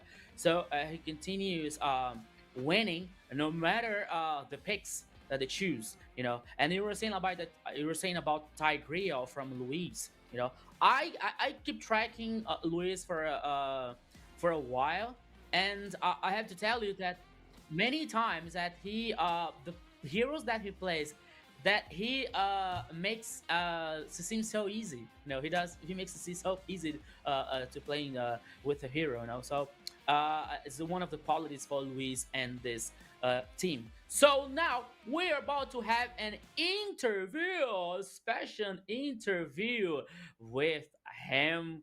Oh my goodness! Can you hear me, guys? Welcome. Jesus, can you hear us? Jesus, Can you hear yeah, us, I can hear you. Okay. Well, Can you hear you me? can't see us. I can't hear you. Yes, that's Jesus. okay. Oh, Can you hear us? I can hear you, Oh. but can you hear Okay, me? okay. Okay, Yeah. okay, yes. Yeah, we we can can. hear you. Okay. Okay. So Hesu, first of all, thank you for coming. Thank you for joining us for this conversation here, for just a little conversation. Second of all, thank you. congratulations. Congratulations of Alpha 7 second victory. So Thank you so much. So how is the team vibe now, Hesu, as a 2-0 victory from Alpha 7? It's really a boost for us, but I think the team vibe is still the same because going into MPL, we had a positive vibe, and we're gonna end it with a positive vibe also. Okay, Kronos. Well, Jesus, nice to see you again. Last season Nice champions. to see you, bro. Yeah, good. How was vacation? How was spending time back in the Philippines? And you're back for the new season. How are you feeling? I feel good. I feel great. Yeah, I feel great. That's nice. That's good. That's good. I think you guys had a great time at the EWC. You met some of your former teammates. You know, that was all over social media, I Yes, think, and yes. everybody wanted to see that. I'm glad you got that opportunity. You wanted to go on the world stage. You wanted to prove yourself, be an MPL champion. That's what you told me the last time we spoke, and you got that indeed last season. But for this season, what's the goal for you and your teammates? We only have one goal, to be back-to-back champion. Well, that's what I like to hear, my guy. That's what I like to hear. And then at the same time, you know what? We asked this question to Influence Rage as well, your competitors for the big one. What you guys think about the global ban? That's what Jerry asked earlier. I'm going to steal that question, Jerry. And what do you think about the global ban, Jesus? It's very interesting, and for me personally, I'm enjoying it a lot because I get to use a lot of heroes and we get to use our brain a lot more. That's nice. That's nice. Yeah, that's nice. I know I'll see you Jerry? more throughout the season, so I'll save questions for later. Don't worry. Okay, bro. Well, Jesus, first of all, congratulations, and now a little question for you. What do you think about your rivals here on MPL? Because what are you seeing you against ULF, now against Nice Globant? Maybe we're gonna see you against Influence Rage, and I believe there is a Dreamax also that maybe will be playing with you. Which one of them is a big menace for Alpha 7? For me, I look at all the teams the same. They're all equal on my eyes, and every team that we face against, we are gonna do our 1000%, and we're gonna practice just as hard as we practice on the first team we faced, the second team we faced, and all the teams we are going to face. Yeah. This guy is PR trained, man. We tried this last season, Jerry. We tried this last season, Rico. You gave the same answers. You know, we're always gonna give 100%, 1000% to all the teams we face. But Esu, the thing is, you're not lying, right? You're not trying to be. You're not trash talking. You're not really being cocky. You're being absolutely truthful, and that's what the best part is about you as a player, as an individual. Hopefully, we get to meet someday. And also at the same time, good luck for you and Alpha 7 Esports throughout the rest of the season. Thank Any you so shout outs, much. anything you want to say? Hey, you know you like to do it. Any shout outs, anything you want to say your fans back in the Philippines? Go for it. Shout out to all the Alpha 7 fans, and shout out to all our families. Shout out to my team. That's all. Okay, so thank you so much, Esu. Congratulations for the second. Thank you so much, victory for Alpha guys. 7. Take care of yourself. Bye-bye. Take care of yourself. Okay, so that was Hesu here. Yes, XP. Yeah. Linger Thank you. in Bye-bye. Alpha 7. Thank you. You said it, Kronos. What, He's Jerry? well PR trained because I tried to make it a little bit difficult with saying what they thought about the other teams. Yeah. And well, no, all the same. All the we need to beat them all, and that's a good point of also because that's a nice point of view from a player who wants to be the champion. You need to beat them all. You can't say, okay, we're gonna lose against them because they are difficult, and after that, where they got tired, we can win after all. No, that's not the deal. You have to win every single match. You have to play every single match to the 100%, and make the way to the throne, make the way to the victory, make the way to the cup. Clean, Yes. as clean as possible. Yeah. And you know what? That guy's journey has been nothing short of spectacular, right? He started back in MPL Philippines, and guess what? You know who were his teammates back then? You know, King Kong? Yeah, King Kong was his teammate. Yeah, Yes, yeah. they used to Really? play together. Yes. They met each other in the MSC recently, EWC as well. He was a teammate of King Kong. And I'm forgetting one more. I think it's a big one. I'm forgetting it, but unfortunately, maybe it'll come to me later. But yes, he was a teammate of King Kong back in the day when he used to play for a different squad called TNC. And from then, he moved. He's played so well. And last year in the MPL LATAM Season 3, he joined in midway with Corinthians, where now turned into Alpha 7 Esports, acquired by Alpha 7 Esports, and he became champion. And in the first match, he was the MVP. right? First game he played, he just flew in, he adjusted, he won the MVP. And then the first question we asked him in the interview was, how's everything? What's the kind of food you're liking? He was absolutely great. And then he said he just had one goal. He wants to be an MPL champion. He became an MPL champion that season. And my God, he has been on the up and up ever since. Yes, yes, yes. Well, And Jerry, and all thanks to our partners, right, Jerry? yes, of course. Our partners are here to say goodbye to this broadcast, but inviting you to stay for the next week. You can power up your Mobile Legends Bang Bang adventure with bonus, the official and trusted way to get your diamond fast, instant delivery, secure payments, and unbeatable convenience to keep you always ahead in the game. Don't miss out and use this code BNXMPL and grab 5% off on your next top up today, guys. And of course, Techno Pova as well. Power your play with Pova 7 5G, ultra battery, blazing speed, and fluid 144 Hz display. Built for true gamers. Don't wait. Experience the future of gaming performance right now.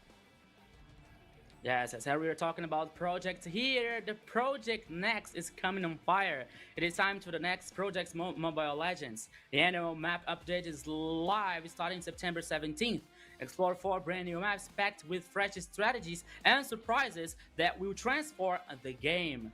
Gather your squad and get ready to experience the new MLBB routes.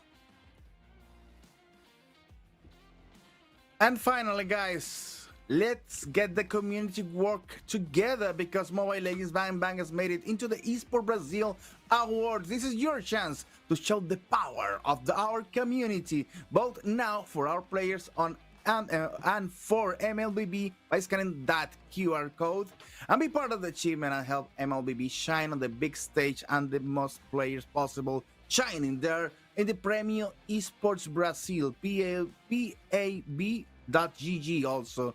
If you can get the QR code, right, Rico? Yeah. So yes, so it is our turn to grow up the community. It's our turn to vote for our Brazilian players, to win the Esports Brazil Awards and turn Mobile Legends Bang Bang even bigger than he is. MLBB Mobile Legends Bang Bang. So guys, we are about to head almost to the end of the broadcast today. So what do you have feelings about what happened today? See, we saw DreamHack is losing for Influence Rage. That was like a pretty normal for many people, and we got ULF, yes, ULF and Black Sentence taking the victory also. So what do you guys feel about today? Well, I think that we haven't seen it all. We haven't seen yet because this is what we already saw today. 2-0 in all the matches, starting with the victory of the Chilean team. Let's go, Black Sentence, and working there over Entity 7, a glorious team from Latin America. So it's a good win. After all, ULF beat Infinity Esports in a 2-0 match again. Influence Rage got a 2-0 against DreamHack, and finally Alpha 7.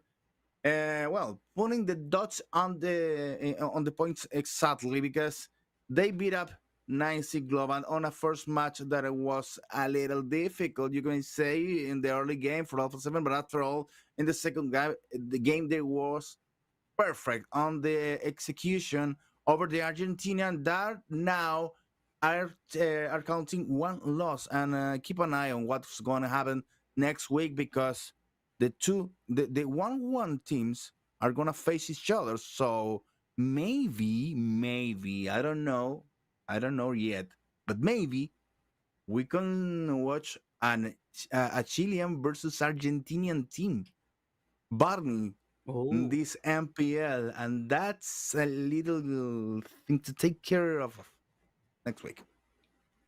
Yeah.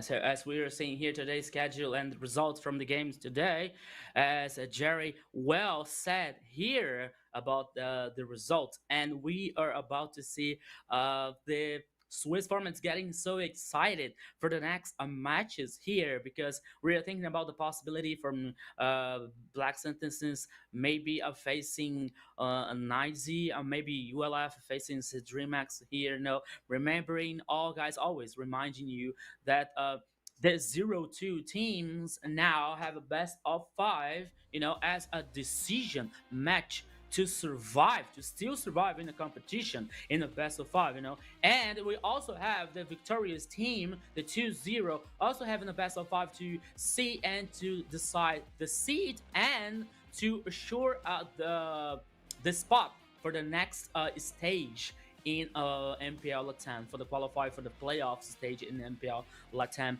season 4. So we are about to see now, my friends. We got Alpha 7 versus Influence Rage. This is Whoa. gonna be Nice. this is gonna be wild. From 1-1 teams, we got a DreamHack versus 9Z and ULF versus a Black Sentence, and we got a best of 5 between Entity 7 versus Infinity Chronos. What do you have to say about that? First, let's start off from the bottom because we know the top one's going to Okay. be great. Entity 7 versus Okay. Infinity. I think that's going to be a really great match as well. That might go all the way to a 5 games just because we know both teams make a lot of mistakes, but both teams do not want to go down without a fight. At least until now, Infinity have won 1 game. That is against DreamHack on day number 1 yesterday. In Entity Yeah. 7, though, they haven't won a single game so far. It's not looking good for them. But of course, at the same time, ULF versus BSE. I think that's going to be an interesting one. My bets would be with ULF with the way that they've been playing, causing upsets everywhere. But BSE are no strangers as well. They are strong and they're proven the Chilean squad has what it takes. Meanwhile, I feel like this is going to be a crazy match. DreamHack versus 9Z Global. This is going to be a tough match as well. Both these teams are looking to see what they can do, and both these teams want to make it to the upper seed as soon as possible. Of course, I feel like that's going to go all the way again. And then, of course, the match of the weekend that's going to be coming in next week, Alpha 7 Esports versus Influence Rage, a throwback to last season's upper bracket finals where Influence Rage won the best of 5, a throwback to last season's grand finals where the squad of Alpha 7 Esports, then known as Corinthians, won the entire MPL LATAM season. Now they're back to facing each other in their first best of 5 to decide the first seed of the Swiss stage. So I'm excited to see that one for sure. Oh gosh, this is gonna be wild. This is gonna be wild. As Chrono said, here's a throwback between Alpha 7 and Influence Rage with the best of 5 here to decide the seed 1 and most importantly to guarantee the spot to the next stage, to the playoff stage. And for a few from later, we're gonna see like for the next weekend is scheduled, but we believe that it was gonna be the best of 5 from the bottom and maybe the higher here. But Jerry, seeing the Swiss format and seeing the Swiss bracket now, so we all know that DreamHack is gonna face a 9Z Global and ULF is gonna face sorry, what the team? I forgot Black the name. Sentence. Oh, Black Sentence. Thank But- you very much. So, what do you think about like this 1-1 fighting, 1-1 matches? I think for Black Sentence, for example, it's a good test. It's a perfect test now to know if they are on the upper mid or the lower mid of the teams in the region, because it's almost obvious. But I think that okay, for one side you have ULF and also both teams are coming from MDL, so maybe some match with a little bit of history there. So it's gonna be very interesting to know which one of them has taking more care of the failures or the things on the points that need to improve, and what is working better. And okay. Well, I at have the a- same time, I think that's been a long day indeed, folks. Not as long as yesterday. It is day number 2 of MPL LATAM Season 4. And I think it has been a cracker. Today it has been the left side buff. Every single team on the left side has come out with a victory with a 2-0. Which has cut our day, unfortunately, a little bit short. So don't worry, though. You can catch us always on our social media platforms. You can follow Jerry Senpai right there. You can see Rico and Nunez. And at the same time, G_Kronos for me. Show us some love as we'll be putting out some content regarding MPL LATAM Season 4. And, of course, comment down who's your favorite team below. Make sure you take some clips and put it up in social media so you can spread the word of MPL LATAM Season 4's global ban at the same time. This has been a wonderful weekend, ladies and gentlemen, and we will see you next week for the same. Until then, make sure you stay hydrated, stay healthy, and stay safe. And of course, you are watching MPL LATAM Season 4 with Jerry Senpai, Rico Nunez, and of course with me, Kronos. We will see you next week. Bye-bye.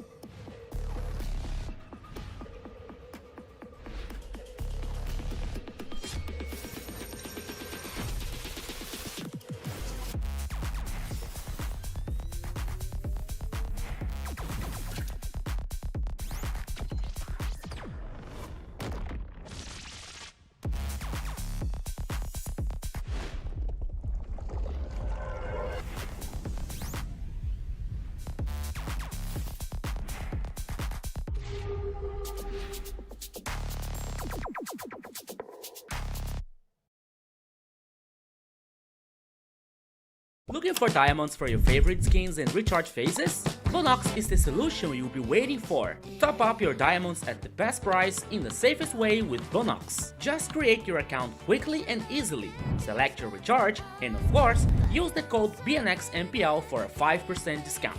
That's it! Enjoy your diamonds all thanks to Bonox, the official sponsor of MPL LATAM.